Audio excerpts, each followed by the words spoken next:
The House will come to order. The Pledge of Allegiance will be led by Representative Johnson. Colleagues, please join me in saying the pledge. I pledge allegiance.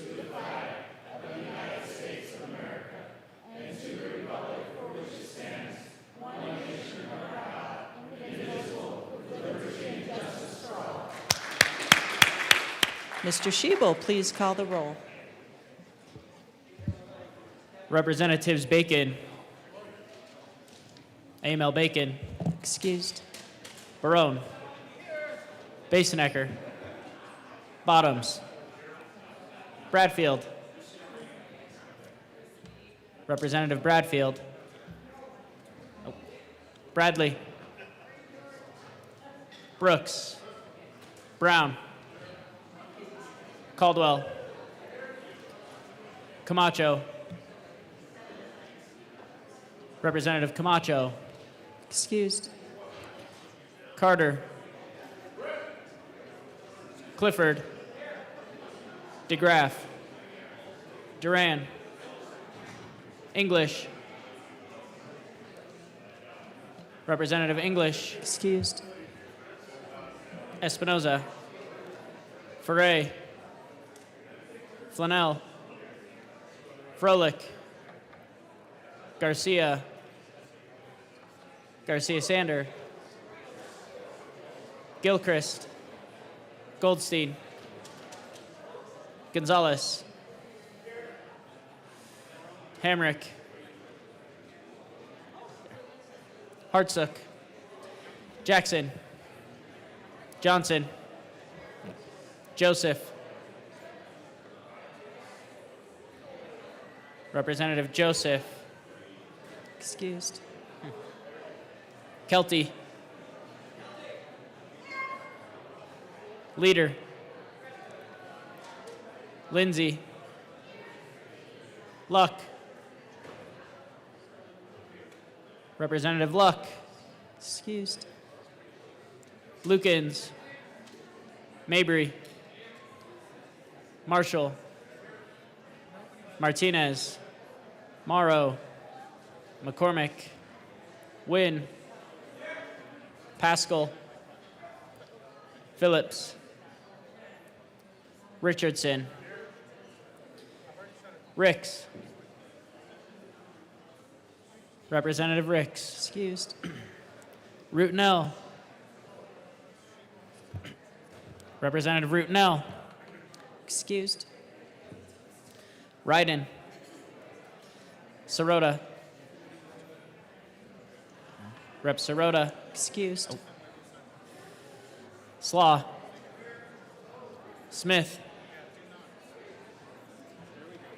Representative Smith, Excused.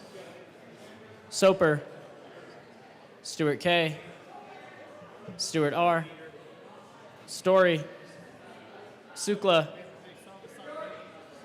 Taggart, Titone, Valdez A, Rep. Valdez, Excused. Velasco, Weinberg, Oh, hello. Wilford, Winter, Woodrow, Woog, Zokai, Representative Zokai, Excused. and Madam Speaker. Here.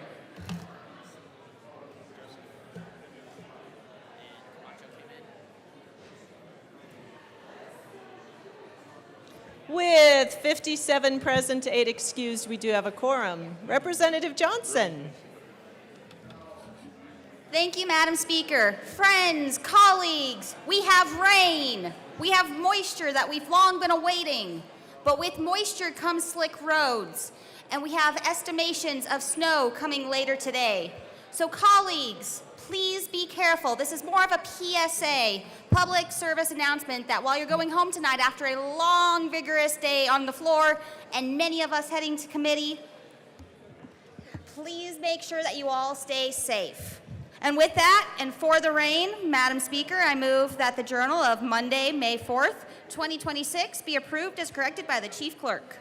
Members, you have heard the motion that the journal be corrected as approved by the corrected by the chief clerk. All those in favor say aye. Aye. All those opposed, no.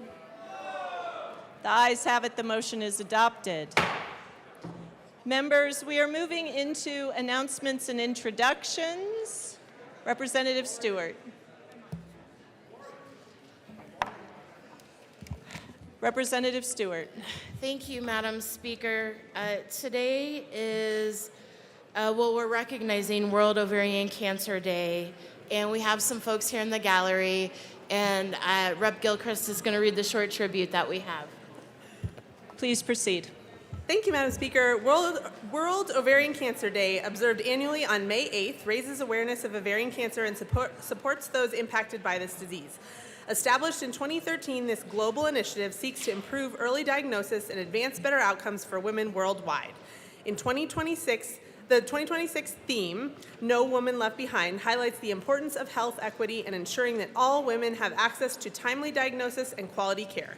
This day also serves to educate the public about key symptoms, including abdominal bloating, pelvic or back pain, feeling full quickly, and changes in bowel habits. Wow. On this day, we stand with patients, families, and advocates and encourage all to wear teal and help raise awareness of ovarian cancer. Thank you to our guests here. We're so glad you're here.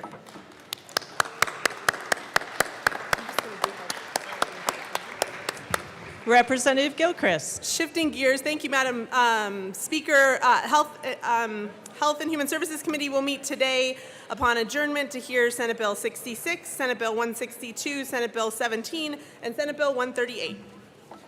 Thank you. Representative Hamrick and Richardson.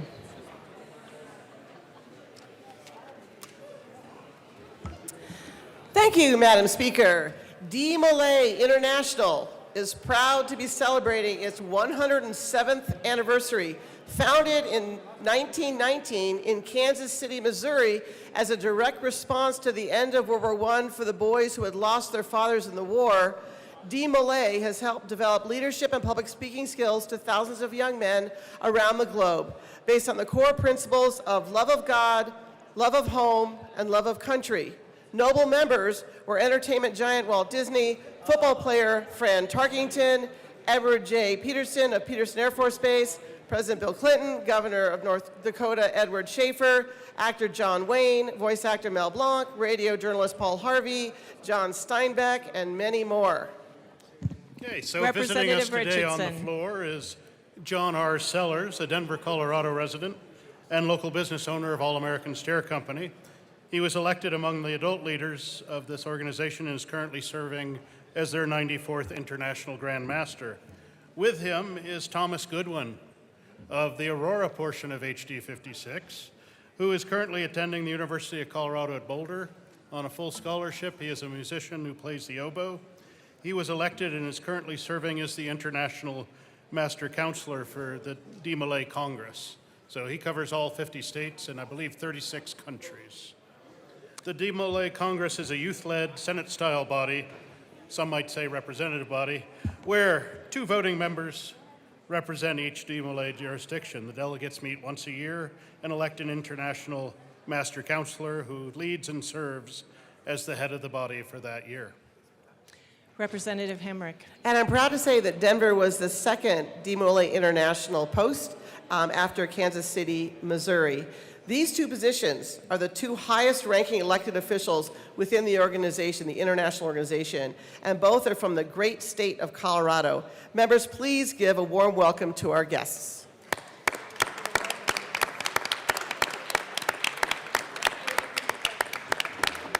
Thank you. Representative Richardson. I do have one brief announcement. I have been excused for the afternoon. It is my daughter's graduation. While I am not here, please make good choices. Yay. Congratulations. Representative Barone and Company.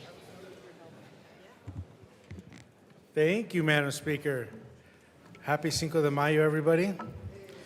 So I just wanted to come up here and speak a little bit about the history of Cinco de Mayo. Everybody got a sheet on your desk that I put out there with some pins from my fellow Latin-speaking members here. And I just want to tell you, Cinco de Mayo is celebrated obviously on Cinco de Mayo. It commemorates the Mexican Army's victory over the French forces at the Battle of Puebla. Many people think that this is Mexicans' Independence Day. It is not. It is September 16th. But Cinco de Mayo is a celebration done in Puebla for that famous victory over the French army that tried to invade. They fought them off. Eventually, the French army did take over Mexico City, but it was short-lived because then they were drawn back out by the Mexican forces. So for this day, I thank everybody for being here and just acknowledging the celebration of Puebla and the Cinco de Mayo. And we have a great lunch, a potluck lunch over here at the kitchen for everybody to enjoy here today. And I'll give it over to the majority leader, if she wants to say some words about the potluck. Madam Majority Leader. Thank you, Madam Speaker. Just thank you, everyone who signed up and brought some good potluck, which will be in the kitchen, as mentioned, and just thank you for celebrating today. I think Cinco de Mayo is often mistaken for Mexico's Independence Day, but Mexico actually celebrates its independence on September 16th. The Battle of Puebla was unexpected. Mexican forces, about 4,500 troops, were greatly outnumbered by the French army of 6,500 troops. So with that, members, I know we need to get moving, but I just want you to acknowledge the importance of today and bringing everyone together over food and bonding. So thank you.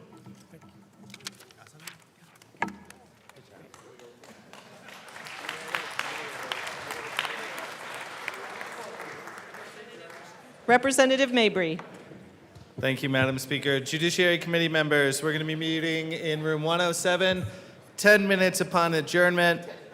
We're going to hear House Bill 1426, Senate Bill 169, Senate Bill 174, House Bill 1427, and Senate Bill 177. 10 minutes upon adjournment. Thank you. Representative Carter. Thank you, Madam Speaker. For those who don't know, I'm a proud graduate of the University of New Mexico, in which I formed a great love for Cinco de Mayo and all of its accoutrements. I have, as a gift from myself to you, I've given each one of you a jar of salsa from a proud Denver company, 505 green. Oh, excuse me. Hey. 505 green chili. Their special peach salsa. They're also a proud sponsor of the Broncos. So please enjoy. The rivalry continues. Representative Froelich. Thank you very much, Madam Speaker. The Transportation, Housing, and Local Government Committee will meet in LSBA upon adjournment for 1430 Senate Bill 157, 172, and 182. Thank you, Representative. Representative Story. Thank you, Madam Speaker. Capital Development Committee will meet tomorrow morning at 8:20 a.m. in Senate Committee Room 357 to consider property transaction proposals from Colorado Parks and Wildlife and consideration of legislation. See you there. Assistant Minority Leader Winter. Thank you, Madam Speaker. Colleagues, I would just like to turn your attention to the gallery. We've got tons of state employees from Department of Corrections, and we want to thank you all for what you do. Thank you for protecting the state of Colorado, so if you don't mind giving them an applause. Woo! And Assistant Majority Leader Bacon, I think you wanted to chime in on that. AML Winter and Representative Luck. Sorry. Thank you, AML. Members, just to build off of that, today this is the Correctional Officers and Employees Week, and so you can see them having joined us today. If you can, members, this week gives us a moment to recognize the professionals who carry out one of the most difficult responsibilities in public service. Every day they show up in environments that most people will never see, maintaining safety, order, and dignity under constant pressure. Here in this building, we often debate numbers, capacity, and policy. We debate budgets, but those conversations matter. Behind every line item and every decision are real people doing real work, often without recognition, and sometimes in the midst of competing priorities beyond their control.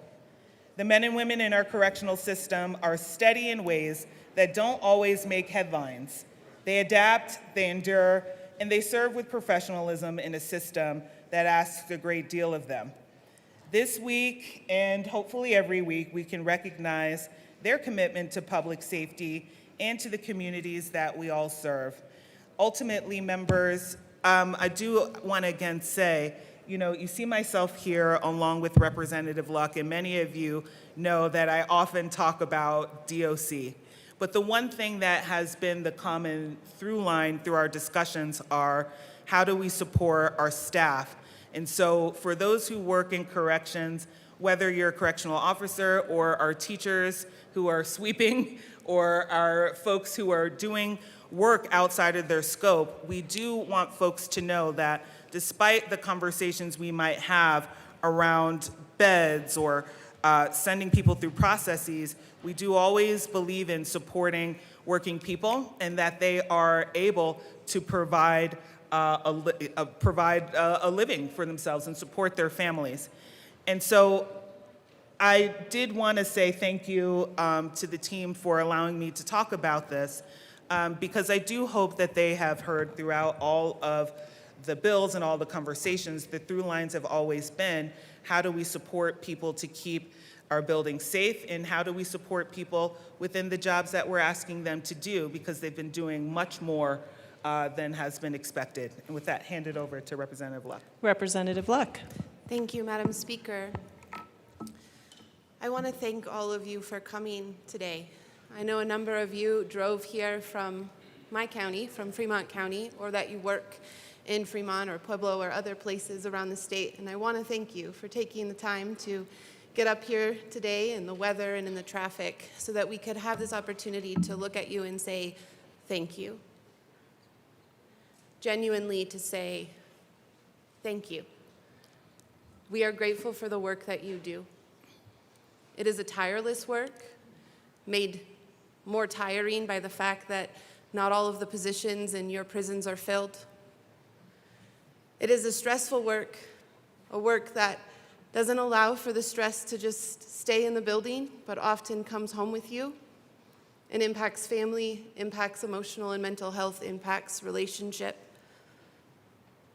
It is an essential work, a work that our society could not function without. Often the narrative that gets communicated through the grapevine and down different channels is that we don't appreciate you in this building, but we do. And I hope that in years to come we can find ways to show that through all of the policies and all of the dollars and all of the decisions that are made, so that you know that the efforts you are making on behalf of the people of Colorado are worthwhile and well respected. To those in the chamber, I would kindly ask that you give our guests a round of applause.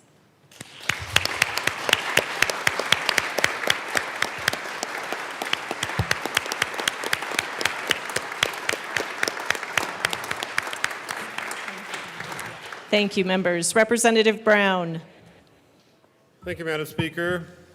I have two announcements this morning.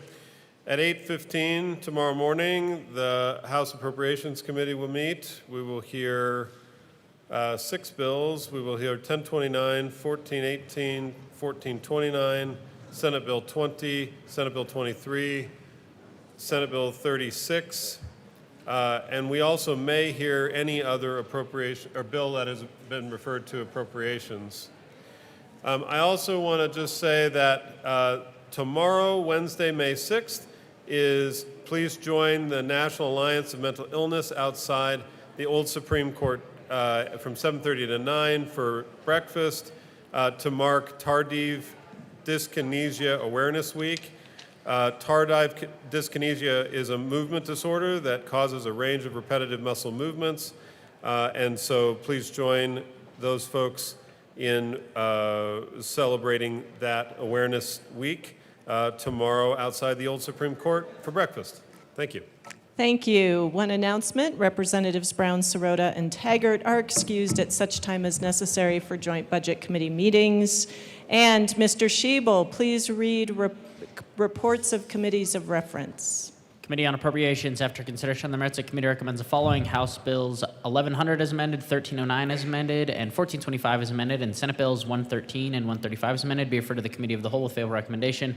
Committee on Finance, after consideration on the merits, the committee recommends the following: House Bill 1250 as amended and Senate Bill 131 as amended be referred to the Committee on Appropriations. Senate Bill 134 and 163 as amended be referred to the Committee of the Whole with favorable recommendation. Committee on State, Civic, Military, and Veterans Affairs, after consideration on the merits, the committee recommends the following: Senate Bill 146 be referred to the Committee of the Whole with favorable recommendation. House Joint Resolution 1029 be postponed indefinitely. Thank you. Madam Majority Leader. Madam Speaker, I move that the following bills be made special orders on May 5th, 2026 at 9:45 a.m. Senate Bill 134, House Bill 1043, House Bill 1100, House Bill 1309, House Bill 1425, Senate Bill 163, Senate Bill 146, Senate Bill 113, Senate Bill 48, Senate Bill 147, and Senate Bill 6. Seeing no objection, the bills listed by the Majority Leader will be made special orders today, May 5th at 9:45 a.m. Representative Lukens. Members, you have heard the motion. Seeing no objection, Representative Lukens will take the chair.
The committee will come to order. With your unanimous consent, the bills will be read by title unless there is a request for reading a bill at length. Committee reports are printed and in your bill folders. Floor amendments will be shown on the screen on iLegislate and in today's folder on your box account. Bills will be laid over upon motion of the Majority Leader, and the coat rule is relaxed. Mr. Schiebel, please read the title of Senate Bill 134. Senate Bill 134 by Senators Lindstedt and Judah, also Representatives Duran and McCluskey, concerning the imposition of fees by payment card networks. Speaker McCluskey. Thank you, Madam Chair. It is an honor to serve with you. And an honor to serve with you. Thank you. I move Senate Bill 134. To the bill. Thank you, Madam Chair. Members, I am delighted and thrilled to be here today with our Majority Leader to talk about Senate Bill 134. Senate Bill 134 is bringing needed relief to our restaurants, small businesses across the state by reducing the amount of fees they are paying on credit card transactions. Very specifically, we are bringing a bill that will say when a merchant takes a credit card from a consumer and processes that card, they should not have to pay taxes on the local or state, they should not have to pay fees on the local or state taxes that they are collecting from that customer. They are simply acting as a pass-through, a collector of those taxes to push those on to local or state governments. Currently, they pay an interchange or a swipe fee on that amount. They will continue to pay a swipe fee on the bulk of the purchase, whether it was a meal, a new coat, a pair of shoes, but they will not have to pay an interchange fee any longer on the taxes they collect. That savings means $217 million for local businesses in this state. Last year, a similar bill came forward. It was much broader in scope, attempted to reform the interchange fee ecosystem. This bill is much narrower. We've worked carefully with consumers and advocates, our restaurants, our small businesses, to bring the type of relief that will be meaningful to them. And during such challenges with rising tariffs and additional economic pressures, this relief will make a difference to help businesses keep their doors open. I urge a yes vote. Majority Leader Duran. Thank you, Madam Chair, and thank you to Speaker McCluskey for being a great partner on this policy for us. You know, we talked a lot yesterday about the mechanics of this bill. We heard from, smaller businesses, we heard from restaurants, we heard about the positive impact this bill would have for each of them and the savings that they could see that would not only allow them to maybe hire more workers, to be able to pay for health insurance, a slew of different options that they would have. I want to remind you that this is a very simple bill. What it provides is our smaller businesses to be able to save, it could be anywhere between $8,000 to $10,000 a year. But that $8,000, $10,000 goes toward all the things I just mentioned, whether it's hiring more employees, whether it is, providing more different dishes on their menu, to really supporting workers. And yesterday in committee, I think what I heard that really stood out for me is it's really about the people, and it is about our community. And I want you to think about that for just a moment. With all the challenges and struggles that most of our small businesses are seeing today, it's really important that we give them at least a little bit of space and leeway to be able to make some of those decisions themselves. And with that, members, I ask for a yes vote today. Thank you. Rep. Luck.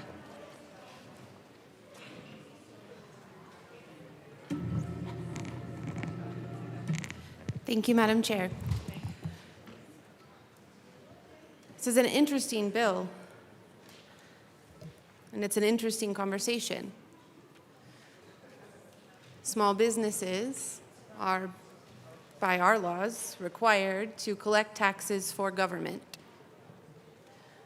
Last year, we dispensed with the vendor payment fees, right? The fees that we help to reimburse these small businesses for doing our job, for taking on our tasks.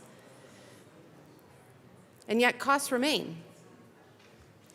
And so this bill seems to me to be trying to answer the question of who should bear those costs. Should the costs be borne by small businesses, or should they be borne by someone else?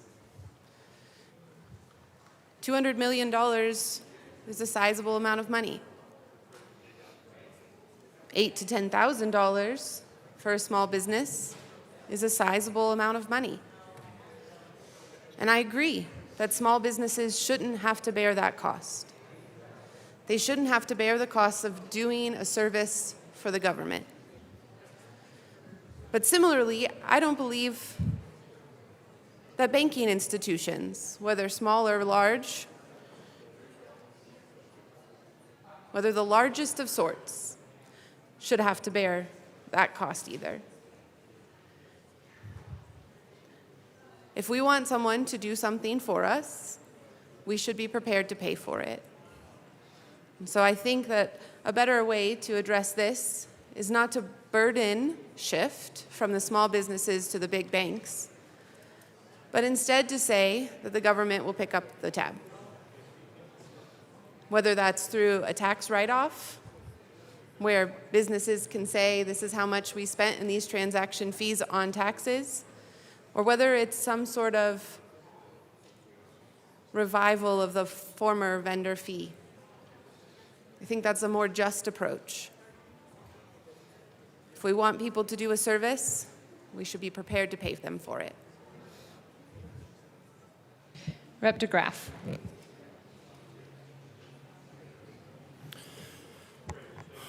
Thank you, Chair. So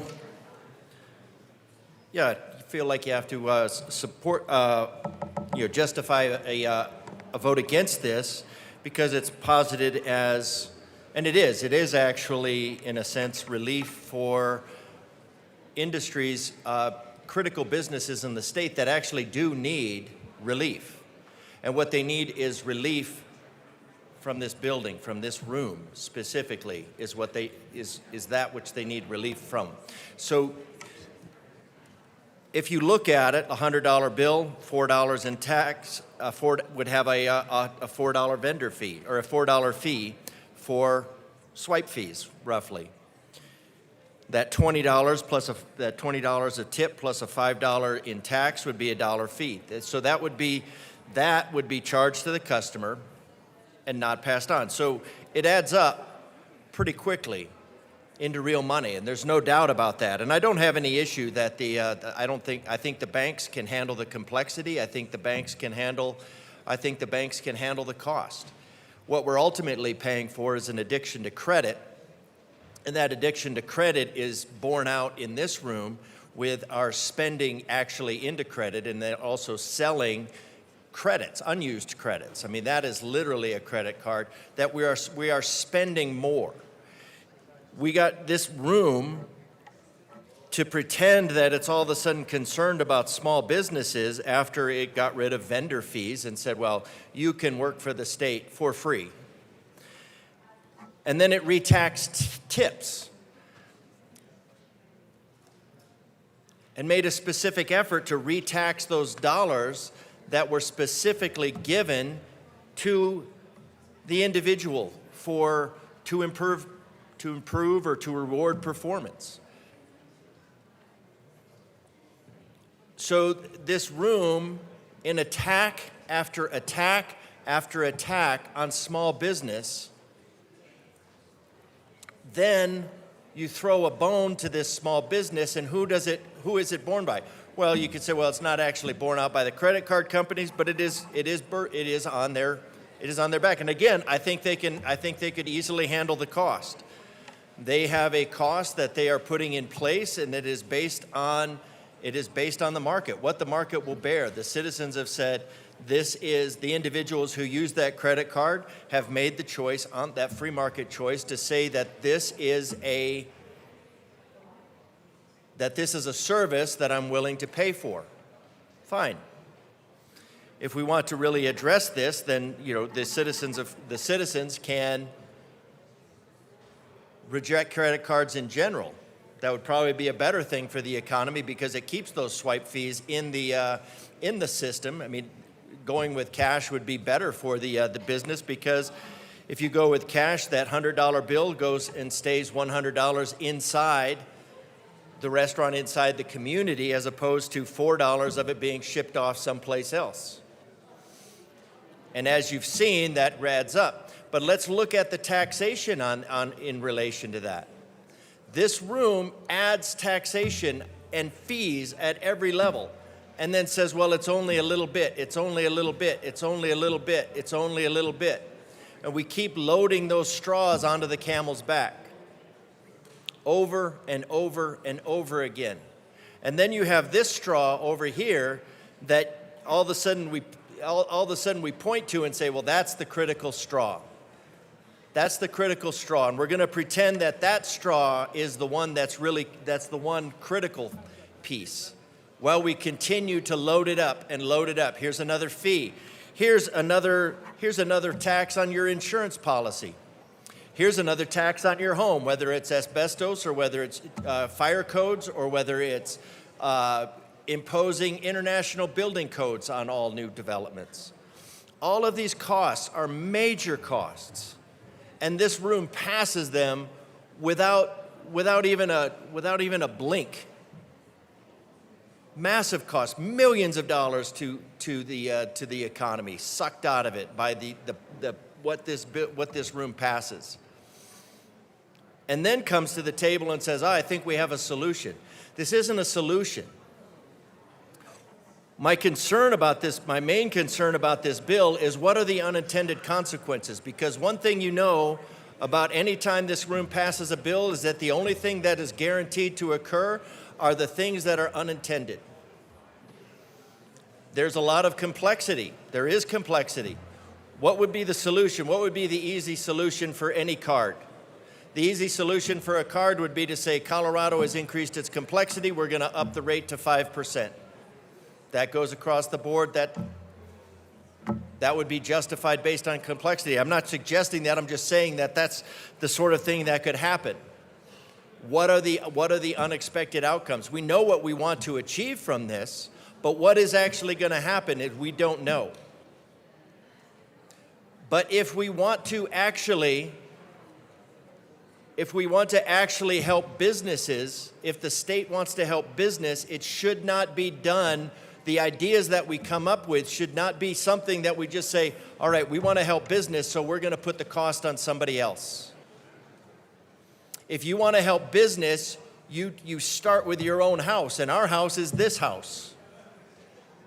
This house needs to reduce the fees on business. This house needs to stop celebrating the crushing of our small businesses by adding fees and taxes and more regulation that they are just buried underneath, and that every single one of these regulations, whether it's Methy baby tables or whether it is some new food vendor fee, whatever it is, this room passes them at the speed of emotion, and it is crushing our businesses. So it is disingenuous to come into here and then enter into a contractual relationship and say the state is going to impose itself in this contractual area because it makes us feel good. So this is not a defense of the credit card companies. This is a defense of the business regulation in itself. Every time that we say, well, this is don't ask for whom the bell tolls, it tolls for thee.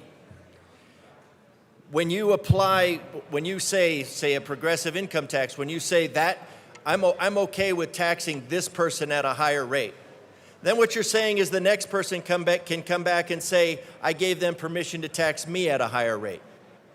When you come in and say, well, it's okay to impose on big bad business here, then you create the precedent of saying it's okay to impose on big bad business there, or little business. It doesn't really matter. It's okay to impose on business there.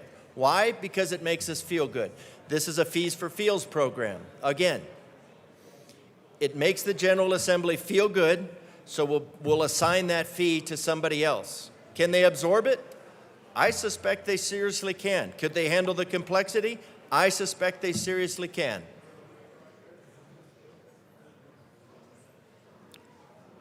Are they going to go bankrupt? I don't think so.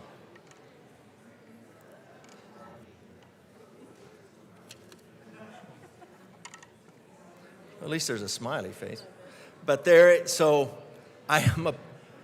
I'm not opposed to helping small businesses. I'm opposed to the pretense of helping small businesses. I am opposed to the pretense of helping small businesses by the General Assembly saying, hey, we have crushed these people, and we would like somebody else to bear up a little bit of the responsibility so we can feel virtuous. So while I do believe absolutely that these businesses all need relief, and one of the members last night said, who would really benefit from this? Well, the big box stores, the multi-million-dollar, your big stores, to not pay tax on that, to be able to basically collect that fee and then not pass it on, that's also going to benefit. So this is in a sense, this is a Goliath versus Goliath, and then with the emotional bait of saying that we are going to be helping small business. This would help. I don't think it would actually help small business in the sense that we think it would because of the unintended consequences. So that's why I'll be a no on this bill. These businesses do need relief. They need actual relief that comes out of this building by stopping the face-stomping boot of this room. Is there any further discussion? Seeing none, the question before us is the passage of Senate Bill 134. All those in favor say aye. Aye. Those opposed, no. The ayes have it. Senate Bill 134 passes. Mr. Schiebel, please read the title of House Bill 1043. House Bill 1043 by Representatives Ryden and Pascal, also Senator Kipp, concerning measures to address discriminatory conduct engaged in by the Transportation Network Company drivers in providing services to riders. Rep. Ryden. Thank you, Madam Chair. I move House Bill 1043 and the Business Affairs and Labor Committee report. To the committee report.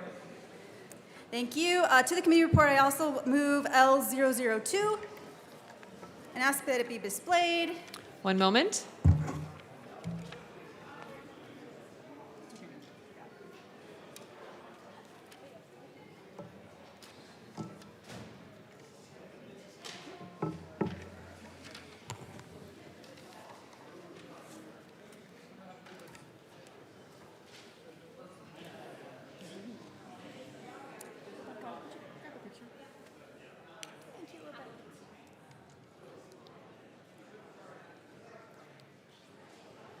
She's giving it the lucky.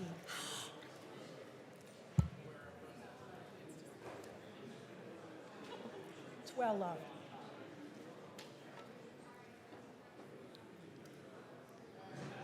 Okay. L2 is properly displayed. Rep. Ryden. Thank you, Madam Chair.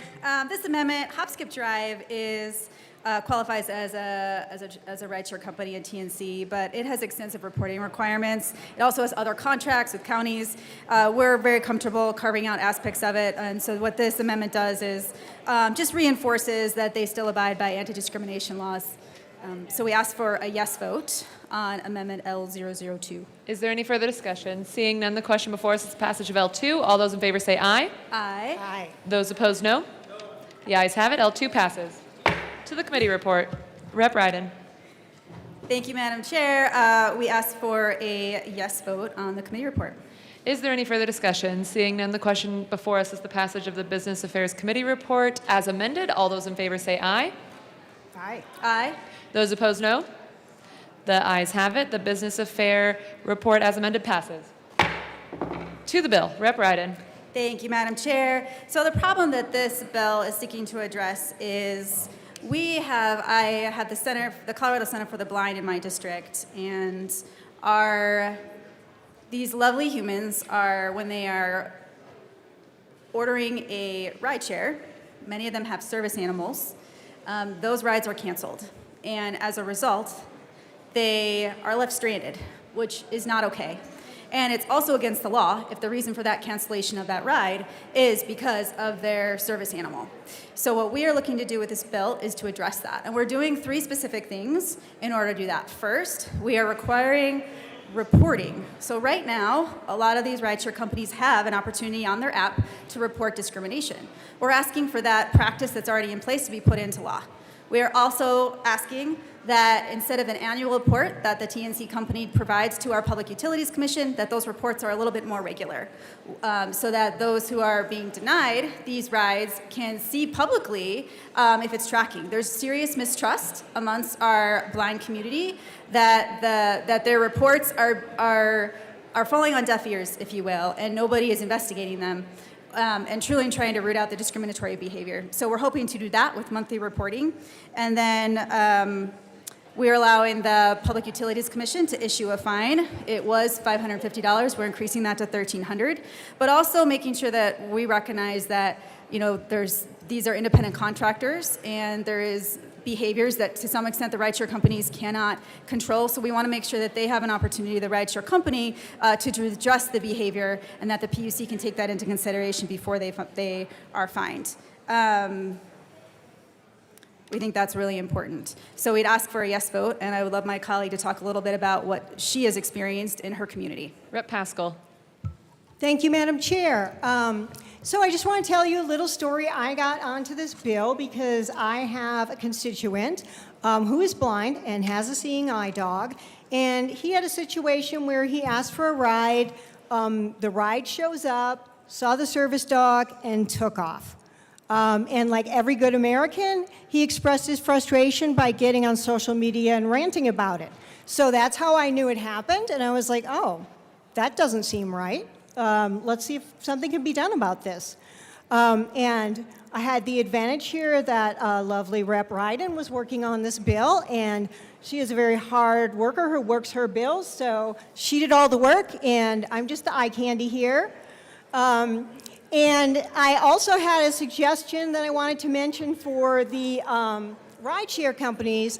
Being a software engineer, my first thought, of course, is a software solution to a situation that has come up. One thing that has come up several times is people have said, hey, what about people with allergies?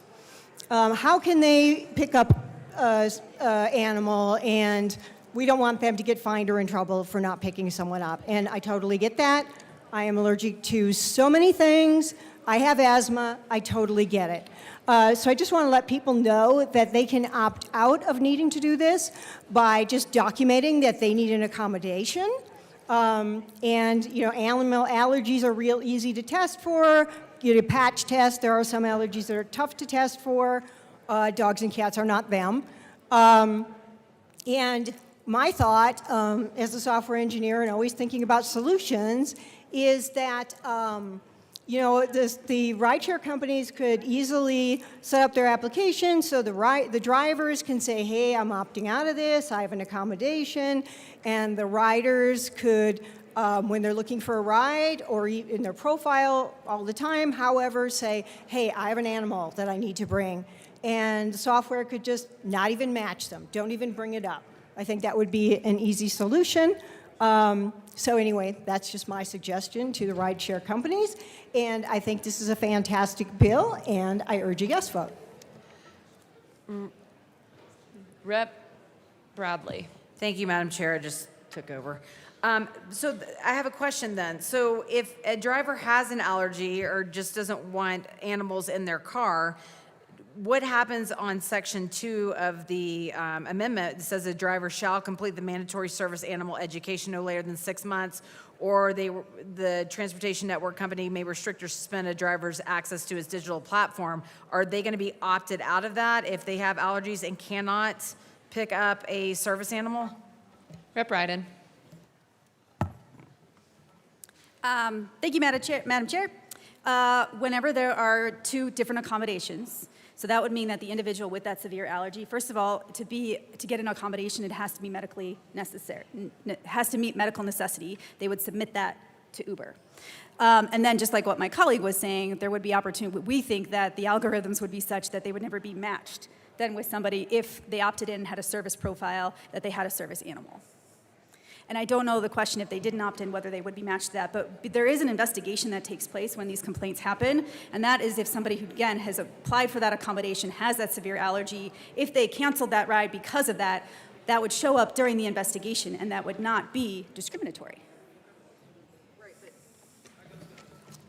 Rep. Bradley. Thank you, but your amendment says a driver shall, not may, complete the mandatory service animal education. If they're not picking up a mandatory service animal because they have an allergy to the service animal, then why do we have shall in the amendment versus a may?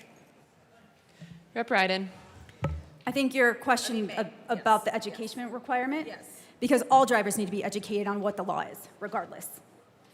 Even if they're not picking up a service animal? Absolutely. That's the law. And it's not just about service animals. There are other things that are applied that are discriminatory behaviors. Rep. Paschal. The other thing that I think would be included in the training was explaining to them what their options are and how they could opt out. Rep. Bradley. Thank you. So you're telling me that a driver that will not be picking up a service animal because they have allergies to a service animal now has to complete mandatory service animal education? I need you to make that make sense for me. Rep. Ryden. Thank you, Madam Chair. The education that they receive is about discrimination across the board. It includes education about service animals, people who might have canes. It also includes information about people with wheelchairs, everything around the American Disabilities Law. This is just saying that we want that codified, essentially, that it should be included in that. And current practice, a lot of, at least I'll speak for one of the rideshare companies, they are already trying to educate their drivers on this and have those videos and whatnot. That's already included to some extent in it. The challenge that we're seeing, Representative, is that drivers are not necessarily, they're either fast forwarding through, they're not necessarily completing that, or for some reason the education piece is not, that's currently in practice, is not working. So that's why we are putting it into law, to make sure that that education is happening. Rep. Bradley. Thank you. So if I'm hearing you correctly, you're saying that mandatory service animal education includes people that need assistance with wheelchairs, canes, and all of the other things, not just service animal education?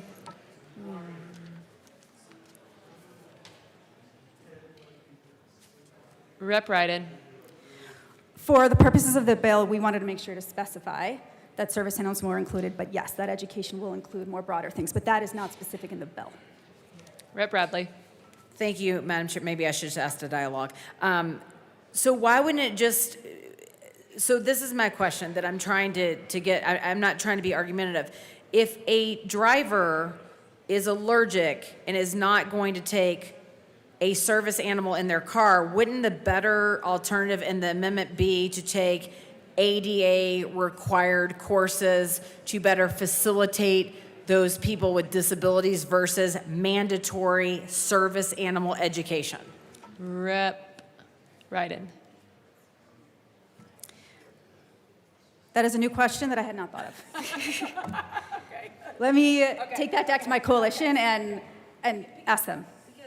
Rep. Bradley. Thank you, Madam Chair. Because if you have an allergy like the representative just was talking about, and you're not going to be picking them up, but your goal of the bill is to educate drivers to the disability community on how to pick up people in a wheelchair or pick up people with a cane and be more empathetic and professional towards those people, then a mandatory service animal education is not getting you to that point. It would be more of I don't like mandates, but it would be more an ADA compliance type of thing, because you're going to make people that have an allergy that should be carved out of this, that aren't picking these people up, and they're still going to be not having the proper education of what you guys are trying to get at the bill. That's my question. Does that make sense?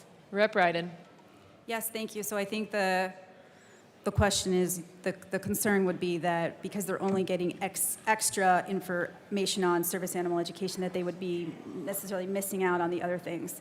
They do currently get training on across the board on ADA law, regardless. Because we were seeing the problem is so prolific with people with service animals, that is specifically why we wanted to name that in here.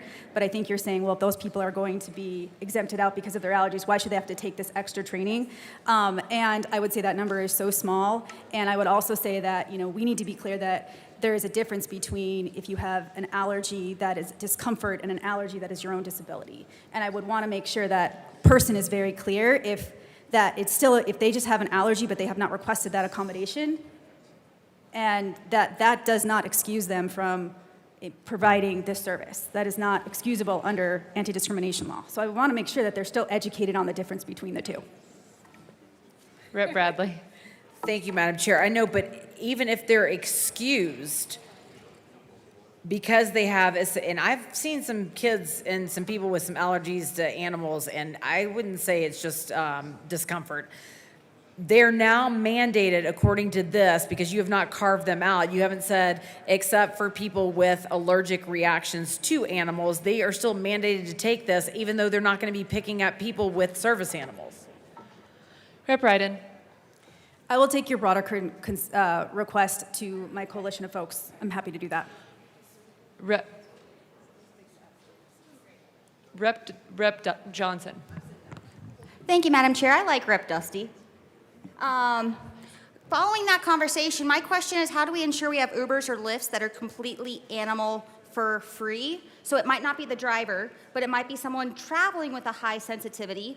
It could be someone who's on a high chemo and they have, a strong immunity defect. They get sick often and they're going to a hospital. They might be somebody who's just traveling and get allergic to everything. How do we ensure that we are also protecting their needs and that there are vehicles ready for them? I understand trying to accept service animals. I understand we've had this conversation on Uber and Lyft drivers or other drivers who might have an allergy. But what about those who also want a dandruff-free animal-free vehicle so they could also travel. Where is there a consideration for that? Rep. Ryden. Thank you, Madam Chair. I would recommend building a coalition to address that and work with the rideshare companies to see if there could be special cars ordered just for folks with those sort of immune sensitivity. Current law, it is against the law to deny somebody with a service animal, regardless. That's federal law, regardless of other people who might be in that car after. Is there any further? Rep. DeGraff.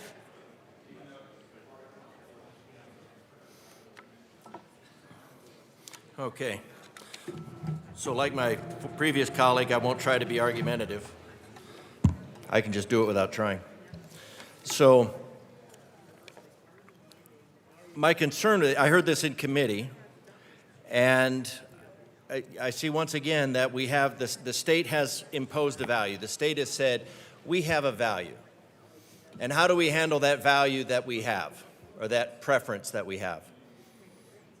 And the way to do this is then to impose it and say, thou shalt, which is kind of a violation of the consent of the governed. Now, nobody wants anybody to be discriminated against. I certainly don't. But let's look at what we can do instead of forcing the General Assembly's preferences on other people. For instance, this bill is punishment-based. That's standard for socialism. But this bill is punishment-based instead of reward-based. And the problem when you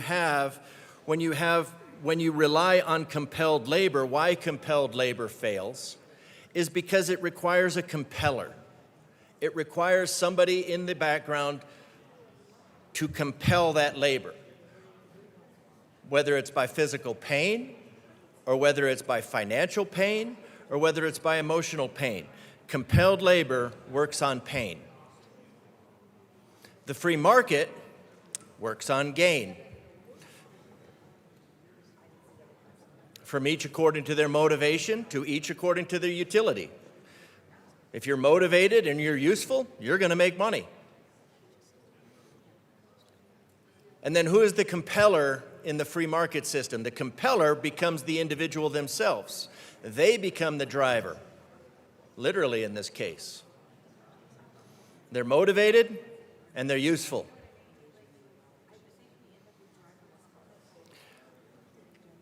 So where this is going, this bill, bills like it, are going to driverless cars. And maybe that's fine. That is ultimately the model of Uber and Lyft, that they will move into this space, eventually get driverless cars, they'll replace the drivers, and then they will be able to make money without having to pay those individuals, and then you have the carless society, except for those that are controlled by these companies. So I don't know if who's behind this. It's once again, it has the emotional bait of saying that this is for blind people, service dogs. Fair enough. But there are lots of reasons why somebody might not want a service dog in their vehicle, whether it's allergies, whether it's a religious exemption, prohibition again, or preference, or whether it's extreme trauma as a child. Maybe they just don't like Chihuahua clutch environmentalists riding with them, and they just, those just yappy little things, and the dogs. But you could have an incentive-based program. And how could you have an incentive-based program like the one that I sent to the example that I sent to the sponsors? And the sponsors are not interested in an incentive-based program. When you can just take the cudgel of the state and you can beat people into submission. It's really no different than White Fang. It's an excellent book, and it talks about compelled labor. So where would we get the money for that? Well, let's look at the reason to drive. RTD. The person who runs that, the governor appointee, makes about $500,000 per year. That's a significant amount of change. That program has about 3% ridership. Why? Because people are averse to riding on mobile mugging centers. But what does that mobile mugging center do for the state? Well, for each passenger mile, that reason to drive is subsidized by about $2.50. So I think somebody calculated it's like for every dollar that is collected, $20 are spent. So do we have the money? So we're just subsidizing that program.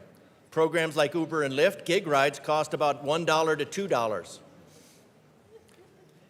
So now what is better for a person that is disabled? Somebody showing up at their door or forcing them to walk a half mile or a mile through snow or roll or wheel, whatever their conveyance is. Showing up at their door, taking them from point A to point B, or showing up every now and then, every 15 minutes, and taking a busload of 5 people, lumbering slowly in the wrong direction from point A, point 5 to B, point 5, half mile away from each. Because what we could do is we could take that program and we could incentivize, actually, you could incentivize riders, and you could say, look, if you are equipped to pick up service animals, because that is a value to us as a state, we have decided that the state will value that, then you could pay extra. The state would just simply have to pay extra. And where would it get that money? Well, instead of subsidizing a ride at $2.50 per passenger mile, most of which are going in the direction that the passenger doesn't even want to go, you could incentivize the ridership. You can incentivize and say, look, if you pick up a service animal, you get a $10 bonus. Now, what would happen if we took that? And the ironic thing is that these buses that are supposed to be reducing traffic, one, it's made for about 50 people and it's toting around 5, so it's really just a big traffic jam where one person is effectively driving 10 cars. So it is completely the opposite. What does it accomplish for ozone? Absolutely nothing. They have no idea why they even do it. Literally, they have no idea why. But we could do that. And now the other part of this bill is that it is a foot in the door. Because other examples that were given is what if a driver shows up and they have to pick up somebody that's extremely nonverbal? Now that extremely nonverbal person is 100% as valuable in the eyes of the law and as created in the image of God, and we need to secure those rights. But to force somebody to say somebody, it's like, well, now you need to take a course in helping somebody who's extremely nonverbal. How do you communicate with that? That takes a special level of empathy. Now, if we made medical transport, like there's lots of medical transport, medical type transport, and actually prioritize that and say, hey, we could subsidize this, and there are individuals that have extra challenges, and we want to make sure that they have the ability to fully participate in society. We will give you a reward. We will take that money from the reason to drive, maybe take it away from the $500,000 salary for the governor appointee, who can only seem to attract less than 3% ridership to a multi-million-dollar program. Oh no, I mean $24 million was given to it just to increase ridership for 1 month, to make 1 month free, and that was for that was the Bozone, if you remember. But what we could do is we could take that money and we could incentivize these gig drivers who are, what are they doing? I mean, right now we already have taxi cabs. Taxi cabs are much higher regulated. And then Uber and Lyft came in and said, hey, we're going to step outside the market and we're going to allow you to use your private conveyance, your private vehicle, to make a little extra money because goodness knows you need some relief from the state. And it's just an optional way. It's just an optional way to reduce cost on society. And now the nanny state comes in and says, no, we are going to compel your labor. And the way you get rid of a fiscal note in here, oh, I already got rid of the other fiscal notes, but it was half of a FTE. Like I heard the sponsor say instead of a $550 fine, I think it goes up to like $1,300 or something. Well, that's still some, and then you pay for the extra manpower out of or even out of the 550. You pay for the program out of the fines that you impose. Because instead of the state doing something that it could do, it could say, hey, we are going to incentivize, we are going to create an incentive-based program where we say, we're going to take money out of the RTD budget and we are going to create an incentive structure for people to serve, to help these individuals that we literally need to expend more resources in order to allow their full participation in society. We could redirect some of that budget, and it wouldn't even be a large portion of the budget if you look at how much they spend. I'd be willing to sacrifice a great deal of the RTD president or whatever they are, the governor appointee. I mean, prior to this, it was looking at 0.5 FTE. You know, take that 0.5 FTE out of the RTD budget. Take the incentive structure out of the RTD structure. And then you know what? You'll have people that are actually competing. You can create a structure where people are actually competing to get that ride. There are people that want to have that are okay with having dogs in their vehicle. You know what? If you incentivize them and say, look, you already ride with a dog in your vehicle. If you pick up this ride, you'll get an extra $10 for that ride. You're going to have people that are actually competing for that ride. And then when somebody shows up to see them, instead of being resented because it's something that they are compelled to do with the boot of the state, they will be thrilled to see that person because they see that it is another ride for which they are going to be rewarded for taking instead of punished for not. Operating on a system of reward, I know, is contrary to the socialist mindset, but it really does work.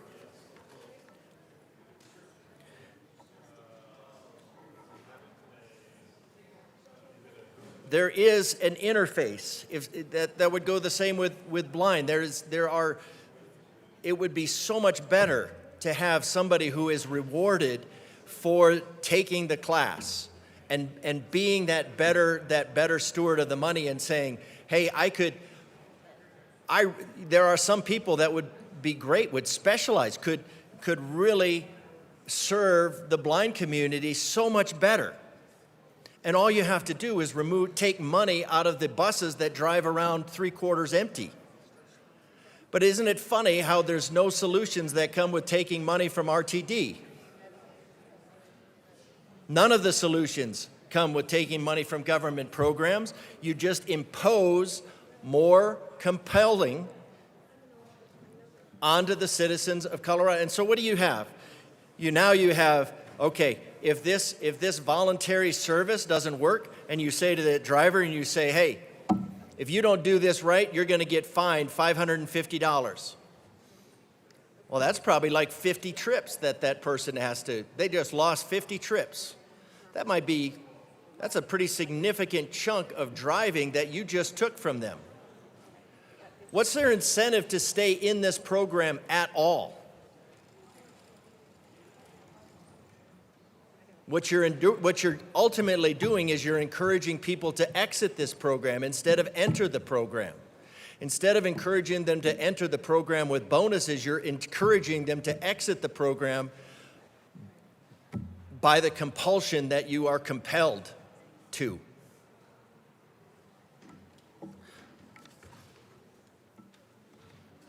So I'm a no on this bill, definitely a no on this bill, not because I don't think these individuals should not be served. I'm a no on this bill because I think these individuals should be served. I think these individuals should have the full benefit of society made possible to them. And that is not done by spending billions of dollars on buses that drive around empty and a salary of $500,000.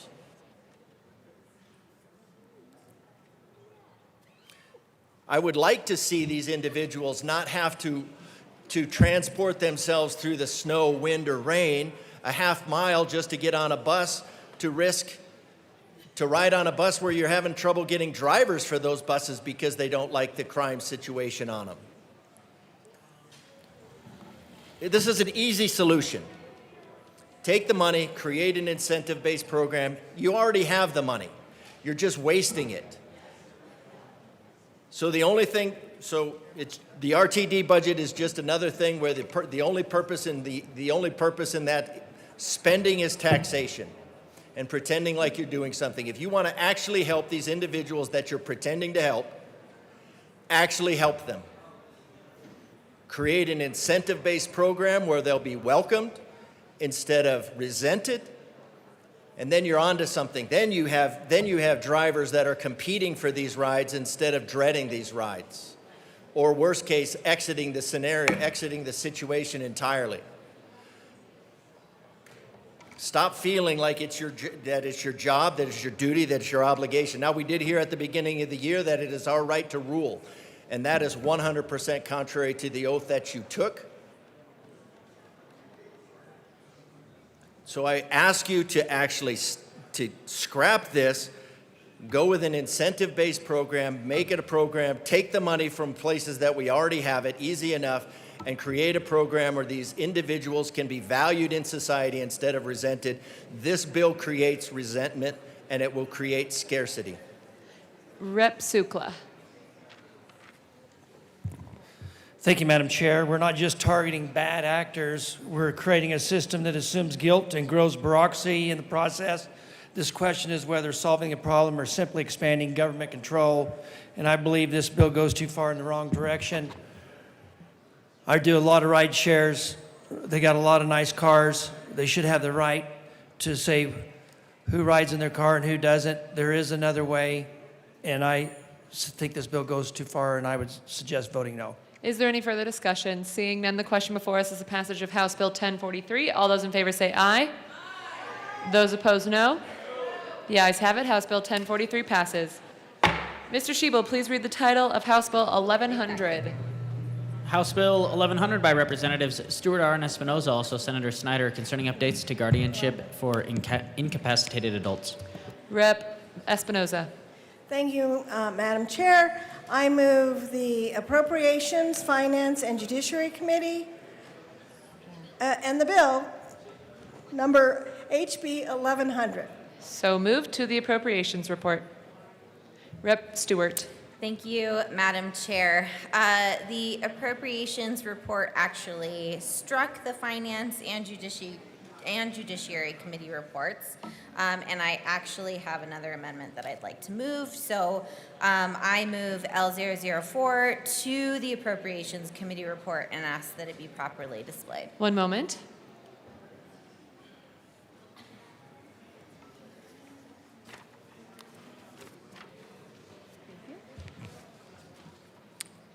L4 is properly displayed. Rep. Stewart. Thank you, Madam Chair. L4 just strikes a section that we needed to remove following additional stakeholding, and I would ask for an aye vote. Is there any further discussion? Seeing none, the question before us is the passage of L4. All those in favor say aye. Aye. Those opposed, no. The ayes have it. L4 passes. To the Appropriations Report. Rep. Stewart.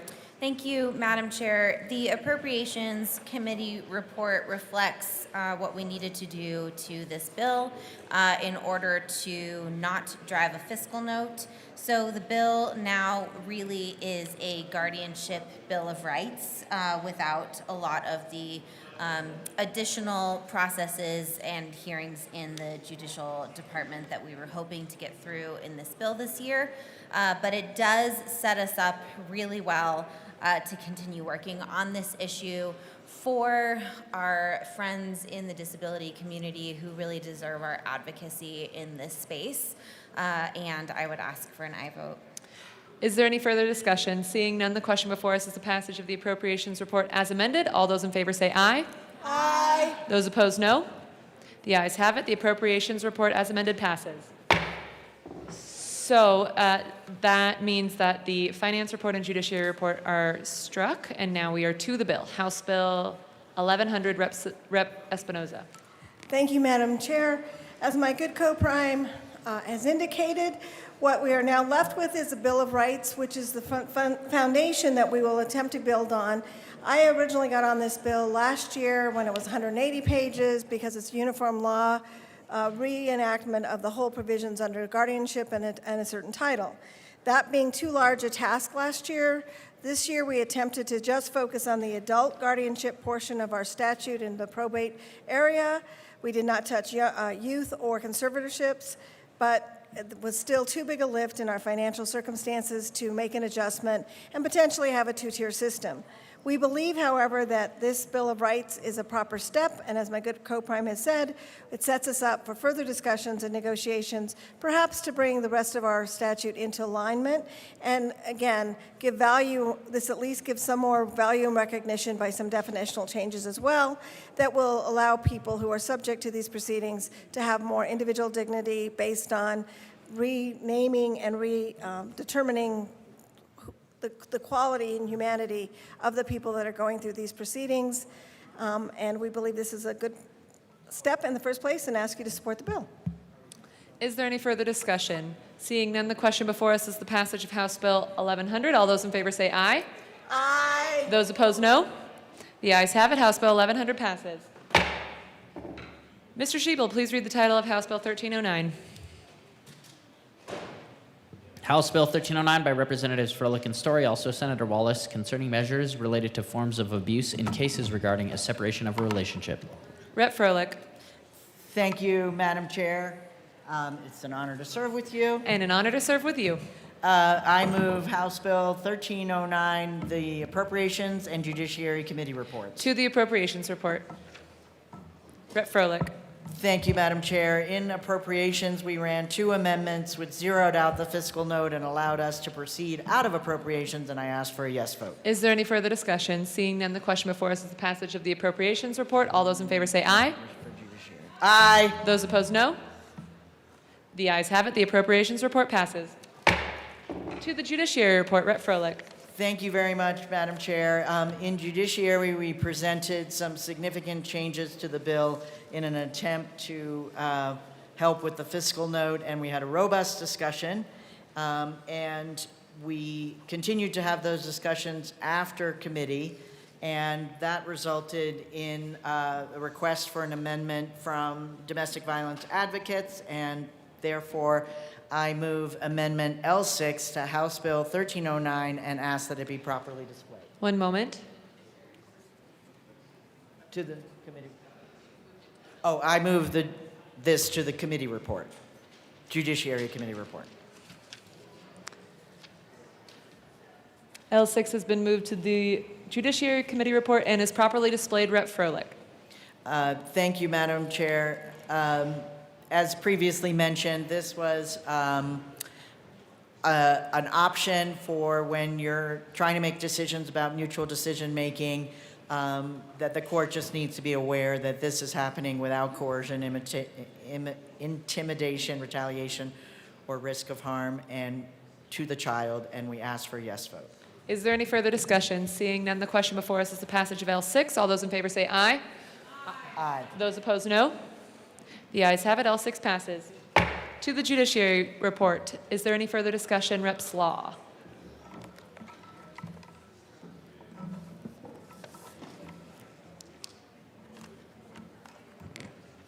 Thank you, Madam Chair, and I appreciate that the sponsors have continued their robust conversations after Judiciary Committee met and heard this bill and have worked on it and presented some other amendments to it. I still have some one thing that I feel like is important, so I move L007 to the committee report and ask that it be displayed. One moment.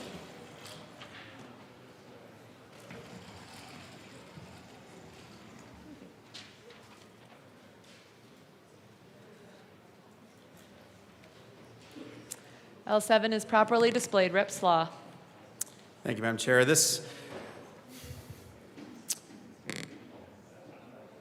I think that the relationship between a parent and a child is very important. I think parents love their children. Obviously, there are times when there are problems. That said, I want to make sure that we clarify and have it be made clear that a parent who holds, expresses, or acts upon a sincerely held religious, moral, or philosophical belief, or disagrees with or does not affirm their child's sexual orientation or gender identity, these things that may be very important to a parent, that those things are not considered abuse or neglect and are not factored into the decision-making when parenting time is being considered by the courts. And that is why I bring this amendment. Rep. Froelich. Thank you so much, Madam Chair, and thank you, Representative from Weld and Larimer. Religious exemption already exists for firmly held beliefs, and we certainly don't agree with the second half of this, so we ask for a no vote. Is there any, Rep. Slaw? Is there any further discussion? Seeing none, the question before us is the passage of L7. All those in favor say aye. Those opposed, no. The noes have it. L7 fails. To the Judiciary Committee report, is there any further discussion? Rep. Slaw.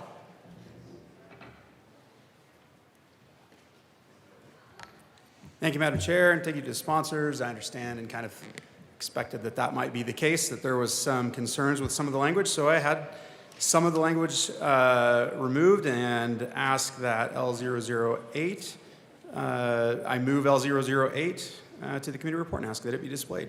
One moment.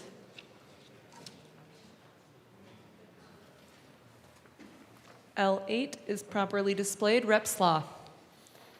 Thank you. This amendment, it strikes some of the language that I think was most concerning to the sponsors, but it still maintains some of the things that I think are most important, and that is that a parent acting in good faith and to their beliefs still will not have those beliefs or those convictions held against them in the determination of parenting time and things like that. I think that is important. I don't think that parents should be restricted in being able to be a parent just because they may have some slightly different opinions than a child. I know that as a father of 4 children, oftentimes my children who are still learning, still growing, still becoming who they are, have different opinions. I had deep conversation with my 15-year-old earlier today about the super importance of a stop at the coffee shop on her way to school. We still disagree, I think, and I think that is a much less important thing for a parent to be considering than what this amendment addresses. So with that, I would ask for an aye vote on this amendment. Thank you. Rep. Froelich. Thank you so much, Madam Chair, and thank you, reps from Weld and Larimer. This is an interesting discussion. It is a preserved constitutional right, so we feel that matters of faith are protected in family court. We actually had a bill that kind of went hard on this, and we've tried it a couple times throughout this whole process of the last 8 years that I've been working on this, and we haven't been able to get that included because of these various competing interests, and so I asked for a no vote. Is there any further discussion? Seeing none, the question before us is the passage of L8. All those in favor say aye. Those opposed, no. The noes have it. L8 fails. To the Judiciary Committee report, is there any further discussion? Seeing none, the question before us is the passage of the Judiciary report as amended. All those in favor say aye. Aye. Those opposed, no. The ayes have it. The Judiciary report as amended passes. To the bill, Rep. Story. Thank you, Madam Chair. It's been a privilege working alongside my colleague from Denver, Arapahoe in Denver, over the past few years on pieces of incredibly important common sense legislation meant to keep children safe in family court and beyond. This bill is the logical next step in this long process. Just over 2 weeks ago, the deadliest shooting in our country unfolded in Shreveport, Louisiana. A father shot and killed 8 children, 7 of whom were his own, shot his wife and another woman who survived. The shooter died in a shootout with law enforcement and the shooter had a history of domestic violence. This is important. The statistics are chilling on the association of a child custody case concerning best interest of the child when there is a history of domestic violence. In 2025, Domestic Violence Fatality Review Board reported a record number of domestic violence fatalities. At least 7 domestic violence fatalities directly involve domestic relation cases between the victim and the perpetrator right here. Over 62% of Colorado's child domestic violence fatality victims were killed during child custody litigation. Of the 8 child domestic violence fatality victims in 2024, 5 children were involved in their parents' custody disputes. Domestic violence is a factor, and it needs to have some attention.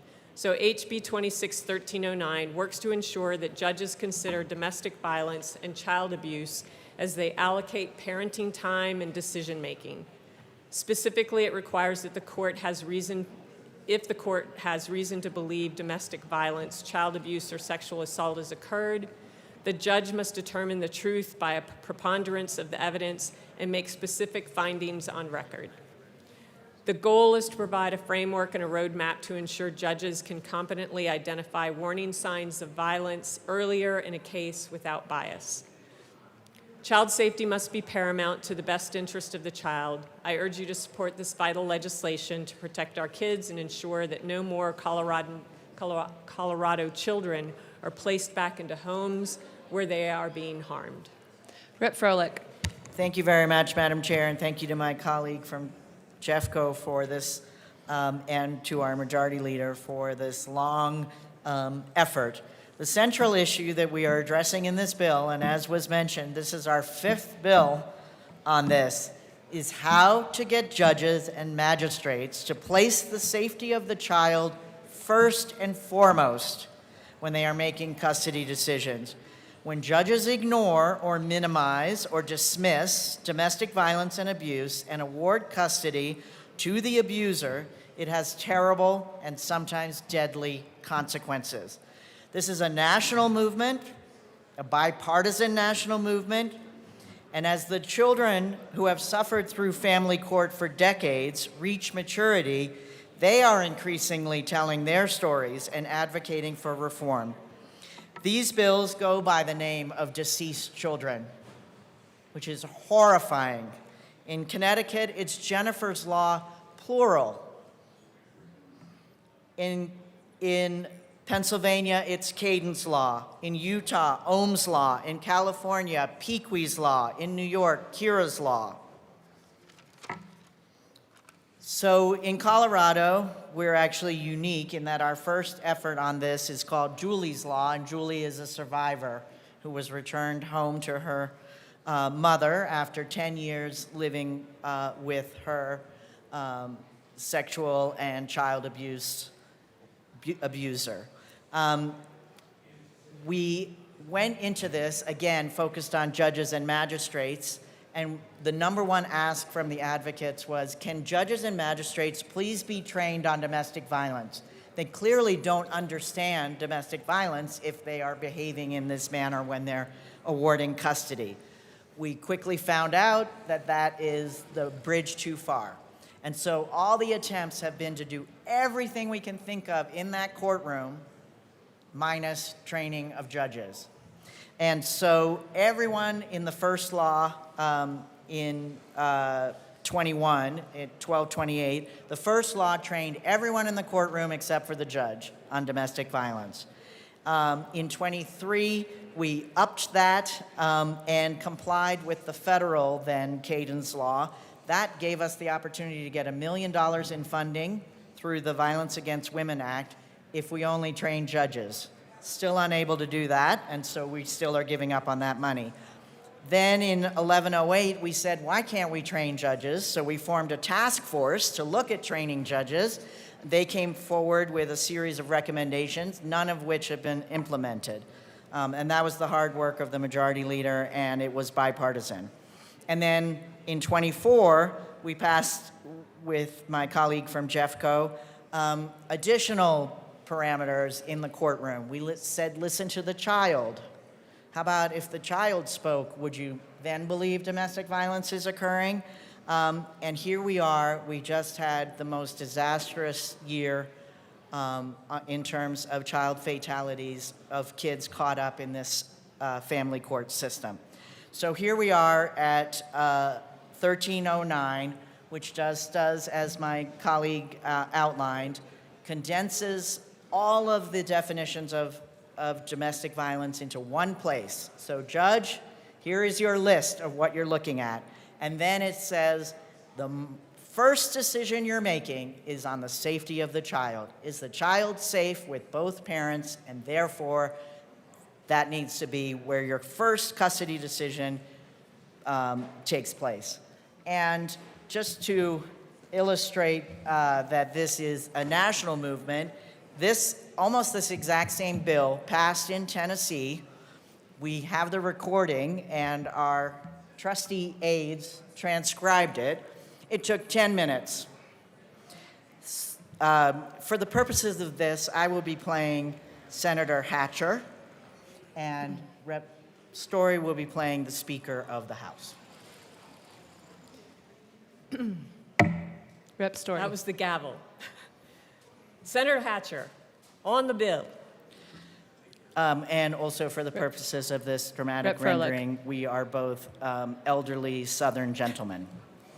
Thank you, Mr. Speaker. Senate Bill 2539. There are two parts of the Tennessee Code annotated that work together to keep kids safe by making courts look first at whether a parent's behavior could harm the child. If there are safety concerns, the law requires the parent's time with the child before the court even looks at what is in the best interest of the child. A recent update makes clear this rule applies to all situations where the parenting plan is temporary or final. Rep. Story. You've heard that explanation, discussion, objection to the question. We'll be voting on House Bill 2127 on third and final consideration. Those members in favor of House Bill 2027 will vote aye. When the bell rings, those opposed vote no. Let every member cast their vote when the bell rings. As every member voted, does any member wish to change their vote? Mr. Clerk, take the vote. Tennessee, Mr. Schiebel says ayes 32, noes, nays. No nays. House Bill 2127 having received a constitutional majority, I declare it passed with no objection. Motion reconsidered. It's hereby tabled. Rep. Froelich. Thank you, colleagues, for indulging us. The point is, come on, man, we're better than Tennessee. They went unanimous, and we can do this, and we ask for an aye vote. Is there any further discussion? Seeing none, the question before us is the passage of House Bill 1309. All those in favor say aye. Aye. Those opposed, no. The ayes have it. House Bill 1309 passes. Mr. Schiebel, please read the title of House Bill 14. Madam Majority Leader. Thank you, Madam Chair. I move House Bill 1425 until after Senate Bill 6. So moved. Mr. Schiebel, please read the title of Senate Bill 163. Senate Bill 163 by Senator Roberts, also Representative Smith, concerning the regulation of gambling activities in the state and in connection therewith, expanding the membership of the Colorado Limited Gaming Control Commission, expanding the scope of the licensing duties of the Colorado Limited Gaming Control Commission may delegate to the Division of Gaming, allowing individuals to voluntarily exclude themselves from sports betting in the state, and allowing the director of the Division of Gaming to approve option wagers and minor modifications for certain table games. Rep. Smith. Thank you, Madam Chair. It's an honor to serve with you. And an honor to serve with you. I move SB 163 and the Finance Committee report. To the Finance Committee report. In the Finance Committee last night, we made two small amendments. The first one was regarding the original draft of this bill consolidated the racing and gaming divisions by sunsetting the Division of Racing Events and transferred the regulatory activities to the Division of Gaming. This sunset was amended out, and hence the title of the bill needs to be changed, and it's actually going to be shorter. Is there any further discussion? Seeing none, the question before us is the passage of the finance report. All those in favor say aye. Aye. Those opposed, no. The ayes have it. The finance report passes. Thank you, Madam Chair. To the bill, Rep. Smith. I have one more amendment to the Finance Committee. This amendment provides further clarity. You have an amendment to the finance report that we just passed? I'm still doing the Finance Committee. We just passed the finance report. Oh, I wanted to explain. Okay, the second amendment that we had. I was just explaining what happened in the Finance Committee.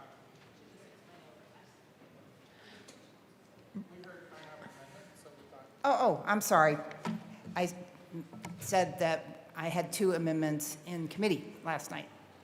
Okay, so we are to the bills, Senate Bill 163. Yes. Okay, Rep. Smith. Okay, so why am I running this bill? Most people know that I don't do gaming or betting, but Senator Roberts and I both represent Gilpin County, so we have Black Hawk and Central City, where obviously there is gaming and betting. So this bill is a technical bill brought forward by the Department of Revenue's Division of Gaming, and there are several parts. First, there are currently 2 trivial gaming regulatory approvals that require commission approval. They are minor vendor licenses and approved table game modifications. This bill delegates those authorities to the gaming director, allowing greater agility for the industry by eliminating the wait time between monthly commission meetings. The second part of this bill makes a variety of statutory updates to clarify the division's investigative and enforcement authority to safeguard the competitive landscape and to protect consumers. The definition of illegal gaming is modified to reduce criminal activity around gray market gaming devices. Third, there is a responsible gambling policy called self-exclusion that allows individuals to voluntarily prohibit themselves from participating in certain gaming activities.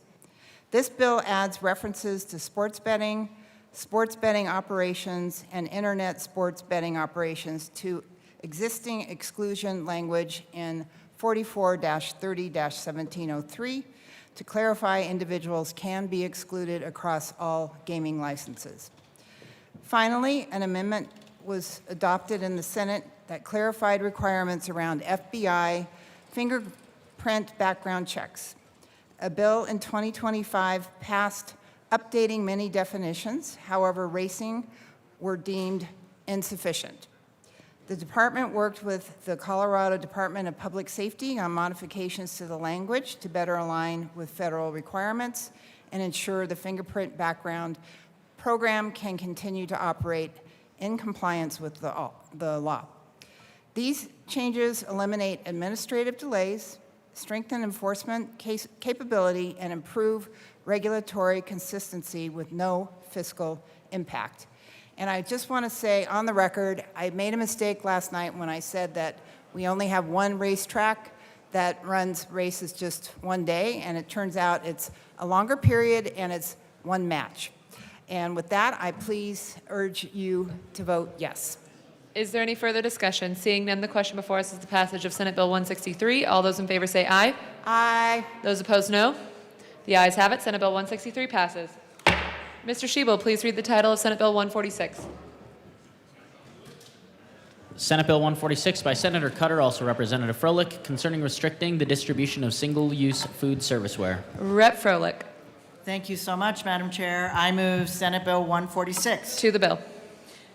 This bill comes to us from the children, from the youth, from Koyak and several students across the state who visited with us in committee, did an amazing job of presenting this bill. It has been dubbed Skip the Stuff. It just adds to our previous pollution reduction pollution ban, plastic pollution ban that was passed in 21. And it adds items to it. Originally, the students came forward and they wanted to add styrofoam. That began a whole bunch of discussions. And we really zeroed in on those fistfuls of extra things that get thrown into your takeout order. And I think the students did a great job of putting forward a terrific bill and explaining and asking the committee to support them in their efforts to reduce plastic pollution. And really, the only objections to this are, we feel, based on a lack of, on the fact that it goes after sort of some of the most convenient things that happen in our daily life, and we ask you for a yes vote. Is there any further discussion? Seeing Rep. Woog.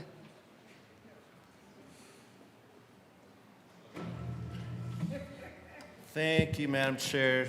No. To the representative from Arapahoe and Denver, I mean, this is America, guys. Come on. Rep. Bradley. Thank you. I'm wondering if I should speak like I'm from Tennessee so that they can understand it. And just for the record, Tennessee people are pretty strong, educated, graduated Alpha Sigma Nu. We're pretty educated, smart people. We might talk a little slower, but we're still smart. So there's that. If passed, this bill will prohibit retail food establishments, so this isn't America. I'm not sure it is America anymore. Retail food establishments from providing single-use items unless the customer confirms they want them. Starting January 1st, 2027, retail food establishments and third-party food delivery services, DoorDash, Uber Eats, in Colorado may not automatically include single-use food serviceware with delivery or carry-out orders. Items can only be provided if the customer either requests them or confirms they want them after being asked. This expands Colorado's existing Plastic Pollution Reduction Act, you know, the one that makes you pay 10 cents for a plastic bag to then put all the plastic from the grocery store into said plastic bag, that one, which already restricts single-use plastic bags and polystyrene containers. Single-use food serviceware is broadly defined and includes utensils, napkins, straws, stirrers, lids, cup sleeves, spill plugs, splash sticks, cocktail sticks, chopsticks trays, single-use condiments, ketchup, mustard, soy sauce, syrup, sugar, salt, pepper. The representative from, where is he? Weld, that's Taco Bell sauce, buddy. Get ready. Have some of those in your car.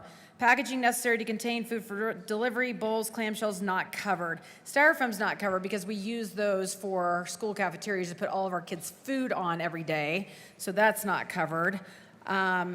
We did hear testimony. We heard testimony from the kids say that in 2 days they got about 165 restaurants to support it. So why the compulsion to mandate it is the question. Why not a campaign? Why not public education? There's nothing in the law saying that the restaurants that you go to have to put 2 3-ply napkins in your container. We have not mandated that. We have not said, hey, with every Big Mac, you got to put 5 napkins in there and 2 utensils and a hot mustard sauce. We have not done that, but now we're going to mandate that they are prohibited from doing it unless you're a big boy or girl and you ask for 2 napkins. So that's what we're going to do in the state of Colorado, even though 165 restaurants in 2 days said they were in support of it. Now, the question should have been, are you in support of the $500 fine after the first warning, and then the second fine, and then the third fine, and then fine after fine after fine? Because I'm wondering if these students, when they went and talked to the businesses, if the businesses were okay getting fined if their teenage employee that just started working there happened to put a napkin into the bag without the customer asking for the napkin for their Big Mac. Or the temporary worker did that. So is the temporary worker being fined the $500? Is the Grubhub driver getting fined the $500? Is the business getting fined the $500? And that's what happens when you don't have good mentorship and we bring a bill forward to save the environment and not thinking about the repercussions onto the businesses. So with that, I move Amendment L014 to Senate Bill 146 and ask for it to be displayed. One moment.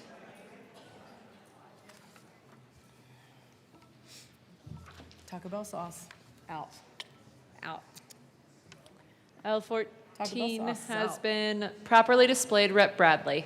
Hey, let's incentivize. Let's learn a new word in this establishment. Incentivize instead of mandate and regulate and regulations and all those good things that you guys love. Let's do a shall. or may elect to. Let's do an opt-in, since all the businesses, then the teenagers testified that all the businesses just love to do this and they're gonna do it and they just love it so much. Let's just do a may elect to. And then let's let the free market work. And if people are being bad environmental justice people, then you can say this business handed out 2 napkins and we had to throw those 2 napkins away, or 3 soy sauces, and man, that was cluttering our drawers and they deserve a $500 penalty. Then we are not gonna go eat at Little Holly's, and instead we're gonna go to JP's, who does not give consumers soy sauce unless they ask. And we will not have to fine them for that soy sauce. Let's let the free market work, and let's let the businesses opt in, since we are the 6th most regulated state. I wonder if the kids on Koyak knew that we're the 6th most regulated state, that we're strangling the businesses, and that we're gonna fine them if they don't do this. And in the bill, we're also opting out school cafeterias because they're exempted from law. But back in the day when I was, before COVID and all these crazy experimental things came forward, I was eating off of utensils that we would then run through the little school washer. And then the next group would eat from utensils, and we didn't have a bunch of plastic forks that we threw away. So maybe we get back to the good old days and we let businesses elect to do this. Since we're gonna save the teenagers also said we're saving the businesses so much money. They're coming in to save the businesses so much money because the businesses haven't thought of this. They haven't thought that maybe if we limit ketchup packets and condiments, maybe we could save money. We needed some people to come in and tell us we need to mandate this so we can save our businesses money, and boy, they came in to save us. Please vote yes on this amendment to opt in. I know that we don't do that under the Golden Dome. We like to regulate and mandate businesses, but hey, maybe with 8 days left of session, we'll actually stop strangling the small businesses in the state and give them a choice. Thank you. Rep. Froelich. Thank you, Madam Chair. Of course, restaurants can, right now. She wants you to say it with a Southern accent. Oh. Okay, no thanks. But anyway, restaurants can currently do this. Of course, they can currently not give you things you don't want, or they can ask you what you want and do this. The point of the bill is really to level the playing field so that the restaurants that don't do this are not penalized by restaurants who are throwing 5 ketchup packets, and that becomes the norm. So we want a state-level common practice where all consumers and customers start to shift their behavior. This is an ask. So the restaurant either asks you, would you like ketchup? Or you say, may I have ketchup, please? So it's consumer-based, customer-based, and the plastic bag law is a great example where if we did that optionally, it would never have happened. But once it was a law, people changed their behavior. They grumbled, and then behavior changes, and we've grossly reduced our plastic waste because of that. We are on L. We asked for a no vote. We are on L14, 2L14. Rep. Luck. Thank you, Madam Chair. So in this bill, there is a reference to 25-17-507, which is the enforcement provision that was created under a different bill related to a similar topic. And it's interesting because in that particular enforcement section, the counties have the ability to decide whether to enforce this particular law. They have the ability to say, nope, we're not really going to go forward in enforcing this. And so in many ways, we're not actually changing the status quo in this state by this bill. We're still basically keeping may elect to the standard, because there'll be a number of counties, just like with the plastic bag situation, who don't enforce, who won't go around and fine their food service providers for giving somebody a fork without being asked. And so I think it's a curious argument to say that we're standardizing the rules across the state when there is a very clear exception that allows for these counties to opt out. And I'll make note that there are already jurisdictions who do this. Breckenridge, Boulder, I believe, is either there or close to being there, Denver County itself. And so I don't see why making this change is problematic, because in essence, that's what is going to happen in most of these jurisdictions anyway. On L14? Okay, Rep. DeGraff.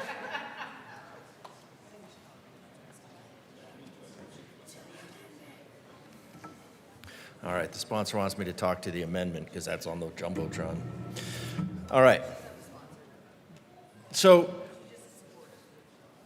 may elect two. I don't know that is there a law that's requiring that, do we have some sort of agency that goes and enforces and says you must put 7 ketchup packs and 2 mustards and a family of 5 worth of plasticware? Is there a reason that they have to? I mean, there's some sort of CDPHE law behind this that, so if the restaurants are all in favor of this, if they're all in favor, then they can do it. And they could do it just based on, just purely on election. And they could say, I know sometimes when you go to a hotel, it'll say, hey, if you want to participate in this program, just leave your towel hanging on the hook, and then we'll leave it there for you for the next day, and you can save the planet. Or, of course, the purpose of it is really just to save them some money, which is fine. But you can do that voluntarily. You don't have to be voluntold. So why not just make this optional? And you could say, instead of, so this would just override what must be in the Colorado statute that says all of these, that the current Colorado statute requirements to add all of these things would just have basically a Colorado statute said you may elect to not do all of these things. Because if they want to already, then you don't have to add the you don't have to add the compulsion behind it. You don't have to have somebody in the background monitoring and snitching on everybody. So yeah, this is an easy amendment because I think we should just get rid of the part of the Colorado Revised Statute that compels the addition of condiments and plasticware into a bag of food, and once that law is gone, then it's all optional. And so we just give permission this would just give permission for people to do the thing that they want to do, which seems like it's a win-win. Having the compulsion aspect behind it is a little bit surprising to me when it's something that people want to do. So a little confused as to why this would not be taken, other than just the desire to compel people to do your bidding. We're on L14. Is there any further discussion? A division has been called. The committee will go into. Was the division called?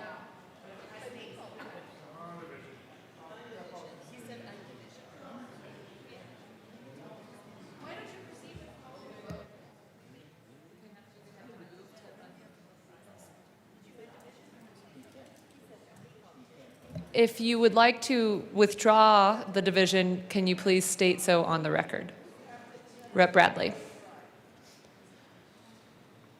In the spirit of Cinco de Mayo, I withdraw my division. Okay. Is there any further discussion on L14? Okay. A division has been called. The committee will go into a brief recess.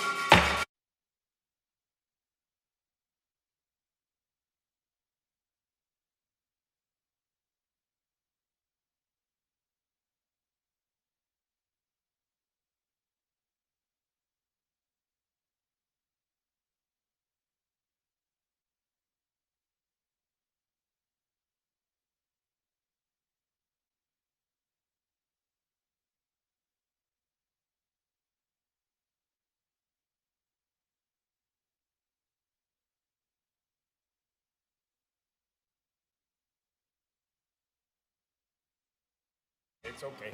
The committee will come back to order. Rep. Bottoms. While we're waiting on everybody to get back in the room, I do want to address this because when we discussed this in committee, this bill was started by some teenagers, and which is not a negative thing. In fact, I appreciated them coming down and speaking. I appreciated them testifying, but we did ask questions like, are you okay with the state doing this? And they said yes. So you're okay with the state mandating this? Yes.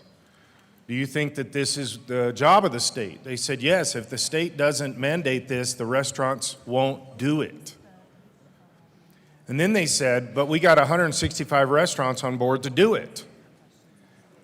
But if you don't mandate it, they won't do it. And I guarantee you, they didn't tell those 165 restaurants that there was going to be a $500 or a $1,000 fine for this. The restaurants were saying, this is a good idea. And I do think it's a good idea. This is already happening in many places. Maybe not here in Denver, but down in Colorado Springs, if you order something, you order whether you want utensils or not. That's part of the question. Do you want condiments?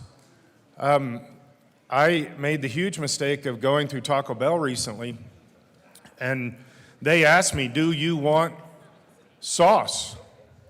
And I looked back to the 20 years ago, and I thought, I remember I liked that, so I said yes. And they asked me. It wasn't a given that they were going to put all that stuff in there. So there's a lot of places already doing this. It's an affront to the restaurants to say, hey, this is a good idea, and you present this to them, and they go, oh, yeah, we're all on board. And then we say, okay, good, then we're going to fine you if you don't. That's extremely disingenuous. That's unhealthy to the restaurant industry. But this is part of the same thing that we always do in this room. We attack small business. We continue to attack small business. This state, if you look at it from the outside, you would assume that every person in this state hates small businesses. This is very unhealthy for us, but we just continue to regulate, fine, fee, all kinds of things to continue to shut down small business. This small business, especially something like a food truck or something like that, you fine them $1,000, that takes, thanks Matt, that takes a lot of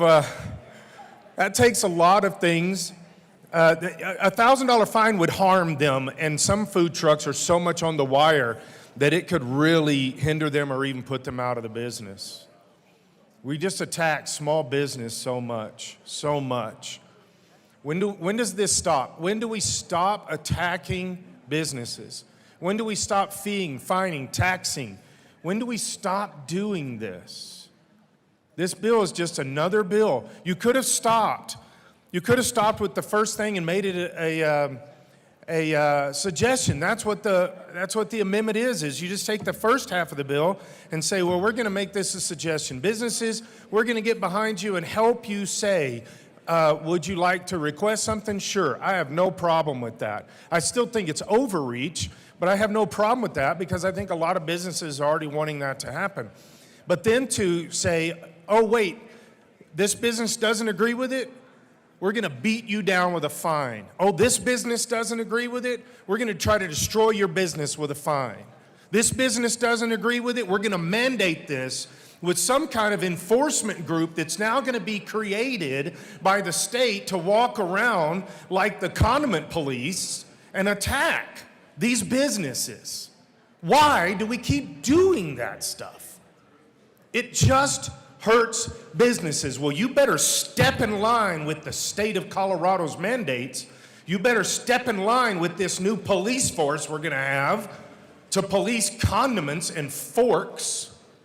You better step in line. If not, we will destroy you. Because it's not about the business, it's not about the money, it's not about the environment, it is about control. Control from the head down. It's called Marxism. We are still on Amendment L14, AML Winter. Thank you, and I also agree with part of it, and that's the part that restaurants are already doing. But at the end of the day, when we talk about business, this is a business savings for them, first and foremost, to say, would you like these utensils? I just looked up, and I think for a case of single use, it's around, I think it was a couple $100, and that's for only 950 sets. So if you look at especially a big restaurant, as many sets as they'd be putting out. So I think there's also some business incentive for businesses to do this on their own with everything that they're facing. If they're not having to put that cutlery set at 95 cents, 65 cents, whatever it is in the bag, or they're not having to put those packets in there, that's cost savings for them because they're having to buy those to put those in there. So I think in the business environment that we're in already, the businesses are self-governing and they are doing this. So, I mean, the concept of what the bill is trying to get done, I think is already being done. And I think it behooves businesses at this point, being in the 6th most regulated state in the nation, to make cutbacks wherever they have. And if you do 500 orders, and out of the 500 orders, you only end up having to put 100 sets of utensils in, that's a big cost saving day after day after day. So I urge an aye vote on this amendment. Rep. Wilford. Thank you, Madam Chair. I want to offer members that I'm going to vote no on this amendment.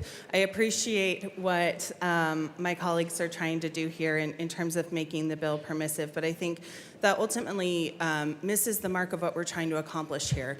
If one of us were to order in food and we made the assumption that there would be utensils included because we didn't ask, and we get our food and there are no utensils, but then we order next week from an organization and we get from a small business and we get utensils, then we're constantly like, are we going to get them? Are we not going to get them? And so I think what is the intent of this bill is to really ensure that across the board, people know what to expect. They know that they're not going to get anything outside of the food that they have ordered.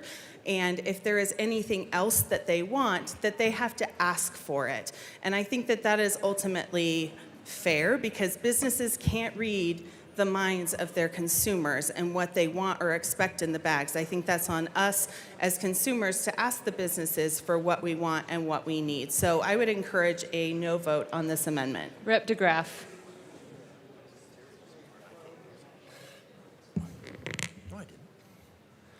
All right, so following up on my, I was going to say my constituent. Well, he is in Colorado, and all of Colorado I consider a constituent, so yeah. But if you're looking at 10 cents per, and you're looking at maybe 5 of those in a bag, if you were going to put in a family meal, 50 cents, we're already talking on the order of what we started with talking about the money savings with the fees, the credit card swipe fees. So if you give the permission, obviously we're saying that these businesses are hurting because this room is killing these businesses all the time. I mean, and when we say you're killing it, it's not a good thing. I mean, it just means you're killing it. All business, you're killing it. Rep. DeGraff, we're on Amendment L14. Me too. And so, but bottom line is this is just giving these businesses the ability to save as much or more than the swipe fees that you're concerned about. So I'm not sure why we need to impose this and put a whole nother layer of law in the CRS just to become, I know you're just like, we're like languishing at number 6, and I'm not sure who's ahead of us anymore. I don't know how anybody could be ahead of us. And I know the General Assembly's true desire is to be the #1 most regulatory body in the United States, if not the world, since we're incorporating all of their regulations as well. But this amendment just allows them and just says, hey, you can save the equivalent of swipe fees on this, and with absolute permission of the state, and the state will not come after you for saving that money. So this is a great amendment, voluntary, the compliance, giving permission to not do that. And at this point, everybody should just assume that the cutlery is not going to be included. That's just a small cultural shift. So yes on this amendment. The question before us is the adoption of L14. A division has been requested. All those in the chamber not entitled to vote, please sit and remain seated. All those in favor of Amendment L14, please stand and remain standing in one place or raise your hand and keep it raised until the count is taken.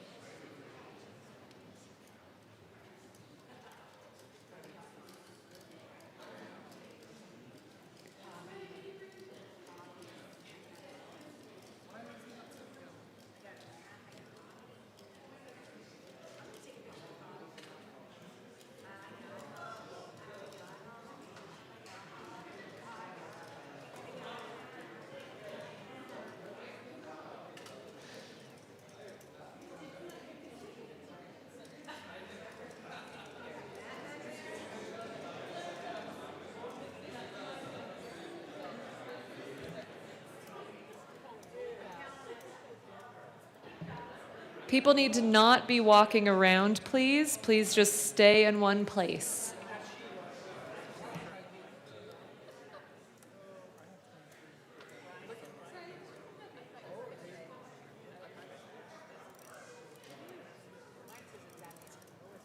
You may be seated. All those opposed, please stand and remain standing in one place or raise your hand and keep it raised until the count is taken.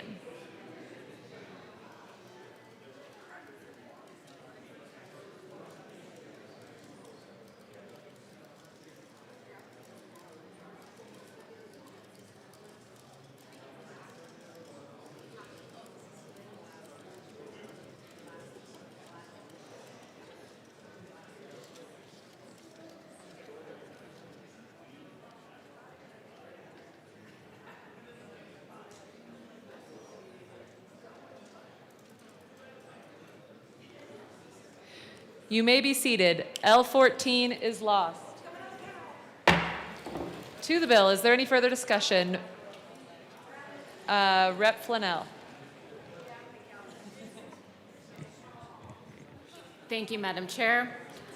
I do question, how is this bill going to be enforced? Because, I mean, are we going to have like a sting operation where people pretend like, or maybe they order food from Uber or a restaurant and then it's like, oh, I got a napkin or I got like a ketchup packet and I'm going to, turn this over to the state.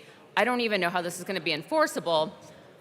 But I guess that's a concern for the bill sponsor. I do ask, I move Amendment 015 and ask that it properly be displayed since you guys did not accept 014.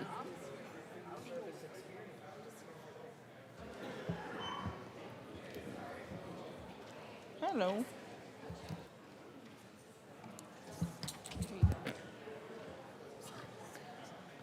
Amendment L015 is displayed. Representative Flannel to the amendment. Thank you. So I think that in order for there to be a fine on a business, I think that there should be a violation within, I don't think that, well, let me rephrase. I don't think that there should be multiple violations within a month. I think that 1 month, if there's one violation or if there's 2 violations, that it should count as 1 strike and that there needs to be 3 strikes within, within 3 months, whether it's consecutive or it's not, before there is a fee imposed. And the reason why I think that this is a reasonable amendment is because there are people that are making, let's say, sandwiches, and they're just kind of doing it sort of by muscle memory. And the minute that they're done making that sandwich, they throw in a napkin. I don't think that a restaurant should be penalized because they have that muscle memory of just instinctively throwing in a napkin or throwing in some utensils with that food. And in addition to that, there's going to be, I think we need to give restaurants some grace because there's going to be a little bit of, some training period before the staff gets to know what those rules are and before they, kind of break out of that habit of including napkins. And then I also think that we need to give just Colorado in general some time to catch up with what the law is. I can't help but think, as a small business owner myself, and if somebody isn't completely met with, 100% expectation, so if somebody is expecting to get utensils or ketchup with their fries and they don't, I can't help but think that it's going to result in a bad review. And so I think that this kind of gives everybody sort of the chance to catch up with what that law is, but also prevent restaurants from getting fined just because a staffer is used to throwing in a napkin. And so I ask for a yes vote. Rep. Froelich. Thank you very much, Madam Chair. Folks, this is the law. It's in statute 2517-508. It's all laid out. It's working now. All we're doing here is adding some additional items to this. The counties are the ones affected, counties and municipalities, because they are dealing with this waste. They are the ones with full landfills. And we'll be hearing a bill coming up about landfills and methane. So help the counties cut down on their waste by saying no to this amendment. Is there any further discussion on Amendment L015? Seeing none, the question before us is the adoption. Representative DeGraff. Thank you, Madam Chair. I think this is a great amendment. The enforcement costs that we're talking about here are going to be pretty significant, and I think this just gives the opportunity for these businesses to get into compliance voluntarily. Once they're there, saving the money, that giving them the permission to save the money, I don't think is really something that you need to do. But wow, I mean, first offense, $550, and then subsequent, it's like, wow, this is it's pretty heavy-handed. So I recommend a yes vote on this amendment. And again, I know that driving businesses out of Colorado seems to be the goal, but maybe we could do it a little bit more slowly. Is there any further discussion on Amendment L015? Seeing none, the question before us is the adoption of Amendment L015. All those in favor say aye. All those opposed? No. Amendment L015 is lost. Rep. Kelty, to the bill.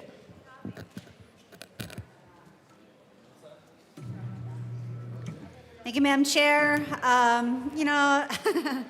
Of all the things I thought I was going to come up here and have to fight, I really didn't think this was going to be one of them. And yeah, here we are. The bill is almost like it's juvenile in thought process. It's written in a way, in my opinion, by someone who doesn't own a business, doesn't have a business, doesn't understand how businesses work, and they don't understand the unintended consequences of this bill. I understand wanting to, clean up our environment. I understand all that. As far as asking, ask or be asked, I'm fine with that part. But what I don't, the part of the bill that I don't like is the fines that you're going to be imposing on businesses in Colorado that are already struggling. They're already leaving Colorado in troves. And now we're going to put even more regulation on them. We just established time and time again, we have over 206,000 regulations in Colorado, most of which are on our businesses, choking them out every single day. Not even sure which regulations they need to follow because we have so many conflicting regulations, it's almost impossible. And now you're going to be fining them. You're going to be fining them for something that it could be an innocent mistake. It could be a brand new teenager on the job. Even 2 or 3, you forget to ask 2 or 3 times. Now you're going to be paying $500 a shot. For what? 10 cents plasticware? A napkin? That's ridiculous.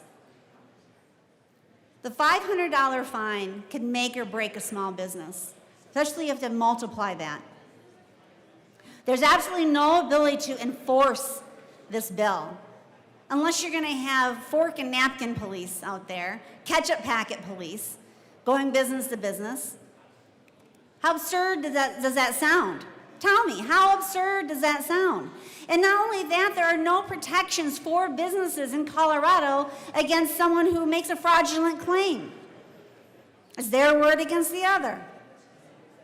So now you're going to have people who go to a restaurant, they leave disgruntled, they didn't like the fries, didn't like whatever it was, didn't like the server, and all they have to do is make a claim that, oh, you know what, I ordered something and they gave me a fork and a napkin and I didn't ask for it. How crazy does that sound? It doesn't protect businesses from grudges. It doesn't protect businesses from retaliations from business to business. You got one business competing with another business. Think about this. And the one business is like, you know what? I'm going to try to find them out of business, so I'm the only business, and I have no competition. I mean, the level of fraud and retaliation and war that we can have from business to business is insane. And there's no protections. Zero protections for small businesses or any business. You got business against business in this state, and that's a war that we don't need to even start to invoke. But you will be with this kind of bill.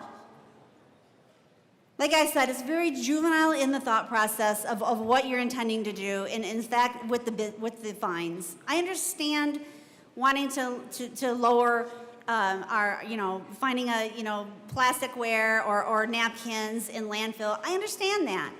But the way you're going about this with this bill will be disastrous across Colorado. Businesses are already doing a lot of this already on their own without being mandated or dictated to by this dome, by the legislation in here. You say no kings, but then you act like kings. With that, they already are trying to cut costs because we're feeing them to death. So they're already asking, hey, would you like ketchup with that? Because every little ketchup packet they can save, every little napkin or fork that they can save on their own accord, on their own choice, saves them so much money. Over an entire year, that's thousands and thousands of dollars. We need to leave businesses alone in this state. We need to let them run their business how they want. And I don't like this bill. I have a question for you. Rep. Wilford. Thank you very much, Madam Chair. I have a question for my dear friend representative from El Paso County. So when we talk about condiment police, ketchup police, do you imagine that these condiment police officers will be post-certified? Just curious. You know what? If anything, if you try to run that bill, I bet you it would pass, unfortunately. Ketchup by burglar ketchups, alert. No, this honestly, this bill needs to just go away. Let businesses handle everything on their own. We don't need to have more regulations on them. For God's sake, just leave them alone. Rep. Sukla. Close your ears. Unbelievable. Thank you, Madam Chair. You know where I come from, we got common sense. First they told us we got to get rid of the plastic bags because we got to save the whales in the ocean. And I have not seen an ocean very close to where I live. Well, I might have seen one up the other day in Cherry Creek Reservoir. And now they're telling me that I can't have a fork. And I got to tell you what, this is forking crazy. I have never seen anything like this in my life where we are forking talking about not being able to use utensils. Now we got, why can't we just go to Las Vegas where they have that deal where you eat with your hands? Or we can go to Louisiana. No, we can't have forks. And I say, fork it, vote no. Representative Garcia Sanders. I know, we could put a fork in it and call that done, but how do you follow that? So I am really against this because it's more a government imposition on small businesses and, quite frankly, the consumer. There's a restaurant that rhymes with Pic-Tilleray, and every time they don't put my fry sauce in, I get really upset. And to think that I would have to ask for fry sauce or tartar sauce or ketchup or mustard or whatever every time instead of I just order my fries and the fry sauce is in there, that would be really frustrating. Here's a really good example, and I would bet most of you are in this situation. Sunday I got sushi, grocery store sushi, but it was good. And I got home and I had forgotten the soy sauce. But guess what? I had soy sauce packets in my drawer. And I bet most of you have soy sauce packets and ketchup. And even sometimes I pick up extra chopsticks because sometimes they forget to give me chopsticks too. So I've got extra chopsticks in the drawer because sushi with a fork is just not right.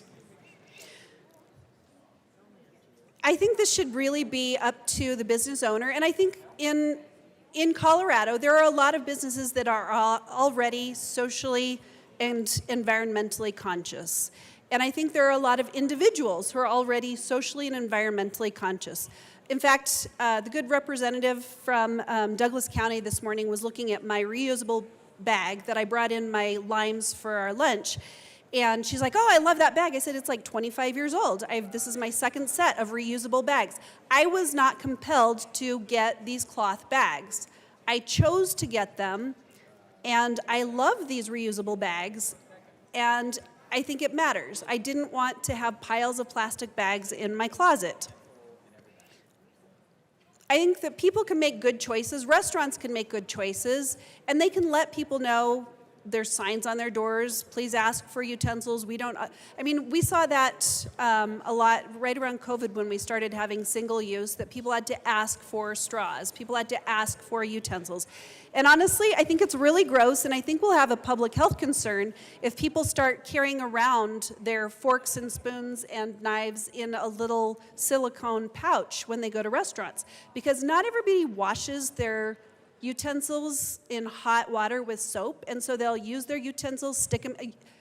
How many of you have worked with teenagers? They will stick those forks and knives and spoons back in their little silicone pouch.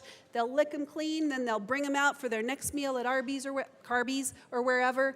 And I think that could be a health concern. So one final concern is that I think it does disproportionately affect some of our poor people, because some of them, if they are living in their cars, if they are living, couch surfing, they sometimes rely on those utensils because that is their life. They don't have space and storage for hardware, hard silverware, and so they use plasticware, and that is really important. And again, to think that a restaurant has to ask, or that a consumer has to ask for their plasticware every time, I think puts people in an awkward position.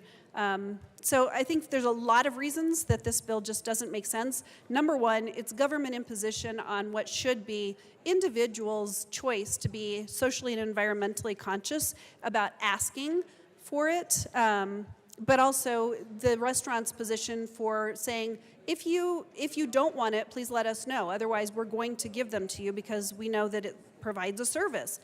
And again, you all know how valuable those soy sauce and ketchup packets are in your drawers when you don't have to ask for them and they're just there. I urge a no vote.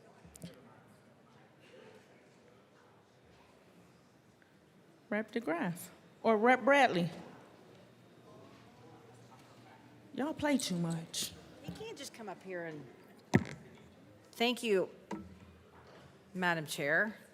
Fork it, vote no. Best line of the day. You know, it's a very special bill when you take an extreme left Democrat and bring it together to vote no with an extreme right Republican. God bless you for bringing the world together, Representative. Thank you for bringing the world together to vote no on your bill. That's amazing.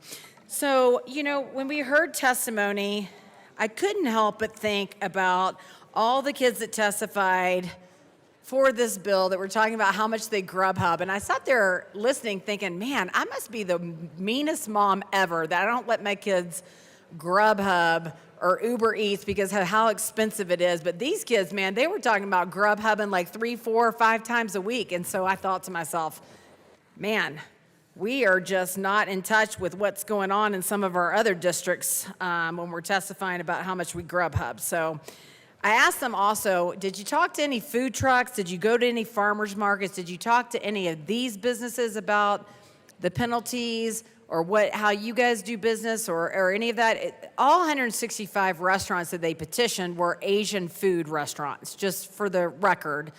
They didn't go to any food trucks. They didn't go to any farmers markets. They didn't come to Douglas County and talk to any of my restaurants. They were all Asian food restaurants. So we talked to the mayor of Boulder because she came to testify and gave some really good expert testimony. And in lieu of that, I move L012 to Senate Bill 146 and ask for it to be displayed.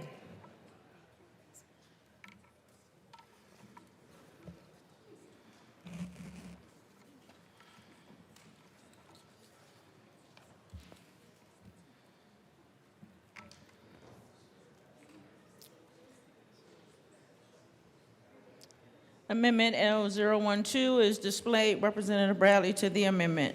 Thank you, Madam Chair. I passed out these amendments early, let's see, about 9 o'clock, so the representative was going to run it up the food chain. Her words, not mine. We want to carve out, because farmers markets and roadside markets were in this bill under stores. We looked up the statute. And a lot of the farmers markets are run by retirees, grandparents, people that just want to make a little extra money on the weekends. And we feel like they shouldn't be susceptible to this, especially if there was no stakeholding with those people. So why not carve them out and start with maybe just the restaurants around town, since we say that those are the ones that want to conform to this mandate. So this is a simple amendment to ask for the farmers markets and roadside markets to be carved out. I don't know that they probably hand out tons of different things, but the last thing we want are for these people to be shut down with a $500 fine, a $1,000 fine. I see my representative that produces honey is coming up to talk about this as well. There's no reason not to carve them out. There's no reason to invoke a penalty like this when the people that did the stakeholding of this didn't even go and talk to the people that this is going to affect. We only went to Asian restaurants and asked them how they felt about this bill. We had kids from Cherry Creek that talked about Grubhub and how much they get from Grubhub. We didn't talk to the retirees. We didn't talk to the farmers market. We didn't even talk to food truck people. So I would like to carve them out. These are people trying to make a little extra money in their retirement, people trying to pay for maybe car repair, people just trying to make ends meet in this economy that has us all trying to live above the red line. I urge an aye vote. Thank you. Representative Garcia Sanders to the amendment. Thank you, Madam Chair. This is really important, actually, for farmers markets especially, and I was even thinking about those big box stores that give you samples too. But at farmers markets, we often will have samples of things, and especially like with honey, you can use a little plastic dipper. Again, I mean, I'm thinking even beyond farmers markets now. This amendment is really important, but like there's an ice cream shop where it has like 30 or 32 or something flavors, and you go in and you sample with, and they give you a little pink plastic spoon to try samples, and they don't want to double dip, so you keep getting new spoons. But again, when you go to a farmer's market or a roadside stand and you want to sample things, you don't want to have to use hardware, because who wants to wash all that many spoons and forks and knives in a dish soap pan next to the road or at a farmer's market? So this is actually a really helpful amendment, and I urge a yes on this. Rep. Kelty. Thank you, Madam Chair. And I too come up here in support of this amendment. At farmers markets and events like that, one of the things, the reasons why they have individually wrapped items is because they're out in the open, they're out with a lot of people, and it's just a sanitation thing to do. Coming out of the COVID era, we realize that we need to have a lot of germ protection. I mean, people don't want to get sick. I don't want someone coughing and hacking on open open plasticware. So I'm appreciative of something that is wrapped and in a little bundle and ready for me to use. And again, going back to the fines, if someone at the farmer's market, well, they may make only a couple $100 for that day or even the weekend, and then you have a complaint, and now that poor farmer or whoever's selling at the farmer's market is now going to be slapped with a $500 fine. We need to use common sense. This amendment actually helps bring a little bit to this bill. If we want to actually care about germ protection, food protection, sanitation, we need to carve this part out. I'm asking for a yes vote. Mayor Winter. Thank you, Madam Chair. Also, another discussion is county fairs, state fairs. I mean, the farmers market option is huge, especially a lot of the vegetable and fruit growers. They sell, you get a watermelon or cantaloupe that gets ripe. They cut that up, they sell that at the market out of a cooler. Always comes with something, but I tend to think about the county fairs and the state fairs and how this will affect those vendors there. If you get an overzealous government official or whoever is going to be walking through and watching this transaction between a business and somebody, where they don't see somebody ask if they want a spoon or a fork. So just thinking about all of those different types of events in this state. I mean, we had Cinco de Mayo here last weekend, wanting to know how it might even affect that event. We would say that we wouldn't put government past doing things like this, but I'm sure you've all seen the clip of here in Denver County where there was somebody selling food, and I don't know if it didn't meet a temperature or they didn't have the right license, so the Denver County health official literally bleach and poured it in all of this food. Kind of became viral on the internet. But I wonder, we say that government entities, whoever it may be, wouldn't do things like this, but like after seeing that video, I lost a lot of faith in how things work. So I just don't know how this would affect fairs and farmers markets. So I urge a yes on this. Rep. Froelich or Rep. Soper. Thank you, Madam Chair, and I didn't want to get in the way of the sponsor saying she loved this amendment. I also rise in support of this amendment. Members, Colorado has many retail food establishments. Some look like what you and I think of. They're brick and mortar, tables and chairs. But there's a lot of other creative takes on that as well. For example, our farmers markets, our fairs, our roadside fruit and vegetable stands. We have done a lot in this state to try to protect our farmers markets and our roadside fruit and vegetable stands and our fairs. I think about Palisades Farmers Market, which was, by the way, just named by USA Today as America's best farmers market. And you can buy a peach, and if you don't get a napkin with your peach, you're going to be pretty miserable because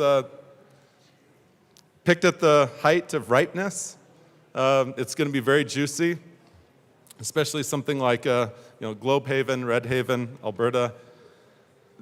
They're just really juicy, and you want to make sure you have a napkin with that as well. Likewise, you're going to be buying different things, from different vendors, whether it's eating, and you might like to have some of those condiments or a fork, a napkin, a plate to go with that. It's inferred by the business transaction that you will be receiving things that are customary. And the fact that Meals on Wheels, for example, is included in here, hospitals, nursing homes. I mean, we don't expect a patient in a hospital to say, oh, I specifically want to have a napkin, and could I get some ketchup on the side and have a knife or a fork. Same thing at a farmer's market. I mean, the minute you walk away and then you go, oh, shoot, I really could have used some utensils, a napkin, maybe some condiments to go with it. that's something to where to punish that vendor with an egregious fine is pretty mind-boggling, to tell you the truth. We should be looking for every way possible to help promote Colorado agriculture, our farmers, our agricultural products, and specifically calling out on page 4, farmers markets and roadside markets, your Cottage Food Act kitchens, so your at-home kitchens, as being specifically included in here when there's a long list of items that are already not included within the bill. We have already carved out a number of industries from the bill. For example, hotels are also carved out. I mean, someone who's probably staying at a hotel would be a little bit more sophisticated in terms of knowing that they're going to have to ask for things because they're traveling than someone who is going to a roadside stand or a farmer's market. I mean, those are different levels of expectations that you have there, but yet it's the same type of transaction.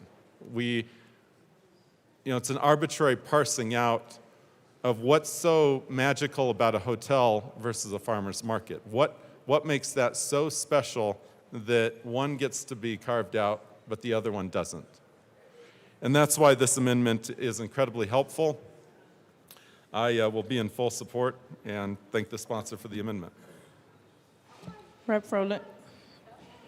Thank you very much, Madam Chair.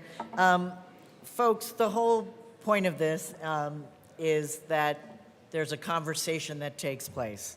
Would you like X? May I please have Y? And you can get a fork, you can get a fork, nobody's taking away your fork, you can have a ketchup packet. If you are a suburban white lady like me, then you are legally obligated to dip everything in ranch dressing. You're very accustomed to asking for ranch. If you're a ketchupist, you are very accustomed to getting packets of ketchup thrown at you. This bill is just about a dialogue, and that dialogue takes place all the time at the farmer's market where consumers are selecting what utensils they would like. And did we talk to farmer's market? You bet. Talk to food trucks, farmer's market, and guess who's registered in opposition? Nobody, not even the Restaurant Association, not even the American Chemical Council. So ask for a no on this amendment. Rep. Luck. Thank you, Madam Chair. And those are all interesting arguments, but they lend to the particular question of why then are there exceptions in this bill? Right? If it is as you say, then why not add to the exception list or get rid of all exceptions and just make it apply to everyone equally? Rep. Bradley. Thank you, Madam Chair. Right. So in one sentence, we say we need statewide regulation, so there's a clear policy for all. But if you turn to page 4 in the bill, let's talk about all the people that we don't regulate. Hotels. Sorry, wrong page. There's a whole carve out for a bunch of different meals provided to patients or residents of a health facility licensed or certified by the department. School cafeterias, I know somebody says because it's already in law. Meals provided as part of a social service program directed at serving one or more vulnerable populations such as school children and low-income eligible households. Meals provided to guests staying at a hotel, lodging house, or rooming house. Single-use food service are intended to prevent spills as provided by a retail food establishment. You can't come up here and say we need statewide clear policy and then carve people out. That is hypocritical in nature. You can't say the rules for thee but not for me and then carve a bunch of people out in this bill. You either say it's a statewide policy or you don't. Period, end of sentence. You don't have 2 pages of carve-outs. Rep. DeGraff.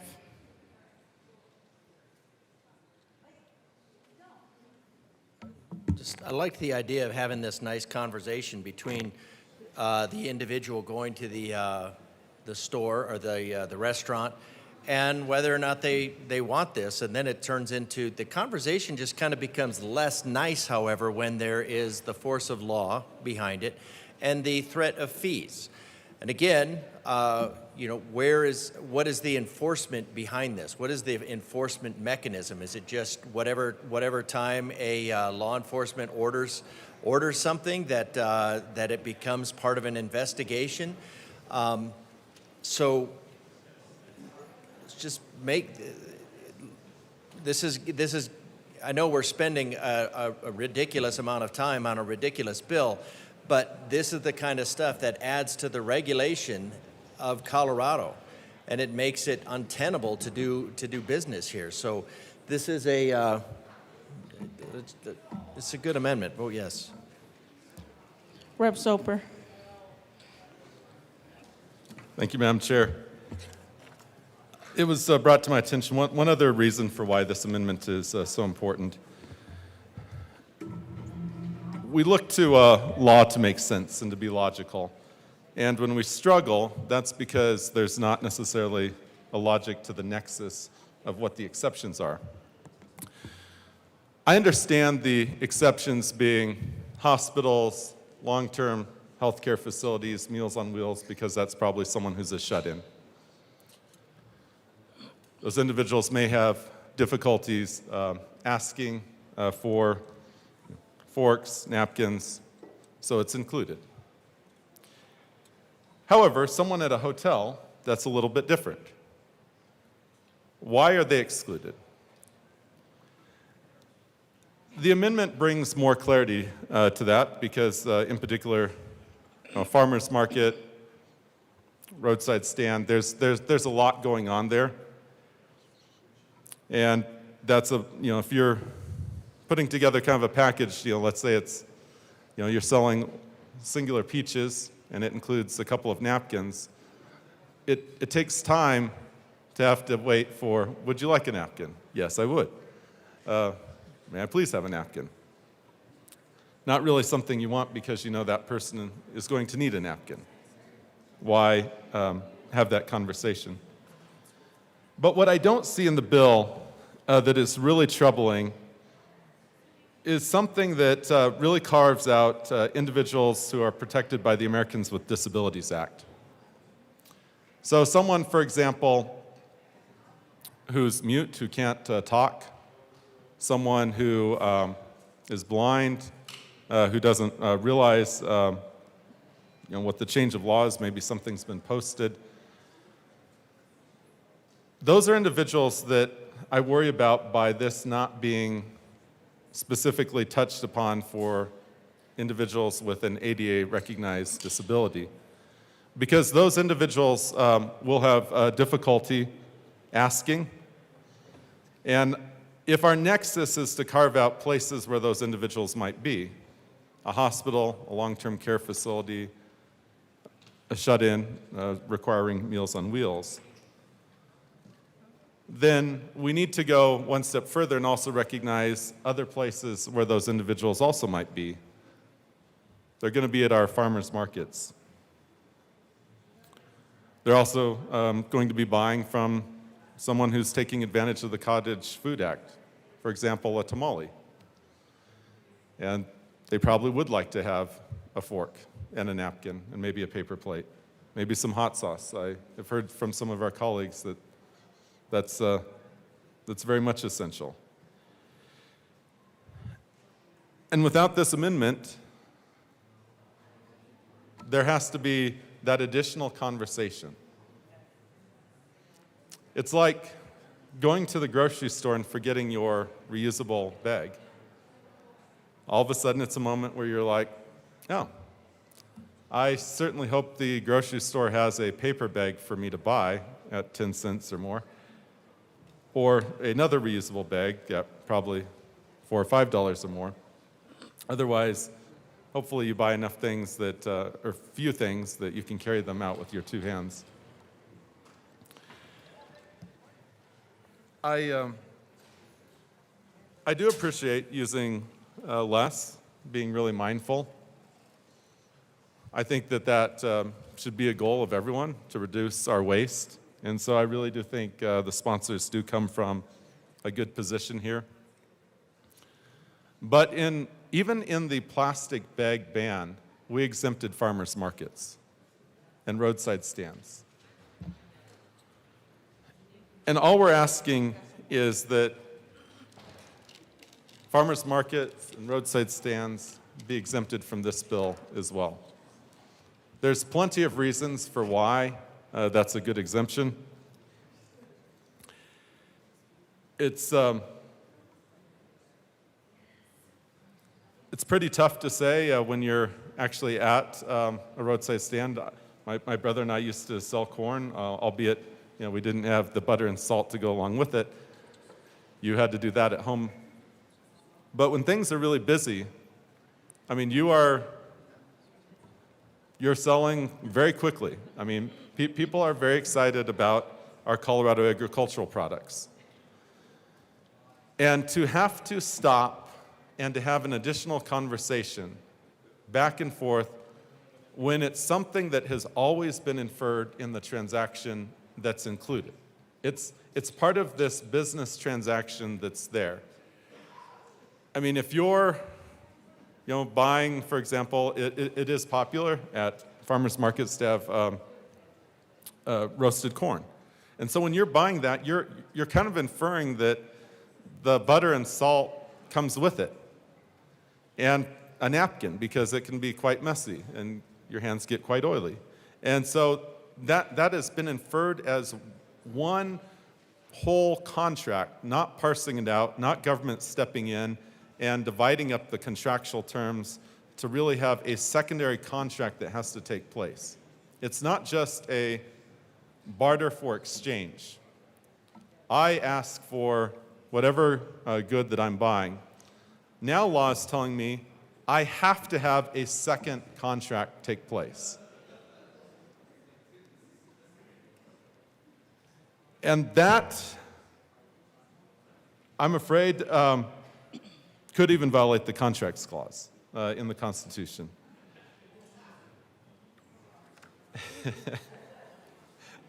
You knew where I was going. I'm glad a few people are listening. So it's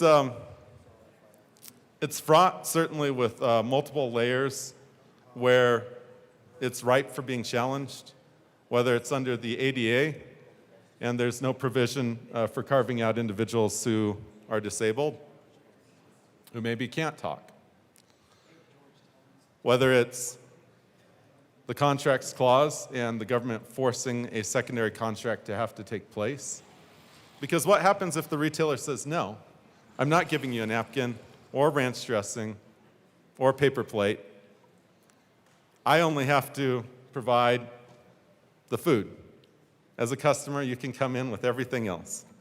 They could do that because we've now forced the separation of what was one whole contract now into two different contracts. And everyone should be very mindful of those two reasons for why there's weaknesses here. I would hope that there would be more stakeholder work that would be done to really look at these specific issues. I understand why certain individuals carved themselves out completely. I mean, if I'm the hotel and lodging industry, I would have done the same thing. It's kind of mind-boggling that they are the ones that came and carved themselves out. If you're staying in a hotel, you're probably pretty sophisticated in terms of at least having to know what's going on in the world.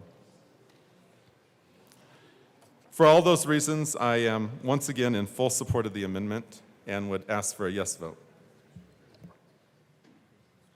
Representative DeGraff, or no? Okay. Is there any AML Winters? Okay. Now, is there any further discussion on Amendment L012? Seeing none, the question before us is the adoption of Amendment L012. All those in favor say aye. Aye. All those opposed, no. Amendment L012 is lost. Rep. DeGraff to the bill.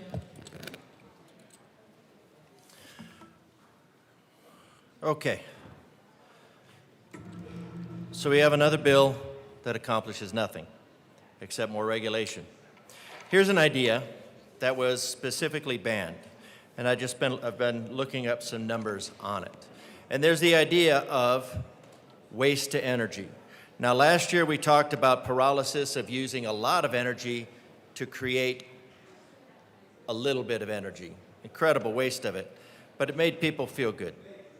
So just wanted to throw out for all the tree huggers here that there is a process of waste to energy. Some places use it, and it reduces your landfill requirement probably about 80 to 90%.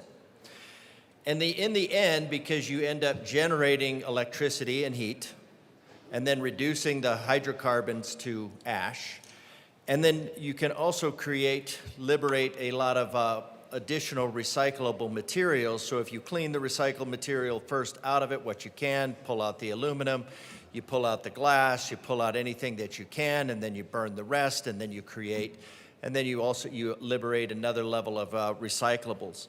So for every ton that is converted of landfill that is converted in waste to energy, you actually save about 1.1 to 3.5 tons of CO2. So the absolute best scenario here is to just burn it.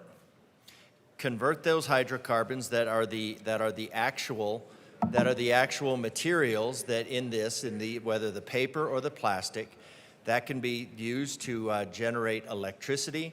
And when you actually do those things, you actually you generate power, you reduce waste, and you free up a recycling stream. So if you actually want to create a solution as opposed to just more impositions on people for the sake of controlling every aspect of their life, then waste to energy is an actual solution, but interestingly, one that was banned by this body. Is there any further discussion on Senate Bill AML Winters?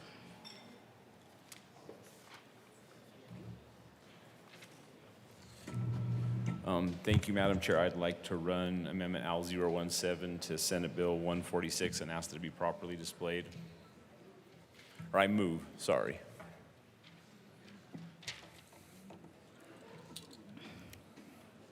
Amendment L017 is displayed. AML Winters to the amendment. Thank you, Madam Chair. After talking to a couple of my friends that own businesses, they were just wondering if I could exempt my house district. There's been so many exemptions within the bill. They were just hoping in the spirit of exemptions that we could exempt House District 47. And with that, I urge an aye vote. Is there any further discussion on Amendment L017? Rep. Wilford. Thank you very much, Madam Chair. On behalf of House District 34, I request a no vote. Is there any, Rep. Martinez? Thank you, Madam Chair. As this only pertains to House District 47, I am also going to request a no vote on this. This seems very specific and only pertaining to one part of the state, so I'm also going to request a no vote on this. Is there any further discussion on Amendment L017? Seeing none, the question before us is the adoption of Amendment 017. All those in favor say aye. All those opposed, no. Amendment L017 is lost. Rep. Johnson. Thank you, Madam Chair. And being able to talk about the whole state and something that's going to affect them, I move L018 to Senate Bill 146 and ask that it be broadly displayed.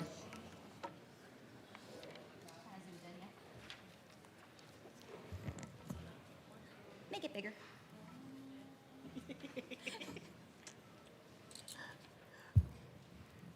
Amendment L018 is broadly displayed to the amendment. Rep. Johnson. Thank you, Madam Chair. I urge a yes vote for this. When we do policy that affects the entire state, when we have voices coming and saying our areas don't want it, if people want this, do it as a local effort. Do it as a county effort. I can speak that all 7 of my counties don't want this. When we saw the plastic bag ban, our small businesses and our farmers markets were getting yelled at because people don't know it's coming from this building. Instead, it caused a lot of disagreements on the businesses, on the people. And when they tried to explain it's not because of us, they said, you're the one enforcing it. You're the one we see, we're gonna yell at you. Let's listen to the people who have different districts.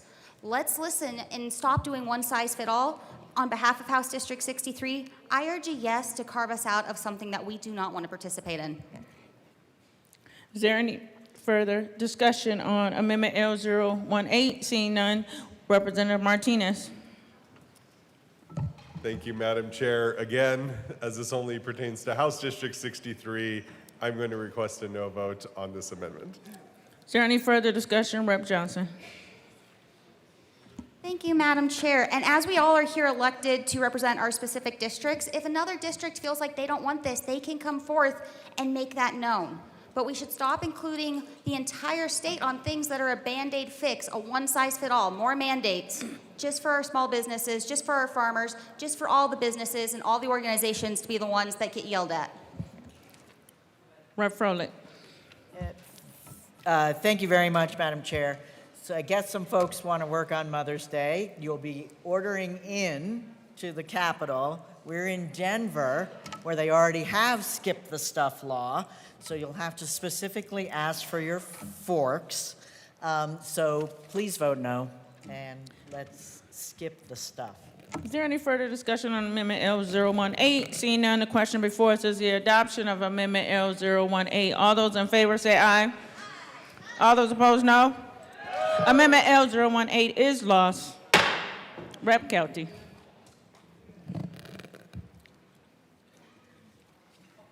Thank you, Madam Chair. In the spirit of today and all things with this bill, I move L019 and ask for it to be properly, broadly displayed.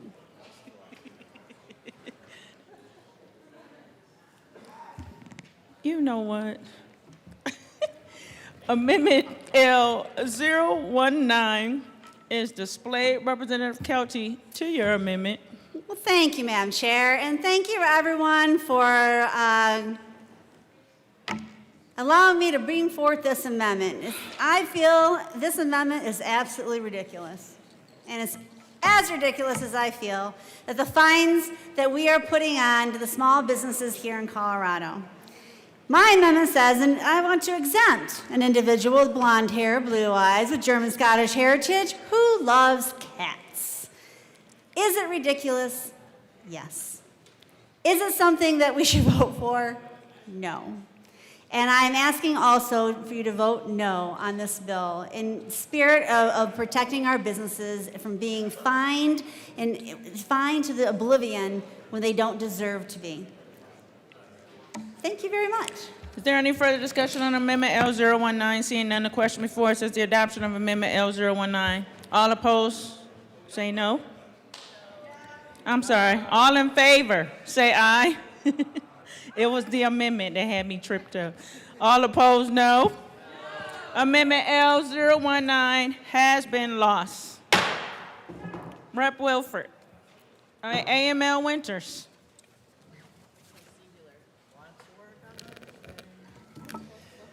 Thank you, Madam Chair.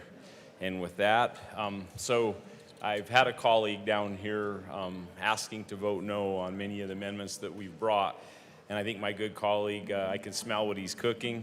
So I would like to move L020 to Senate Bill 146 and ask that it be properly displayed.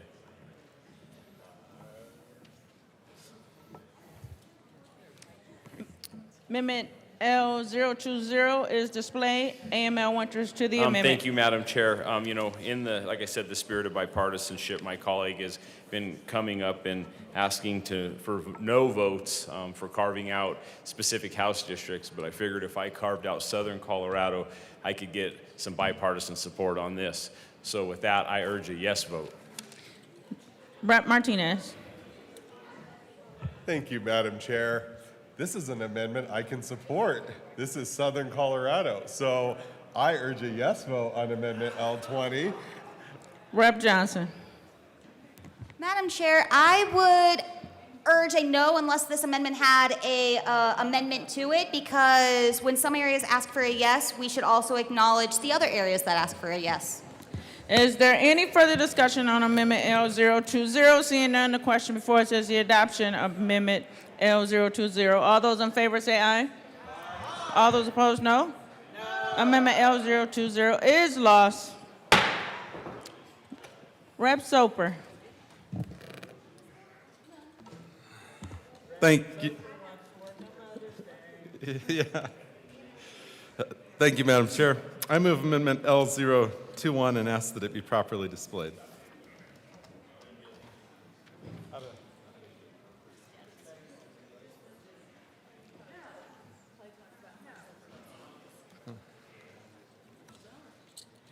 Amendment L021 is displayed. Rep. Soper, to your amendment.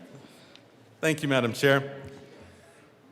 So as I mentioned before, America's #1 farmers market is west of the Continental Divide, but since we couldn't do a direct exemption, this exempts all districts west of the Continental Divide. It's really important, in Colorado's farm and ranch country on the west slope, that we also get our carve out. I mean, we're just like any other industry. I mean, I know you worked with the Hotel Association to get their carve out, the Hospital Association to get their carve out. All the West Slope is asking for is our carve out. And we're a pretty big industry within Colorado. We may only be roughly 1/8 of the state's population.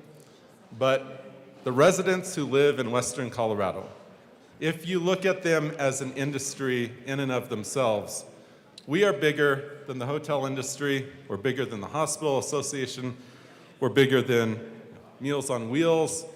All of them got their carve out. We're asking on the Western Slope for our carve out as well, and to be treated just like the other industries that got their carve out from the bill. Any Rep. Supla. Thank you, Madam Chair. I urge a yes vote. Is there any further discussion on Amendment L021? All those in favor say aye. All those opposed, no. Amendment L021 is lost. To the bill. You want to go? Okay. Rep. Froelich and Rep. Wilford. Madam Chair, thank you. I wanted to share with you today that I have a gift. Oh, no. I have a gift that I can read minds. You just ordered takeout. I did. And you're thinking, I would love 11 ketchup packets, 6 forks, and a mountain of napkins. No, I just wanted 1 fork. Okay, wait. Now I'm getting, yep. You're thinking, please, give me a lifetime supply of soy sauce that I'll put in a drawer and never use. Rep. Froelich. This is clear now. This is clear. Yes, you're thinking, yes, I absolutely need utensils for the salad I'm eating at home with my own silverware in my own kitchen. Rep. Shockingly, Froelich. no. Oh, that's weird. I have to, hold on 1 second. I have to recognize you before each of you speak. We Okay. can't go back and forth that way. It's going to slow down our jam, but that's okay. Rep. Wilford. That's weird. Rep. Froelich. Almost like we shouldn't be guessing what people want. Rep. Wilford. Exactly, because when we guess, Rep. Froelich. You have to raise your hand, too. Rep. Wilford. we get waste. Vote yes on the bill. Representative Luck.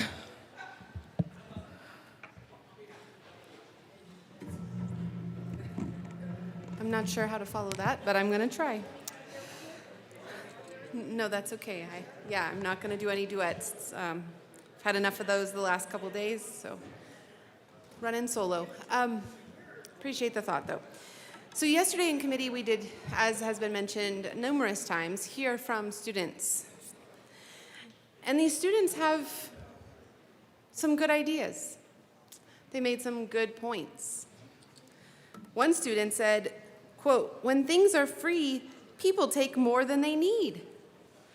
I laughed out loud, thinking of other conversations we've had in this building around healthcare and other stuff, where that piece of wisdom could be applied to a good effect, I dare say. This idea in and of itself is a good idea.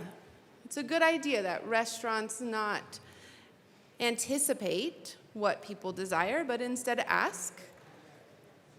We heard from representative out of Boulder explaining that they did a study of 287 restaurants and found that there's a roughly $71,000 annual savings, assuming that they get customers who only ask for these things 20% of the time. These restaurants can save that much money. It's a good idea. It's a good idea for our environment that these restaurants have a policy by which they don't automatically fill your bag with items, but either lay out items that you could take or inquire with you as to which items you desire. It's a good idea. It makes sure that people get things that they want and will use. If they're not getting things they don't want and won't use, weren't just going to throw away items that they received. All of that is a great idea. One of my struggles with this building is, though, the Good Idea Ferry. The Good Idea Ferry comes along with all of these grand ideas and then seeks to use the power of government to enforce them. And that's where, for me, I diverge from this bill. Does this good idea raise to the level of government compulsion? Right, to the gun.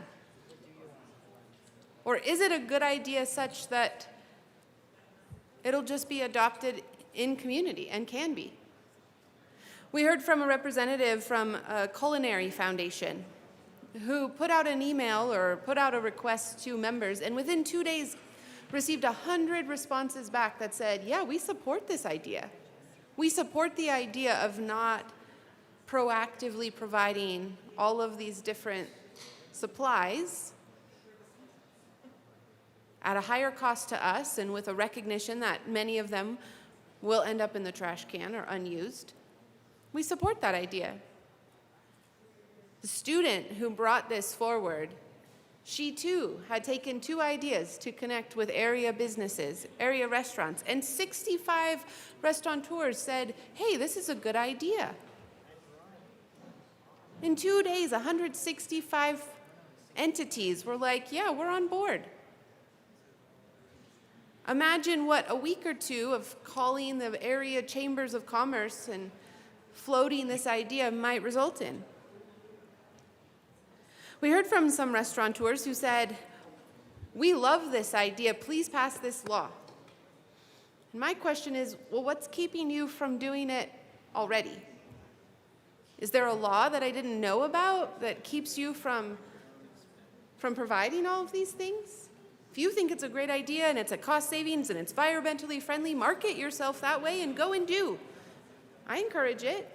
I'm one of those people who, when folks start to put stuff in the bag, I'm like, no, thanks. Here, let me give this all back to you. Here, you take it out so that it doesn't end up in the trash because I touched it, right? Health, food standards, all the rest. But the reaction, the response to that came down to a couple things. One, there was a fear that if they didn't provide all of these different goodies that customers had come to expect, that there would be complaints and they would lose business. And so they desired for us in this room to be the bad guy. Here, you guys impose. You be the fall guy, so that when there is a... You might get comfortable. I have a few more things to say.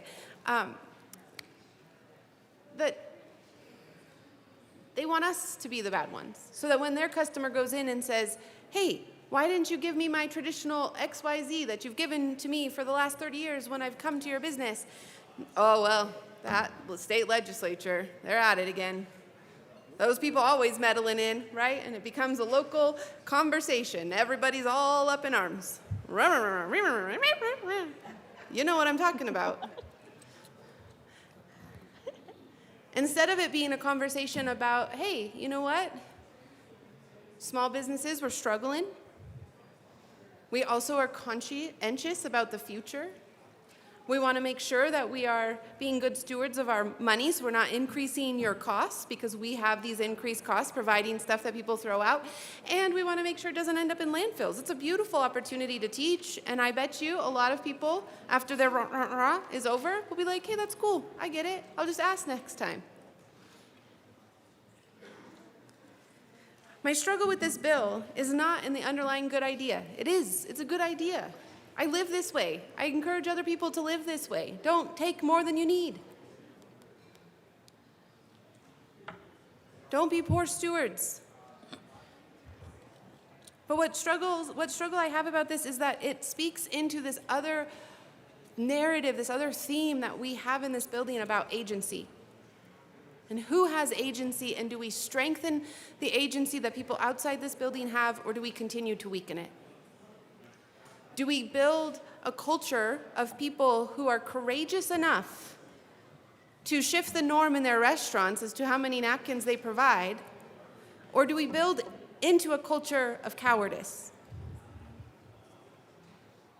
Do we strengthen people's desire to actually make decisions on their own, of their own accord, in associations with each other, to come together as restaurants and say, you know, this is what we're going to do? Or even individuals, do we strengthen that? Or do we use the force of the state to dictate a particular outcome and socially engineer? It's true, the latter is much more effective and efficient. It's quicker, right? Some bill sponsors may not think this is all that quick, but on the whole, it's quicker. You put this in the law books and there's a potential fine, and all of a sudden you can't find a plastic bag anywhere, or, you know, you gotta ask for all these napkins. But sometimes quicker isn't better. It's that old adage that if you help a bird come out of his shell, he actually will die because he has not developed the necessary strength in his wings to fly. Time after time after time, we pass bills in this building that weaken the wings. We think we're helping, but we're actually causing more suffering. And you might say, this isn't suffering. These people are likely not to get fined. I have to tell all of those who ran amendments to exclude their particular districts, really, your districts are already excluded under this bill because the enforcement mechanism gives the power to the counties to decide whether or not they are going to enforce. So if your local county decides we're not going to enforce, you have been exempted. I assume that many of the counties this side of the aisle represents are going to be like, thanks, but no thanks, we're not going to waste our time fining our area businesses because they put a spoon in a bag at the ice cream store without being asked.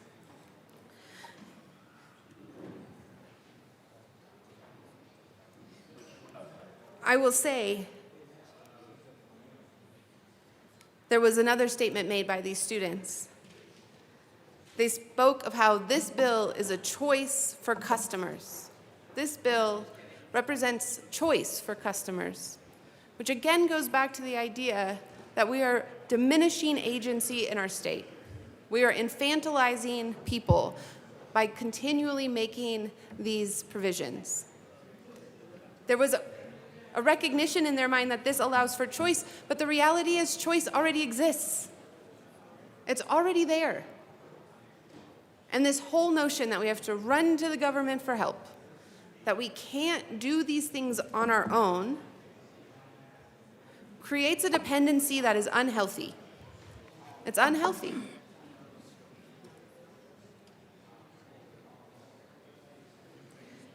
And so I cannot support this otherwise good idea. I can't support the idea that compulsion should be added. Every good idea doesn't have to have a government action. Some things we can just do. Moreover, we should do. Please vote no.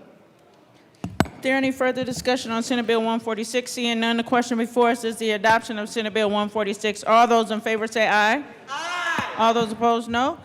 Senate Bill 146 is adopted. Mr. Sheba, please read the title of Senate Bill 26113. Senate Bill 113 by Senators Amabile and Ball, also Representatives Carter and McCormick, concerning requiring a recovery residence to obtain a license from the Behavioral Health Administration. Representative McCormick. Thank you, Madam Chair. I move Senate Bill 113, the Finance Committee report, and the Health and Human Services Committee report. Okay, to the Finance report. Thank you, Madam Chair. In Finance Committee, we did bring an amendment in response to the Judicial Department to make things more clear. And with that, I move L018 to the Finance Committee report and ask that it be properly displayed.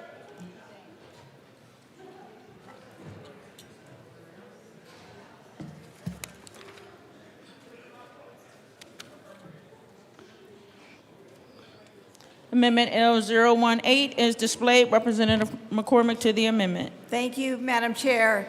L018 just further clarifies for the Judicial Department that they are not contracting with unlicensed recovery residences and that they can still set their own terms of procurement when they are choosing recovery residents. And this is upon request from Judicial. We urge an aye vote on L18.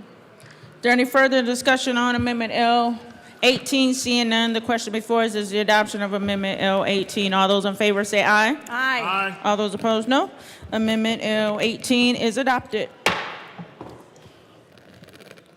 To the Health and Human Services report. Rep. McCormick. Oh, wait. Sorry, we're still on the Finance report. I withdraw that. Rep. McCormick to the Finance report. I move that we accept the Finance report as amended. Is there any further discussion on the Finance report as amended? Seeing none, the question before us is the adoption of the Finance report as amended. All those in favor say aye. Aye. All those opposed, no. The Finance report is adopted as amended. Representative McCormick to the Health and Human Services report. Yes, thank you, Madam Chair. In Health and Human Services, we made some technical changes. We also made sure that Oxford homes are included in this new arrangement with the BHA and clarified some definitions. And we urge an aye vote on the Health and Human Services Committee report. Representative Bradley. Oops. Thank you, Madam Chair. I move L016 to the Health and Human Services Committee report and ask for it to be displayed.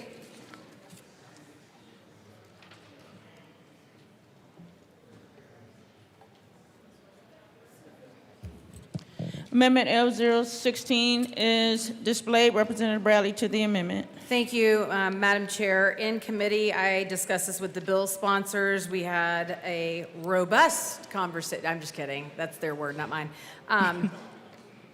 To strike shall not and substitute may for these recovery living residences, and strike medications in accordance with the physician's orders and substitute medications.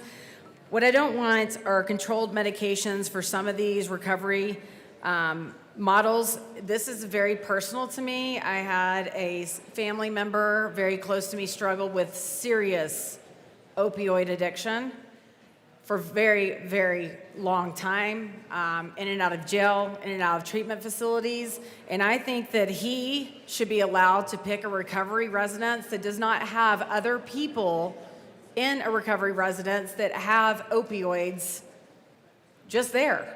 I think he should be allowed to go to a recovery residence that does not offer a place where other people have controlled substances where he could lose his sobriety. I think this is a fair amendment to let other residential treatment programs to offer a place where people like this person in my life, I hesitate to say who it is because the trolls will go nuts, to allow them to be sober. And if you make these facilities have to have controlled substances, that is not fair to people who are really trying to obtain their sobriety. And I know the bill sponsor says, well, we're trying to place certain people very quickly. But does that come at a cost to people like the people in my life that are struggling in and out of prison and want to go somewhere where they can be safe and free of a place that has opioids in their business? They should be able to pick if they want to offer controlled medications in a place that offers sober living. That was not okay with the person in my life. And he struggled. And it is not fair to watch someone that you love struggle with opioid addiction. It is on every corner at any time. He bought these off the streets. He bought these off of friends. He went to doctor's offices and got them. If we're going to add sober living, then we should allow different treatment places to not have controlled medications and offer a may versus a shall. It is not fair for people struggling with addiction to have to be in a sober living facility with other people who have opioids. That would be like offering heroin in the room next door. And that is not fair and that is not just. And so I'm asking you to accept this amendment so that there are some places that offer treatments that don't include controlled substances for people that are struggling. Thank you. Rep. Carter. Thank you, Madam Chair. What I want everyone to understand, the purpose of these sober living facilities is it's about reentry. It is our not our homeless, but it is individuals who need inpatient treatment or are coming from inpatient treatment. They're also coming from incarceration. The key, and I want to, myself and the representative from Douglas County have had conversations regarding this specifically, and I completely understand. I understand her point of view. I'm going to be asking for a no vote on this amendment because we have to meet the clients where they're at. If you bring in an individual who needs continued treatment, continued medication, the whole point of the safe recovery houses is to allow them to recover in those safe spaces. Once we start limiting who can actually be in the recovery houses, we limit the ability for these recovery houses to do exactly what we are trying to get them to do.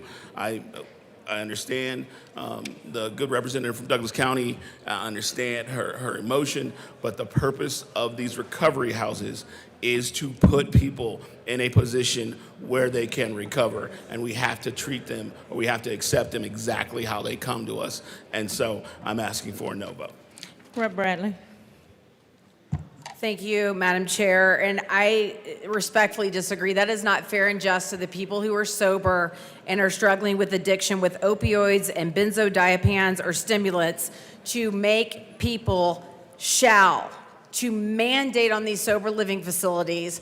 So for the person that I am speaking of who was incarcerated, who stepped out of incarceration, struggling with opioids, to now have to be placed in a sober living facility with other people on opioids, all I'm asking is to take it from a shall to a may, so that there's other places that he could pick to go to that don't house people on opioids, to take it from a shall to a may, so that there is somewhere in the state of Colorado that he could pick that doesn't have to host people in the recovery facility on opioids, benzos, or stimulants. If you're meeting people where they're at, then meet everyone where they're at. He was incarcerated, and he needs to be in a home free of opioids, benzos, and stimulants. So you're picking winners and choosers again with your shall and not your may, and that's what we do in this building. Is there any further discussion on Amendment L016? Seeing none, the question before us is the adoption of Amendment L016. All those in favor say aye. Aye. All those opposed, no. Amendment L016 is lost. To the Health and Human Services report. Rep. McCormick. Yes, we urge an aye vote on the Health and Human Services Committee report. there any further discussion on the Health and Human Services Committee report? Seeing none, the question before us is the adoption of the Health and Human Services Committee report. All those in favor say aye. Aye. All those opposed, no. The Health and Human Services report is adopted. Representative McCormick to the bill. Thank you, Madam Chair. Senate Bill 113 has to do with recovery residents that provide alcohol and drug-free housing and peer support for individuals with behavioral health disorders, often during critical periods such as re-entry from incarceration or step down from inpatient treatment. And these settings are a very critical part of the behavioral health and housing continuum. And without supportive housing options provided by these recovery residents, many individuals may get back into the same high-risk environments that fueled their crisis. These residents instead provide safe housing, peer support, and accountability. Currently, state law requires the Behavioral Health Administration to outsource recovery residents' oversight to a third-party contractor. That was written into statute a few years ago, but this model has been proven to have some difficulties with it. It leaves the state unable to take action against operators who have refused to comply with certification requirements, and that lack of enforcement leads to vulnerable individuals exposed to potential harm, and it also leaves neighborhoods without any recourse when they need some. The BHA has had significant challenges with this regulatory model, and this bill moves the authority to the state. It's a very common sense solution that prioritizes safety and the well-being of these individuals. And this bill acts also on calls from community, mine in particular, and also a specific recommendation from the Behavioral Health Ombudsman 2025 report. We need clear oversight of these recovery residents, and I urge an aye vote on Senate Bill 113. Rep. Carter. Thank you, Madam Chair. Understanding these recovery residents provide an alcohol and drug-free housing and peer support for individuals with behavioral disorders, often during reentry from incarceration and or inpatient treatment.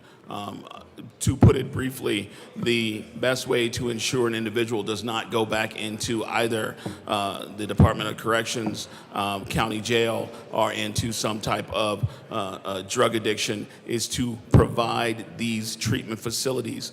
The reason that we are here is because the BHA did not have the ability to directly fix problems that were happening because of the third-party contractors. What this does, it eliminates those third-party contractors. We have a licensing structure in place, and now we can actually get to the whole point of this, which is helping our neighbors who are post-incarceration and post-drug treatment. So I ask for an aye vote.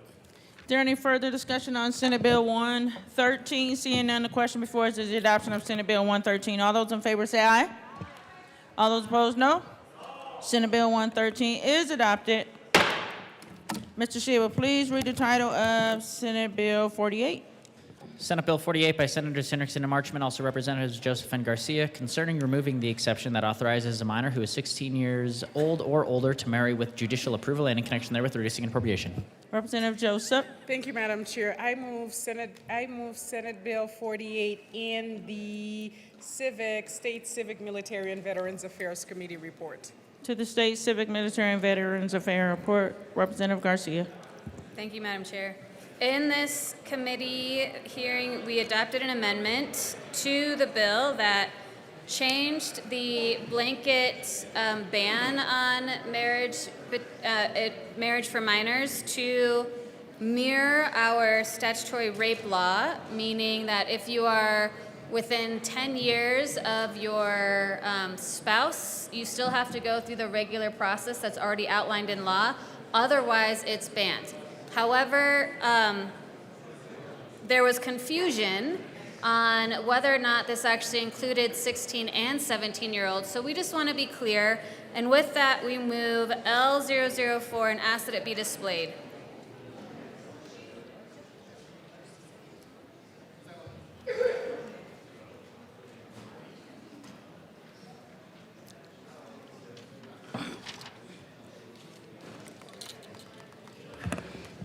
Amendment L004 is displayed. Representative Garcia to the amendment.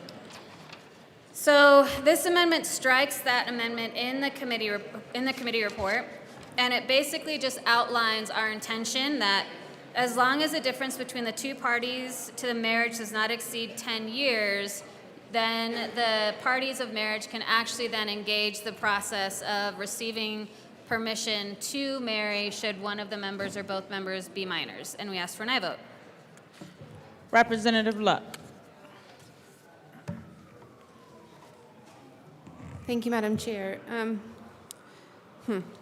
So can you help me understand why we're allowing for a 17-year-old to have sex and procreate with someone 11 years older or 10 years older than them, but not marry them? Like, why we're putting this disparity in law? I just wrapped my mind around what we did in committee, so just wondering what that is. Rep. Joseph. Thank you, Madam Chair. I want to be very smart and slick and say you don't need a license to have sex. Representative Luck. What is happening?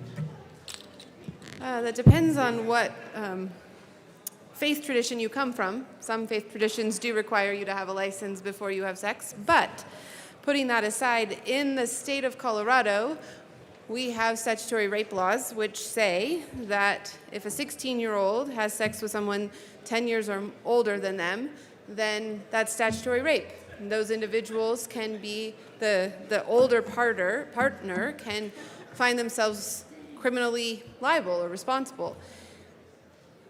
The way that this bill was amended in committee, it said that when we're looking at marriage of minors needs to comport with whatever statutory rape laws are. So if our statutory rape law applied to 16 and 17-year-olds and said you can't have sex with somebody 5 years, 15 years, whatever it was, that would be the standard by which you could marry. Because if you can't have sex with them, you shouldn't be able to violate that by just simply getting married.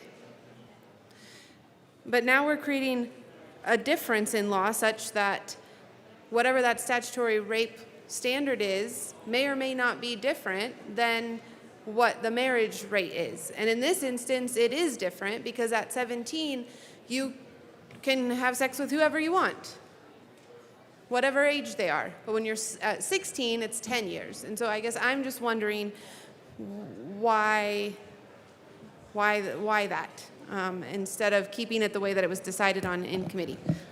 Rep. Garcia. So the original intention of the first amendment we brought was always to limit it to 10 years. When the original amendment that we brought stated the two parties to the marriage is not more than the age difference described in section 18.3402, we were really focused on the age difference, not on the actual who qualifies under statutory rape. So because that wasn't clear, we decided to come back and just make it very clear that we were talking about 10 years for minors. Representative Luck.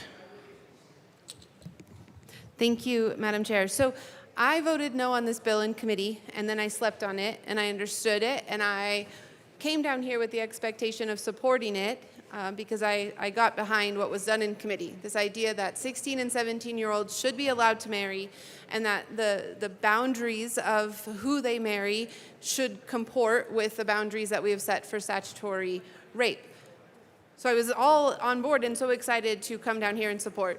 But if this amendment passes, then I'm back to being a no vote. Representative Espinoza. Thank you, Madam Chair. I just want to come up and go again through what we discussed in the committee and why I do believe that this amendment actually is better. Because in committee, because of the age difference requirements under statutory rape, that is, there is no issue of people at 17 having that sex with someone older. What we wanted to do was put the parameter around that in a clear way so they were not excluded. And the way the statutory rape language was working is it was only going to necessarily apply to the 16-year-olds. The 17-year-olds were not going to be encompassed in the provisions of what we were trying to do.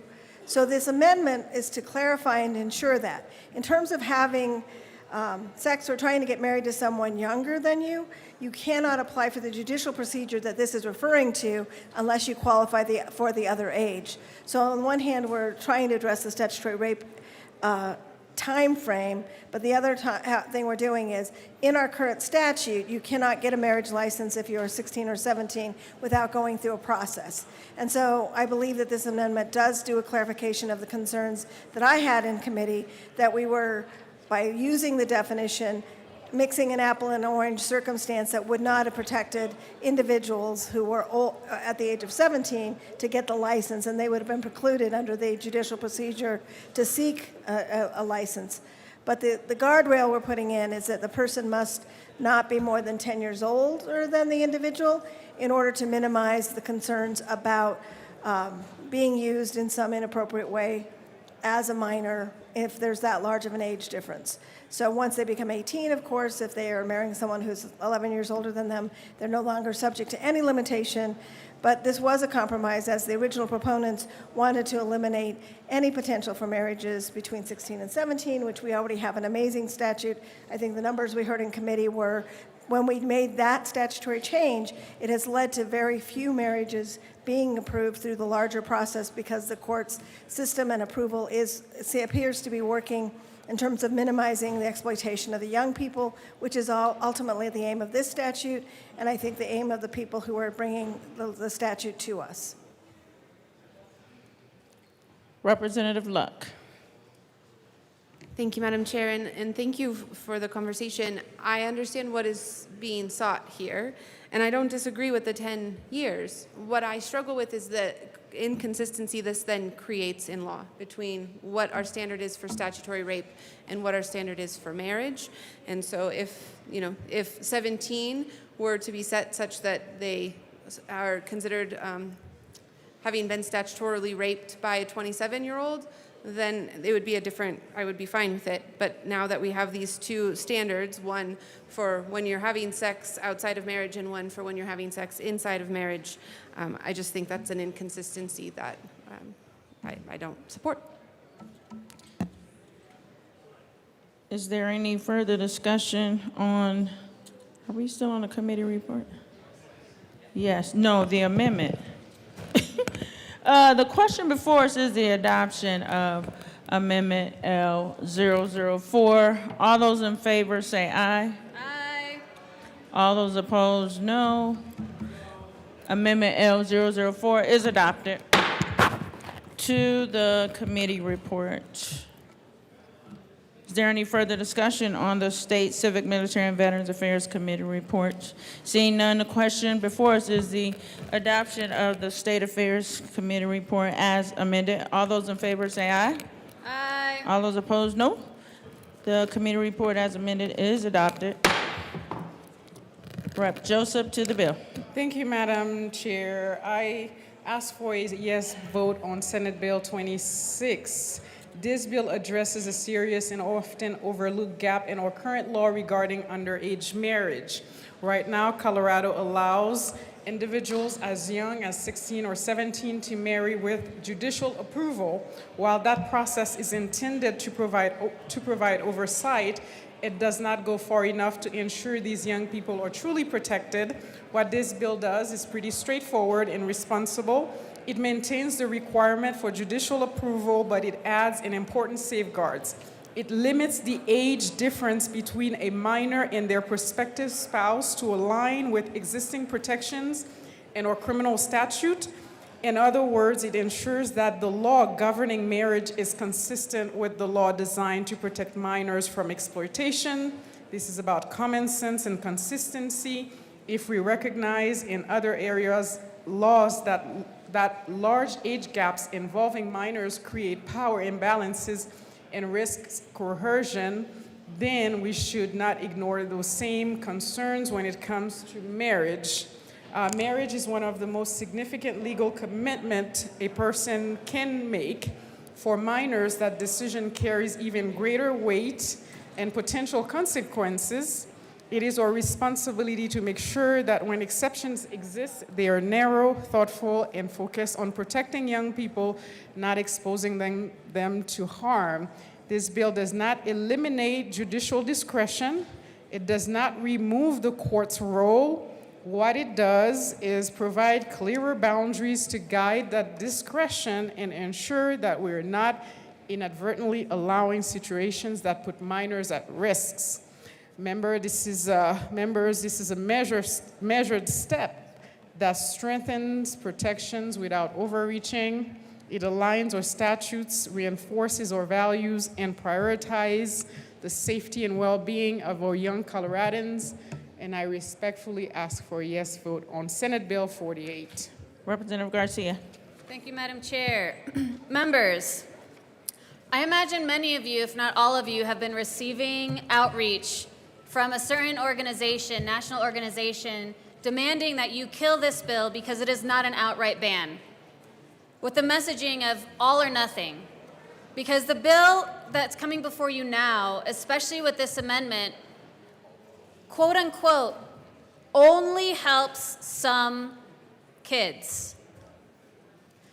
One of the major issues that came up in this bill as we've been getting it through the process is that anti-trafficking organizations oppose an outright ban. Reproductive justice organizations oppose an outright ban. Civil liberties groups oppose an outright ban. And that is why we amended this bill to address the most egregious cases when you have a 16 or a 17-year-old marrying a 50-year-old. Since 2019, when Colorado changed its laws to ensure that there was greater oversight with judicial discretion, with guardian ad litem, with parental consent, the number of marriages to minors and between minors plummeted. It plummeted to around 38 a year, where it was before between 170 to 250 a year. But what still exists is there were 5 marriages where there was an age gap greater than 10 years. In those cases, we do have to question, is there exploitation? And I also want to be clear, members, that marriage is not only about sex. The only reason, maybe for some, the only reason that marriage exists is to create a partnership. Now, what you do with that partnership is between you and your spouse. But young people, they may choose to enter into this contract for other reasons. They may choose to enter this contract because they need to have greater support. Maybe they need financial support. Maybe they want to go and be on base with their partner, and they can't unless they're married. We don't know why people choose to get married. And that goes for 16 and 17-year-olds. But what we do know is that our system that's in place is a good one, and we are just cleaning it up to make sure that the difference between age does not allow for exploitation, and ask for an aye vote. Representative Luck. Thank you, Madam Chair. I do want to reiterate and reinforce what the bill sponsors just said. I think that for those who are being lobbied on this bill by individuals who are very passionate about this topic and who don't have the concern about that inconsistency between statutory rape and that we just talked about on the amendment, this is a good bill. The idea behind this bill is a good bill. We heard from individuals who came to testify against this amended version who wanted that complete ban, who wanted to say to 16 and 17-year-olds, never, ever, ever can you get married. And what I heard from them was really, don't ever marry ever. That was really what was communicated, was just this disdain generally for the institution of marriage. And so if you're getting emails flooding your inbox talking about how this bill, because it quote unquote compromised or watered down, just know that that seems to be the position of some of those people who are writing those emails. I don't subscribe to that. I think 16-year-olds and 17-year-olds should be able to get married. I think that that is something that they should be able to make as a decision in their life. And by having this barrier of time, you preclude some of the abuses that may still be continuing since the 2019 law. And so I do appreciate what the bill sponsors are trying to do. And like I said, I came down here initially to support what was done in committee and to shift my vote from a no to a yes,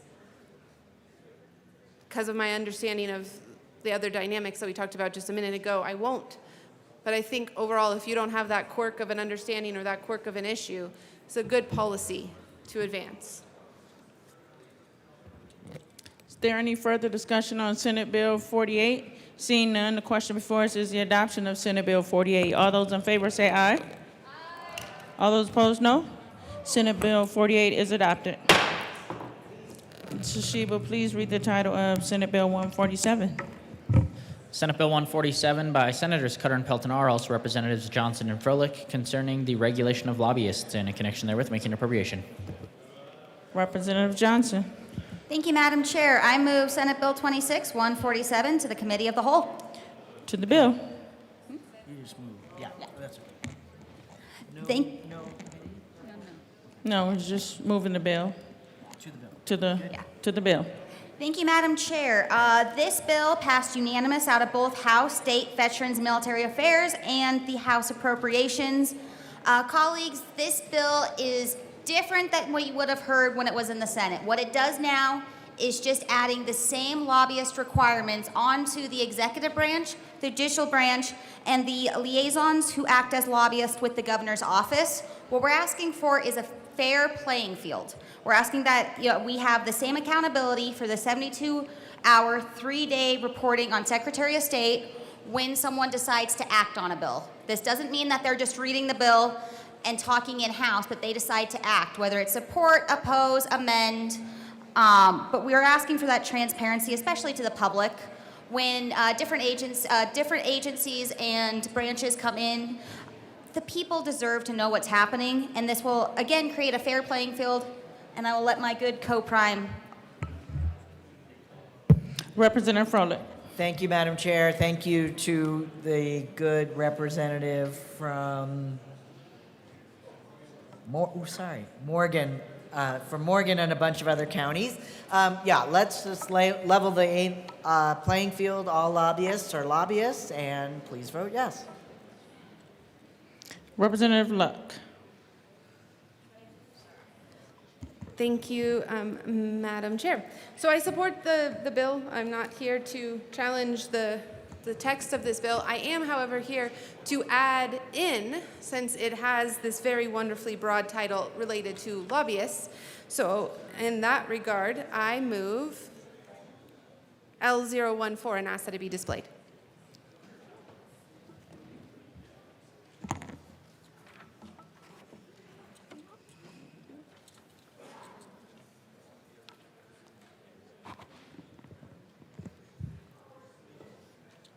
Amendment L014 is displayed. Representative Luck, to your amendment. Thank you, Madam Chair. So, how many of you have been in committee and have received a slew of text messages from the Lobby Corps? Nobody. Oh, a couple folks. Great. So, in receiving that slew of text messages, how many times have you noticed that those folks who are texting you don't actually make themselves available to the committee at the dais, at the witness table? Right? A number of times they sit in the back of the room and they text us and, respond to whatever is going on in real time and say, ask this, or what about that, or here's a fact, or what have you. And how many times have you, as someone who has been on the opposite side of a question, been sponsoring a bill, found yourself a touch bit frustrated because these conversations are happening around you. You don't necessarily know what the substance of the conversations are sometimes, but you know that they're happening, and you would very much like to ask those individuals who are taking these positions and influencing the committee to put it on the record, to present it out, and to answer questions. So what this amendment does is simply say that if a client takes a position of support, amend, or oppose, not monitor, but support, amend, or oppose, that client must make a good faith effort for their lobbyist or themselves to be present during the committee hearing for that bill they've taken a position on. And they don't have to actually testify, right? There's no requirement that they testify. No need to elongate committee hearings if they don't have all sorts of things proactively to handle. But it does say that they need to make themselves available for the committee so that the committee can ask questions of them. So that if the committee does wonder where they're at or how what X stakeholder said combines with what Y lobbyist in the back is saying, that all of that can be flushed out on the mic in real time. Just allows for greater transparency. It allows for greater access and for a more holistic conversation so that everybody understands the dynamics by which these conversations are fluctuating. So I ask for an aye vote. Representative Bradley. Thank you, Madam Chair. Members, we've all been upset with the Lobby Corps going against our bills and not saying why they're going against our bills. They make lots of money. The least they can do is show up to the table and tell us why they don't like our bill instead of secretly texting in the background. Like, come up to the table. Come up to the table. You want to be a part of the table? Come to the table. Let it be known why you hate the bill instead of texting in the background or 30 minutes before saying kill the bill. At least go on the record, answer some questions, put your opinion on up there so we can put you on social media. I'm just kidding. No, I'm not. I will blast it all over social media, sure will. So come to the table. The governor's office, I think, will love this bill even more. And we can know why you hate our bill or maybe support our bill. But at least, at the very least, making your six figures, you can come to the table and answer some questions on our bills and not secretly just try to kill them in the back of the committee room. I think this is a great amendment for all the legislators so we can tell everyone who's in charge of our own bills in our little room in here. We can vote on this amendment so that we know why and who's in favor and who's opposing, and then we can find out why they're in favor, why they're opposing, and maybe, who knows, they'll just move to monitor and just let us do the work that we are here to do for our constituents. Thank you. Representative Johnson. Thank you, Madam Chair. And very much appreciate, the adding conversations as we flush out the whole process. We're going to respectfully ask for a no vote with 8 days left of session. This is a lot that really does need more stakeholding. Would love to continue this conversation next year, but respectfully ask for a no. Is there any further discussion on Amendment L014? Seeing none, the question before us is the adoption of Amendment L014. All those in favor say aye. All those opposed, no? Amendment L014 is lost. Representative Tatone to the bill. Thank you, Madam Chair. Members, this is a bill around lobbyists, is regulation of lobbyists. And as such, what I'm concerned about, and what a lot of my constituents and everyone else is also concerned about, is knowing when a check is given to a candidate by a lobbyist. How do we know that they've given a check to somebody? And we have a solution, and I move Amendment L010 and ask for it to be displayed.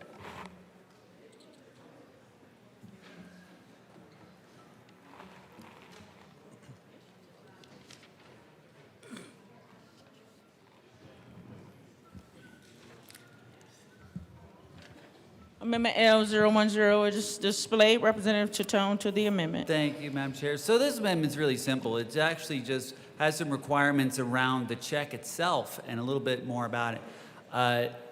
If you want someone to know that a lobbyist has been giving money to us, we have to be sure that there are guidelines to make sure that it is absolutely clear. And I'll let Rep. Soper tell you a little bit more about the details of why this really works really well. Rep. Soper. Thank you, Madam Chair. And it's an honor to serve with you. It's an honor to serve. Thank you. Just to explain the amendment a little bit more. So it talks about when a professional lobbyist, as defined by what the bill does, makes a monetary contribution in the form of a check to a candidate or candidate committee. And then we're laying out some very specific details that are here. And it's important that the entire chamber understands the details. That the check be presented to the candidate or candidate committee at a public event. It displays the full name of the professional lobbyist, the monetary amount of the contribution, the name of the recipient candidate or candidate committee, the date of the contribution, and, this is perhaps the most important part, that it measure no less than 3 feet by 6 feet. And we've been granted permission to show you how this check would look as defined by the amendment. We did get permission. We did have permission. So this would be the size of the check. And the image, just so everyone knows, is it would have to be a photo or video would have to be taken and then presented to the Secretary of State so that everyone could see that the check was given. Rep. Tatone. Thank you, Madam Chair. And I think like the last part here is that if a professional lobbyist making a monetary contribution to campaign or candidate committee must submit to the Secretary of State a photograph or a video of the presentation of the check. Does anybody want to come down and practice with us as we give you the check, and then you can take a picture of that while we give you the check. And for the record, members, they did get permission from the majority leader to display this prop. The check. Yeah. It's a big check. Practice getting Now to the bill. Does anybody want to practice? I think that's it. No take. Well, that's unfortunate. There's no takers for that. Representative Tatone. Thank you, Madam Chair. You know, in all jest, this is a little idea I cooked up a while ago. And with that, I withdraw the amendment. Representative Luck. Oh, wait. The amendment has been withdrawn. Thank you. Representative Froelich. Thank you, Madam Chair. You know, it's almost too bad because the large check company is a small business just struggling, trying to make it. And they have such a small market for the large checks, just no one asking for it. But even absent the terrific amendment and its withdrawal, we ask for a yes vote on the bill. Is there any further discussion on Senate Bill 147? Seeing none, the question before us is the adoption of Senate Bill 147. All those in favor say aye. All those opposed, no. Senate Bill 147 is adopted. Mr. Sheba, please read the title of Senate Bill 006. Senate Bill 6 by Senators Amabile and Kirkmeyer, also Representatives Brown and Taggart, concerning parity for the use of non-opioid pain management drugs. I'm going to move it. Representative. I did. Representative Taggart to the bill, to the committee, to the. Just move it. You know what? We gotta move Hold it. on, let me just pause for a second. Okay. Thank you, Madam Chair. I move Senate Bill 6 and the Appropriations Committee report. To the Appropriations Committee report.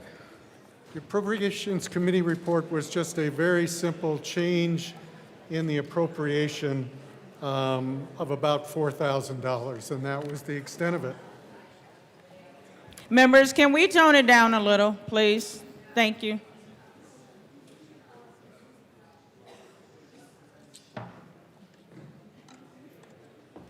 And I would ask for an aye vote. All right. Is there any further discussion on the appropriations report? Seeing none, the question before us is the adoption of the appropriations report. All those in favor say aye. Aye. All those opposed, no. The appropriations report is adopted. Representative Brown to the bill. Thank you, Madam Chair and members. Today, my good colleague from Grand Junction and I have the honor to present to you Senate Bill 6. This is really about parity and access for pain treatment options. We all are very familiar with opioids as a form of pain relief. This bill makes sure that non-opioid treatments are treated at parity in insurance with opioid treatments. Non-opioid treatments are often subject to additional administrative barriers like prior authorizations or step therapies that opioids are not. And this bill will ensure that non-opioid treatments are not placed behind additional hurdles that don't apply equally to opioids. It's not about expanding coverage or mandating new benefits. It simply ensures that the tools that we have are applied equally to both non-opioids and opioids. And for that, we'd ask for an aye vote. Representative Taggart. Thank you, Madam Chair. And just to bring some background to this as well, in 2023, we lost 1,300 Coloradans to overdose, of which 77% of those individuals, they were opioids. At a national level, we lost 48,000 individuals in year 2024. And it's estimated today that 7.6 million, let me stress that, 7.6 million American citizens are today overusing or misusing prescription opioids. I would also say in Health and Human Services, there was a concern that this bill might be centered around one drug. In fact, there are 4 drugs now approved as non-opioids in this space, and another 8 that are very close to being approved. So this is not a one-drug bill. Rather, it's associated with many drugs that are coming on the market that are every bit as good at treating both acute and chronic pain as opioids are. And I would ask for an aye vote. Is there any further discussion on Senate Bill 006? Seeing none, the question before us is the adoption of Senate Bill 006. All those in favor say aye. All those in favor say aye. All those opposed, no. Senate Bill 006 is adopted. Madam Majority Leader. Thank you, Madam Chair. I move House Bill 1425 till tomorrow. Don't move. Till tomorrow. Majority Leader Duran. Thank you, Madam Chair. I move the committee rise and report. Members, you have heard the motion. Seeing no objection, the committee will rise and report.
The House will come back to order.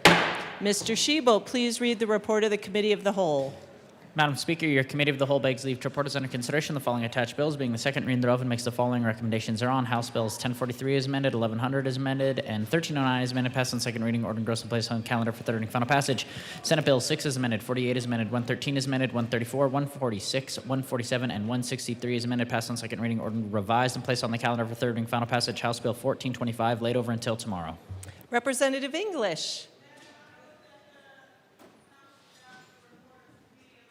Thank you, members. You have heard the motion. We do have amendments at the desk. Mr. Shebel, please read the first Bradley amendment to the Committee of the Whole report, Senate Bill 113. Representative Bradley moved to amend the report of the Committee of the Whole to oversee action taken by the committee in not adopting the following Richardson Amendment, L16 to Senate Bill 113, to show that said amendment passed, that Senate Bill 113 is amended passed. Representative Bradley. Thank you, Madam Speaker. I ask that the Bradley amendment be displayed. We do need to move it first. I ask that the Bradley amendment be moved to the, I move the Bradley amendment to the Committee of the Whole and ask for it to be displayed. There we it go. is. It is properly displayed. Please proceed. Yes, I move to strike shall not and substitute may, and strike medications in accordance with the physician's orders and just put medications. For me, this is about people coming out of incarceration and going into recovery. This is about people that want to be sober, that want to be free of drug and alcohol. I heard the bill sponsor say things like safety and not putting people at risk and all of these things. We are in an opioid crisis. We just heard two bill sponsors down here talking about the opioid crisis that we are in the state of Colorado and moving to have drugs that are non-opioids in the state of Colorado. In fact, we have 4 now. We're working on 8 because of the opioid crisis that we're in. So now we're going to take people out of incarceration that are working on their sobriety and put them in a sober living facility, but still allow people to come in on opioids and benzos and stimulants. And that is not fair and that is not just. I was just asking to make sure that we change a shall to a may, so that there are other recovery centers in the state of Colorado that can allow for these residences to not allow opioids in their facilities. There has to be a way for people that are coming out of incarceration from opioid addiction to go get treatment where they are not living in a place with someone who has opioids prescribed by a doctor. It can't be the rules for thee and not for me. We can't be helping people recover from alcohol and drug addiction and in the same breath allowing people to have opioids and stimulants in a recovery facility. I am asking that the state of Colorado does not make it a shall, that it is a may. That for people like members of my family that struggled with opioids and were incarcerated for it, that they can find a safe place to go where the person in the room next door has not been prescribed opioids. They are highly addictive. People struggle with them. I have watched a family member of mine struggle for 15 years with it. And if you're going to tell me that these sober living facilities are now going to be licensed, then there has to be places that these people can go where they are guaranteed to live opioid free and not have to worry about the person next to them having prescription drugs that they are trying to be free from. These same people are struggling with opioids too, guys. It's not just alcohol and heroin and meth. We have an addiction crisis to opioids in this country. Change the shall to the may. Let recovery facilities decide whether they are going to take people in with opioid medications. That's all I'm asking for. We are in a crisis, so much that 2 bill sponsors have brought a bill forward to help us with non-opioids in the state. And I stood down on it because we are in a crisis. I'm asking that there are safe places for people coming out of incarceration to go live and be free of opioid addiction as well. It cannot just be a place in our state that is only free of alcohol and other drugs and not a place free of opioid addiction. We cannot keep picking winners and losers. That is not fair, and that is not just, and that is not safe for the people struggling with addiction in our state. Please vote yes on this amendment. Representative Carter. Thank you, Madam Speaker. As I said on seconds, we have to meet our neighbors where they're at. The whole purpose of this is to help our formerly incarcerated and formerly in treatment neighbors. You have to meet them where they are. And if our neighbors are suffering from the addiction that puts them in these halfway houses, we have to give them the treatment and the care that the purpose of these, even the reason that these halfway houses exist. We're already in this room, just based on our zip code and our area code, some of us don't even want these facilities near us. Now we're trying to limit who can actually take advantage of these facilities. The reality is, the easiest and most, I don't even like the word, cost-effective way is when an individual gets out of incarceration is to put them in a place where they will be taken care of, where someone who knows exactly what their needs are, and that individual will not go back to being incarcerated. That individual will not go back to using drugs or alcohol. I cannot be a part of a process that is already limiting who can access these halfway houses and now increase that lack of access. I'm asking for a no on behalf of your neighbors that are in these halfway houses, in these recovery centers because they need them, not because they want to. I'm asking for a no on behalf of your neighbors. Representative McCormick. Thank you, Madam Speaker. And I just want to assure everyone that is listening that the purpose of the language in the bill is to make sure that the folks in these recovery residents do have access to the medically appropriate prescribed medication that will help them in their recovery, and that the homes themselves still have the ability on a case-by-case basis to look at specific medication if it poses a risk to the welfare of the other people in the home or to the house's overall sobriety. They have the ability to have rules and control over that. So that is their ultimate purpose, is for the welfare and safety of everyone in the home, and so they will be able to control that. So that's why we asked for a no on this amendment. Representative Bradley, this is your second time to speak. You have 5 minutes and 59 seconds remaining. Thank you, Madam Speaker, and I apologize for coming up after the bill sponsors, but again, so the welfare and the safety of people struggling out of incarceration from drugs and alcohol, but we don't want to carve out the people struggling with opioid addiction because there's going to be so-called rules. We have an opioid crisis. There should be an ability for the recovery residences to decide whether or not they want to take in people that are on medications for opioids, so that they don't put other people that are struggling with their sobriety when it comes to opioids, benzos, and stimulants, putting them in harm's way. That is all this. You can still take medications, they just can't be controlled substance medications, and that is a fair ask for the other people struggling with their sobriety when it comes to opioids. I ask for a yes vote. Thank you. Seeing no further discussion, the motion before us is the adoption of the first Bradley Amendment to the Committee of the Whole report. Mr. Schiebel, please open the machine and members proceed to vote.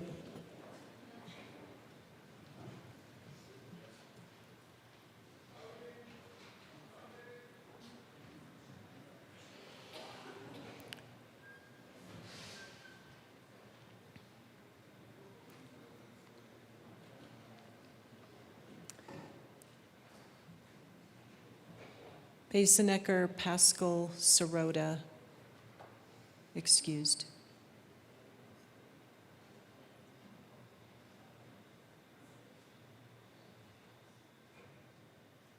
Please close the machine.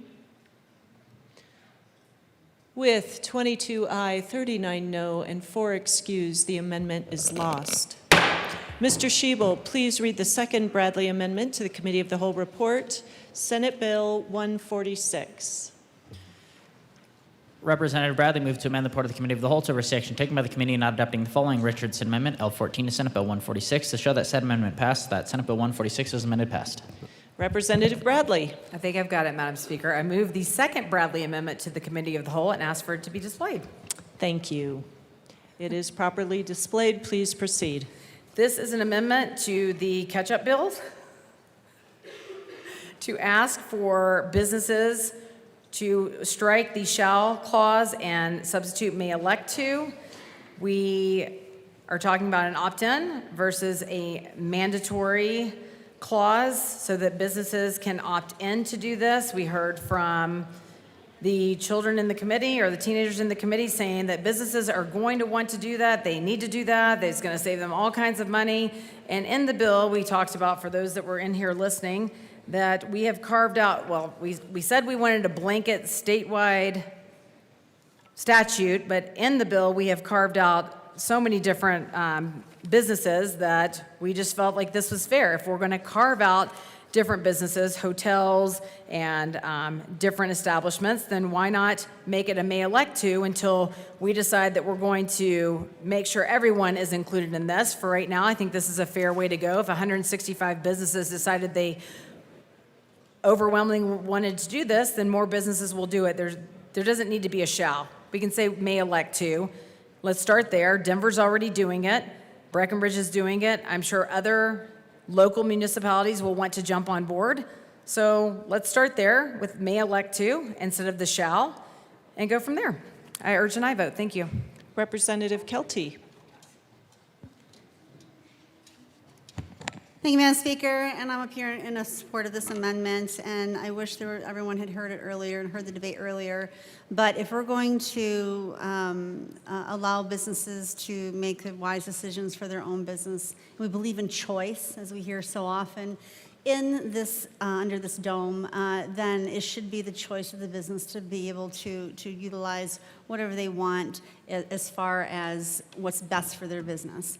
And if that means that they want to or don't want to hand out condiments, then that's up to them. But again, we have so many regulations on businesses as it is. If we believe businesses will do what's best for their own survival and for their own sake, then we need to let them do so. But by putting burdens on them, by putting on $500 fines for people who are either do or don't ask whether you want a ketchup packet or a mustard packet or a fork, that's absolutely unjust. It's unjust to businesses, and if you want to show that you actually do support that they can make their own decisions for their business, they're grown-ups, then I recommend, or I would like to ask for an aye vote on this amendment.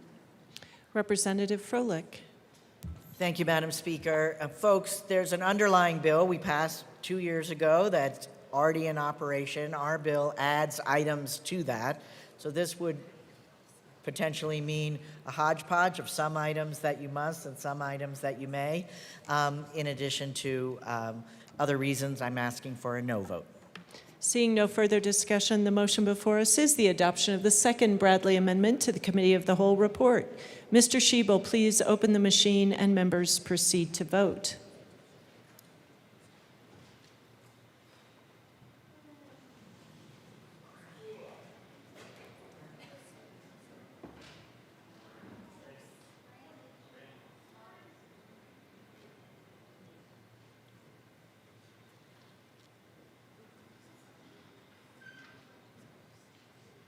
Please close the machine.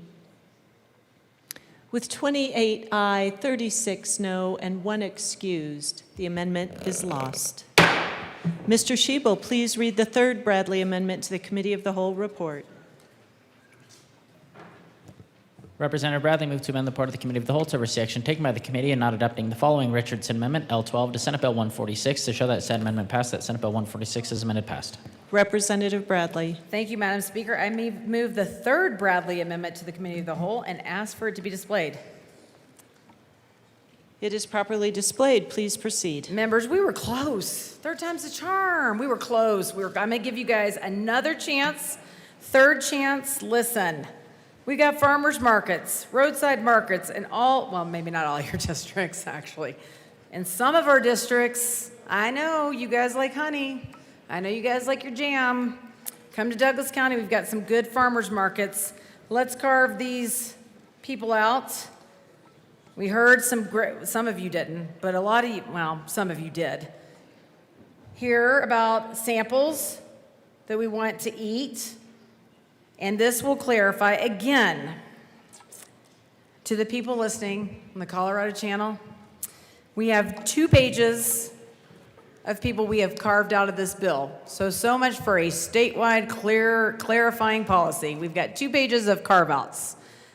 So when we talk about policy for clarity, there's 2 pages of people we're carving out. So why not carve out the farmers markets and the roadside markets? I think I'm going to rename it the Palisade Amendment for the good people of Palisade. I think that we should carve out the farmers markets in lieu of what we said earlier, because we argued that it's a statewide mandate, but it's not a statewide mandate. And I know that we're talking about this is just a conversation, but you just talked about that we've already passed a bill, and there's no reason to pass a bill on to the good people. So the least we can do is start carving out some people from what I consider the ridiculousness and let them decide if they want to have the conversation. Hey, you like that peach? You want a napkin? Here's a napkin, that kind of thing. So in your 2 pages of carve-outs, maybe add the farmers markets into it. Thank you. Representative Kelty. Thank you, Madam Speaker. And again, like I was earlier, I am in support of this amendment. And part of the reason why is I'm sure most of you have been to a farmer's market. And knowing that the dust that goes around, the germs that go around, the amount of people that go, and it's a very fast-paced environment where sometimes you can have 50 people in line to get food and to be able to hand out silverware, which you obviously need at a farmer's market. It's not like everyone walks around and carries a fork and a knife in their back pocket. Well, some of you might, but I sure don't. And to be able to have more of a sanitary environment, I really believe that they should be carved out. To penalize a farmer's market vendor who only makes, sometimes $200-300 a day, or maybe even for the whole weekend, it just depends on what they're selling. But to be able to carve them out and give them some grace in this industry, and from being fined $500 each time. And what if there's a retaliatory farmer market guy? What if the guy down this way is selling the same thing and he gets upset that you're doing better than him? Then he can go ahead and report you and have no proof, not need any proof. There are no protections for small businesses or any farmers market vendors in this bill. So this bill can be used as a weapon to retaliate business versus business. No, we never see that happen. Nonetheless, for sanitary purposes, and visualize in your head going to the farmer's market, visualize in your head the fast pace of handing out food, here, going here, barbecue, whatever it is that you're buying, and then for someone to make a mistake in that environment by handing out, God forbid, a fork, and you didn't ask for it, and then for them to be penalized. Again, these are the smallest of the small vendors. These are the smallest of the small businesses. I think some grace can be handled, can be given to them, and I'm asking for an aye vote because these guys need as much help as they can get. We might as well be able to help them out here today. Representative Soper. Thank you, Madam Speaker, and it's an honor to serve with you. It is an honor to serve with you. Members, during the debate within the Committee of the Whole, we talked about this quite a bit. Why is it important to add to the exception list farmers markets, food trucks, and roadside stands? Imagine buying a peach at the height of harvest season. It's ripe, it's juicy. You take a big bite of it at the farmer's market. You're getting juice all over your hands, your face. It's the best thing you've ever tasted in your entire life. After all, it's a Palisade peach. And now, all of a sudden, you don't have a napkin. And they're popular, so there's many people in line working to buy a Palisade peach also. And by not having it included, you get sticky, you get all over you. You might be able to wait at the end of the line until you have that opportunity to get back to the vendor and ask for a napkin. Or, when they hand you the peach with the napkin, which is currently the way things work. I tell you that because there are certain behaviors in which the consumer sees every action as part of the same contract. If you think about it, it's a barter for exchange. I want to buy a peach, I'm in a farmer's market, I have my money. I think that it comes with the peach and probably a napkin, knowing that I'm going to consume it right there on the spot. And that's when you're buying it individually for consumption. Same thing is true when you can buy corn on the cob, which is also very popular to sell at farmers markets. It is part of the business transaction, the custom and practice, to include a napkin, perhaps a little plate with that. And to say that there needs to be one more conversation of, may I please have a napkin, a plate, utensils, the things that are inferred, that are part of this entire negotiation. What in the world were you talking about for the food item if it didn't come with the sanitary side as well? I mean, we've made that an expectation that it's included. I mean, it's one thing if we're talking, for example, that the utensils need to be recyclable, or maybe they need to be made out of wood, which is what the European Union requires. But that's not the conversation here. It's that additional ask that needs to be made. And as I highlighted earlier, this also delves within that contract argument. So we're saying there has to be a secondary contract to your primary contract. Most people, unless you went to law school, never think about the fact that we're engaged in 100 plus contracts per day of barter and exchange, back and forth. And that's why at a place like a farmer's market, a food truck, I can tell you at the food truck that's down from the Capitol, I don't know how many of you have checked out the taco truck, but I would expect my fork and my napkin to come also with the plate when it's being handed. And it's popular enough that if I get pushed all the way to the back and don't think of it right away, that opportunity is lost. And yes, I could wait and go back to the end of the line. That's what the bill would call for. Or we add this to the exemption list, where we've already included places like hotels, hospitals, Meals on Wheels, schools, thank you. Schools also, it's funny, on the school side, if we're trying to instill good behavior with kids, it seems like schools would be the one place that should not be exempted at all, because we should be teaching them, but that's a little bit of a dicta. But when it comes to a farmer's market, a food truck, a roadside stand, with what would be most practicable to serve with that food item, whether it's a napkin, a fork, maybe it's salt and butter if it's corn on the cob that you've bought.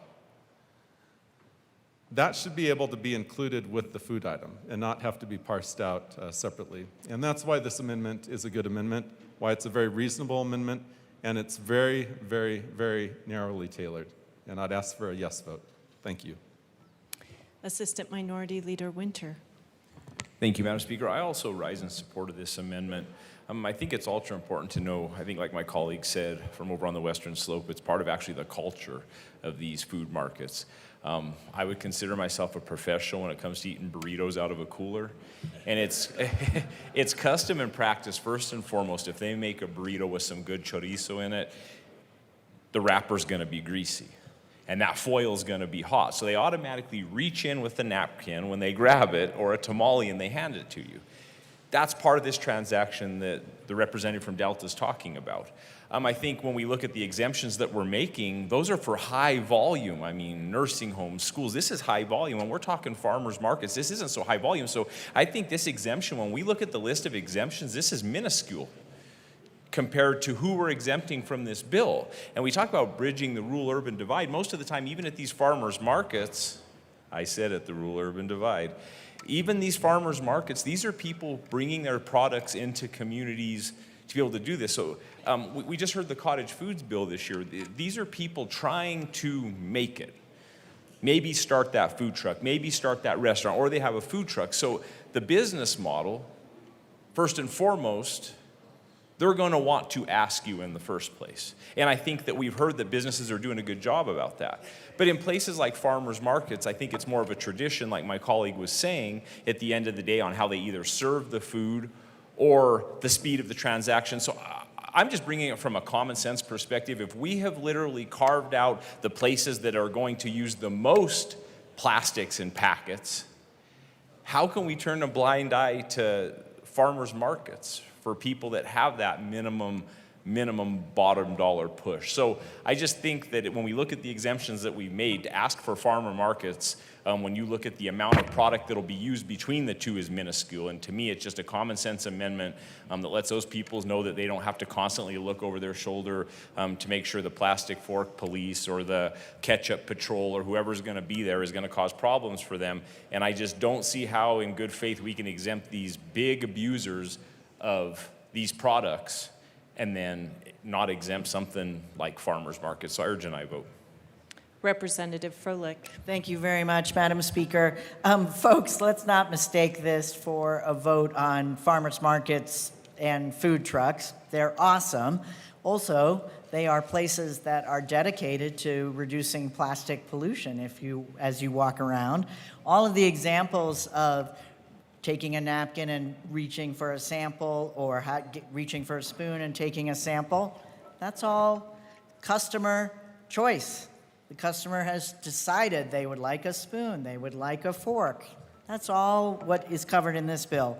In addition, food trucks who have lobbying groups, who have organizational groups, and in addition to restaurants and farmers markets, none have expressed opposition to this.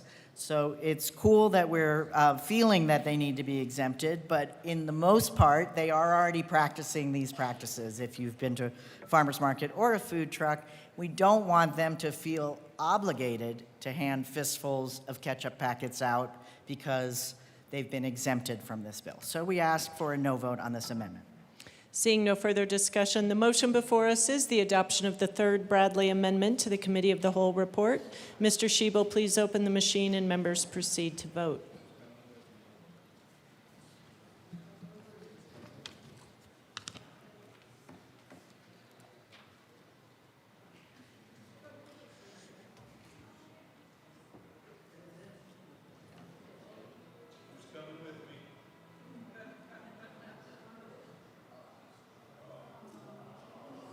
Please close the machine.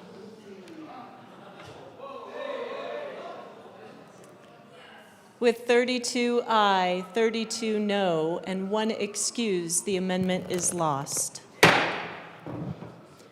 The motion before us is the adoption of the Committee of the Whole report. Mr. Schiebel, please open the machine and members proceed to vote.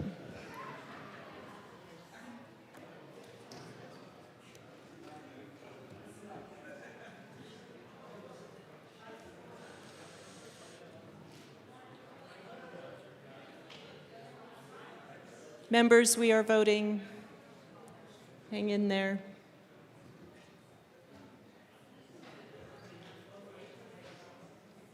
Lindsay, Phillips, Ricks, Please close the machine. With 42 aye, 22 no, and 1 excuse, the report of the Committee of the Whole is adopted.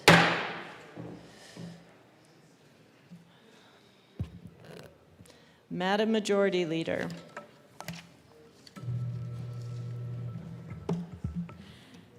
Madam Speaker, I move to lay over Senate Bill 43, House Bill 1117, Senate Bill 149, and House Bill 1307 until tomorrow.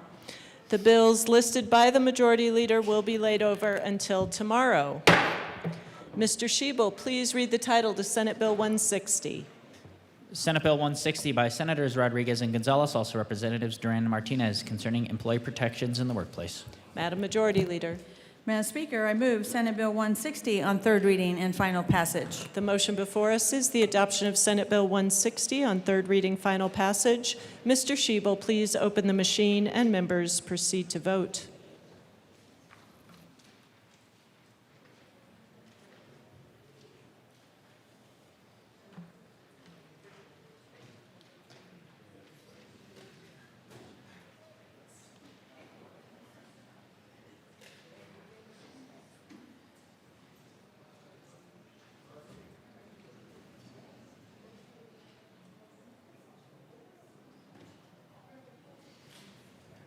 Please close the machine. With 42 aye, 22 no, and 1 excuse, Senate Bill 160 is adopted. Co-sponsors.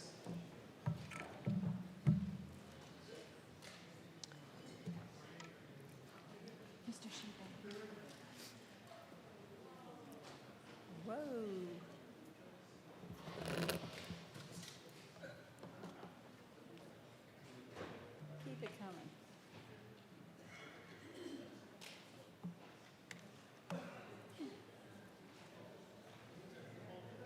Please close the machine.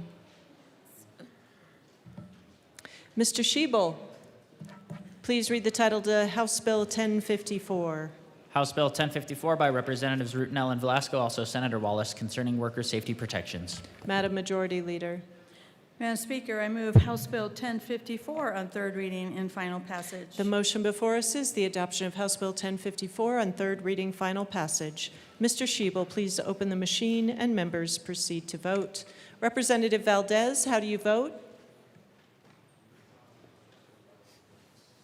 Yes. Representative Valdez votes yes.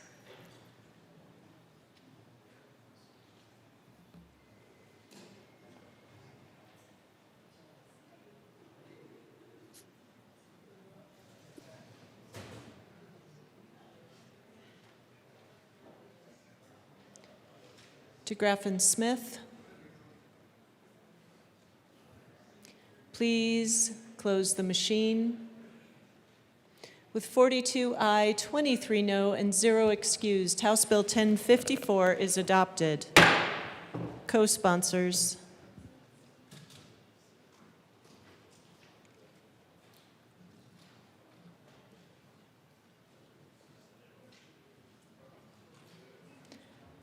Please close the machine.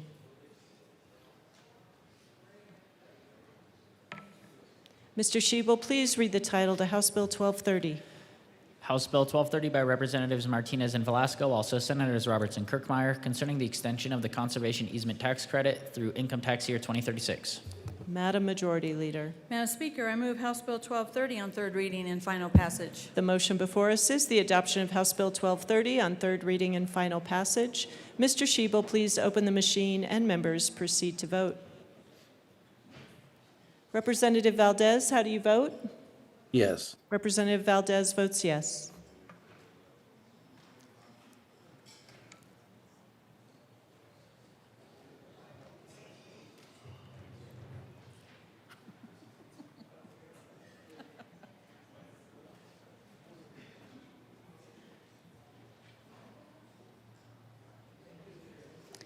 Leader and Pascal.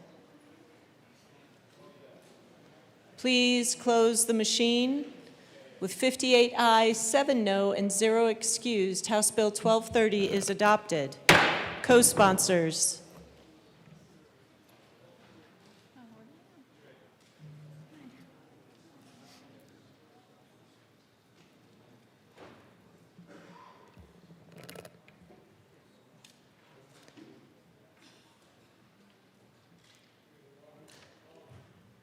Please close the machine.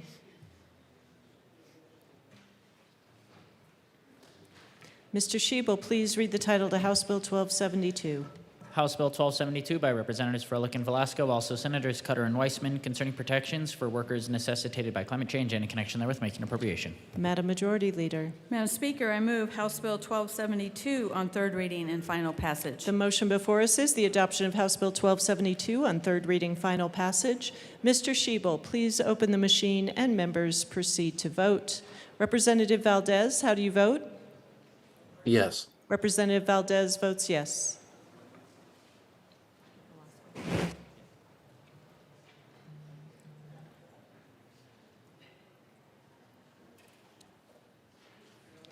Please close the machine. With 43 aye, 22 no, and 0 excused, House Bill 1272 is adopted. Co-sponsors.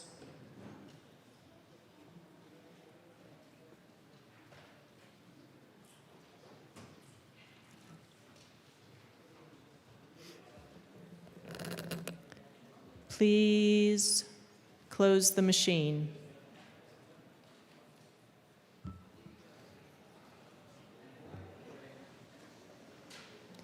Mr. Shebel, members, we are on thirds. I'll ask you to keep your voices down.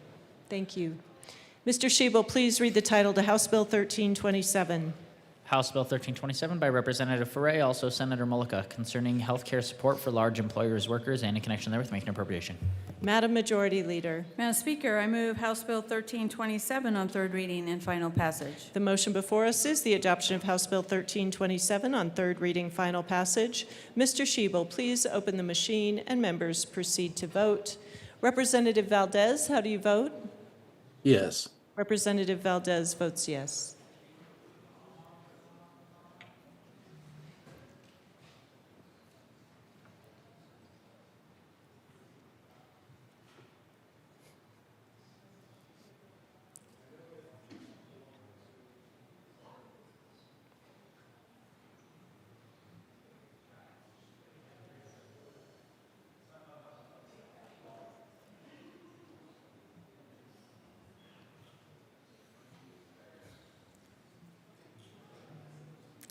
Please close the machine. With 35 aye, 30 no, 0 excused, House Bill 1327 is adopted. Co-sponsors.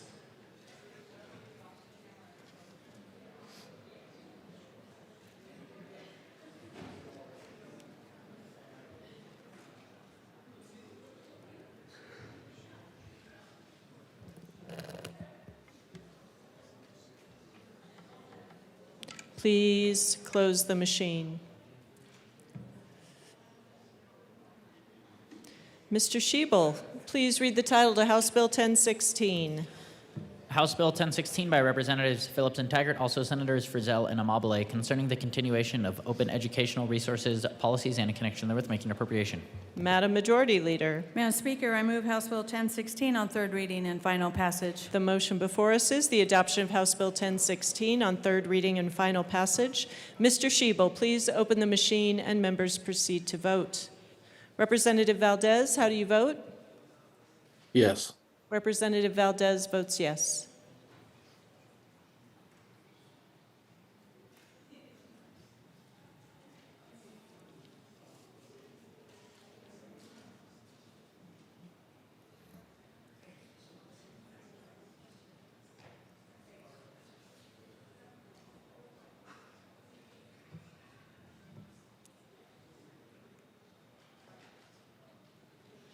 Please close the machine. With 48 ayes, 17 no, 0 excused, House Bill 1016 is adopted. Co-sponsors.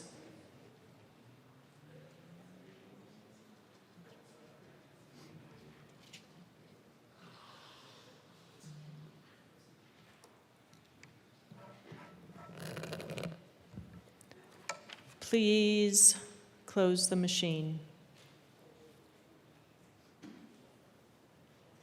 Mr. Shebel, Please read the title to House Bill 1428. House Bill 1428 by Representatives Sirota and Taggart, also Senators Bridges and Kirkmeyer, concerning measures to improve the administration of publicly funded programs available to students who are not full-time in-person students and in connection therewith, requiring the Department of Education to report on online and part-time enrichment educational programs, and authorizing an extension of the designation of a Board of Cooperative Services to administer the statewide supplemental online and blended learning program. Madam Majority Leader. Madam Speaker, I move House Bill 1428 on third reading and final passage. The motion before us is the adoption of House Bill 1428 on third reading, final passage. Mr. Shebel, please open the machine and members proceed to vote. Representative Valdez, how do you vote? Yes. Representative Valdez votes yes.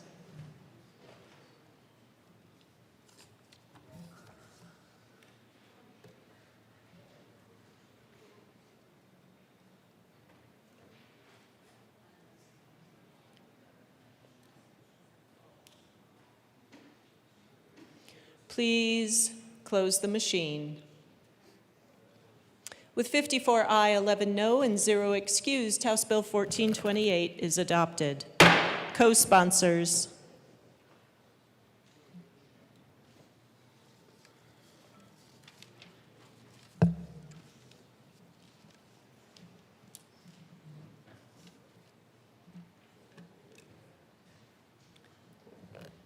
Please close the machine. Madam Majority Leader. Madam Speaker, I move to lay over the balance of the calendar till Wednesday, May 6, 2026. Seeing no objection, the balance of the calendar will be laid over until tomorrow, May 6th. Madam Majority Leader. Madam Speaker, I move that the House stand in recess until later today. Madam Majority Leader, could you withdraw that motion? We will entertain announcements and introductions. Yes, Madam Speaker, I withdraw my motion. Thank you. Representative Froelich. Thank you so much, Madam Speaker. Sorry for the kerfuffle. The Transportation, Housing, and Local Government Committee will meet in as quickly as possible. We're not in LSBA. We're in Old State Library. Thank you. Representative Gilchrist. Thank you, Madam Speaker. The Health and Human Services Committee will meet in room 112, 15 minutes upon adjournment to hear 66, Senate Bill 66, Senate Bill 162, Senate Bill 17, and Senate Bill 138. Terrific. Thank you. Representative Mabry. Thank you, Madam Speaker. Judiciary Committee members, let's meet in 10 minutes in room 107. Thank you. Representative Ricks. Thank you, Madam Speaker. We will meet, House Business Affairs and Labor will meet tomorrow upon adjournment. We'll be hearing 6 bills. And so it will be about 10 minutes upon adjournment tomorrow. Thank you. Thank you. Seeing no further announcements, Madam Majority Leader. Thank you, Madam Speaker. I move that the House stand in recess until later today. The House will stand in recess until later today.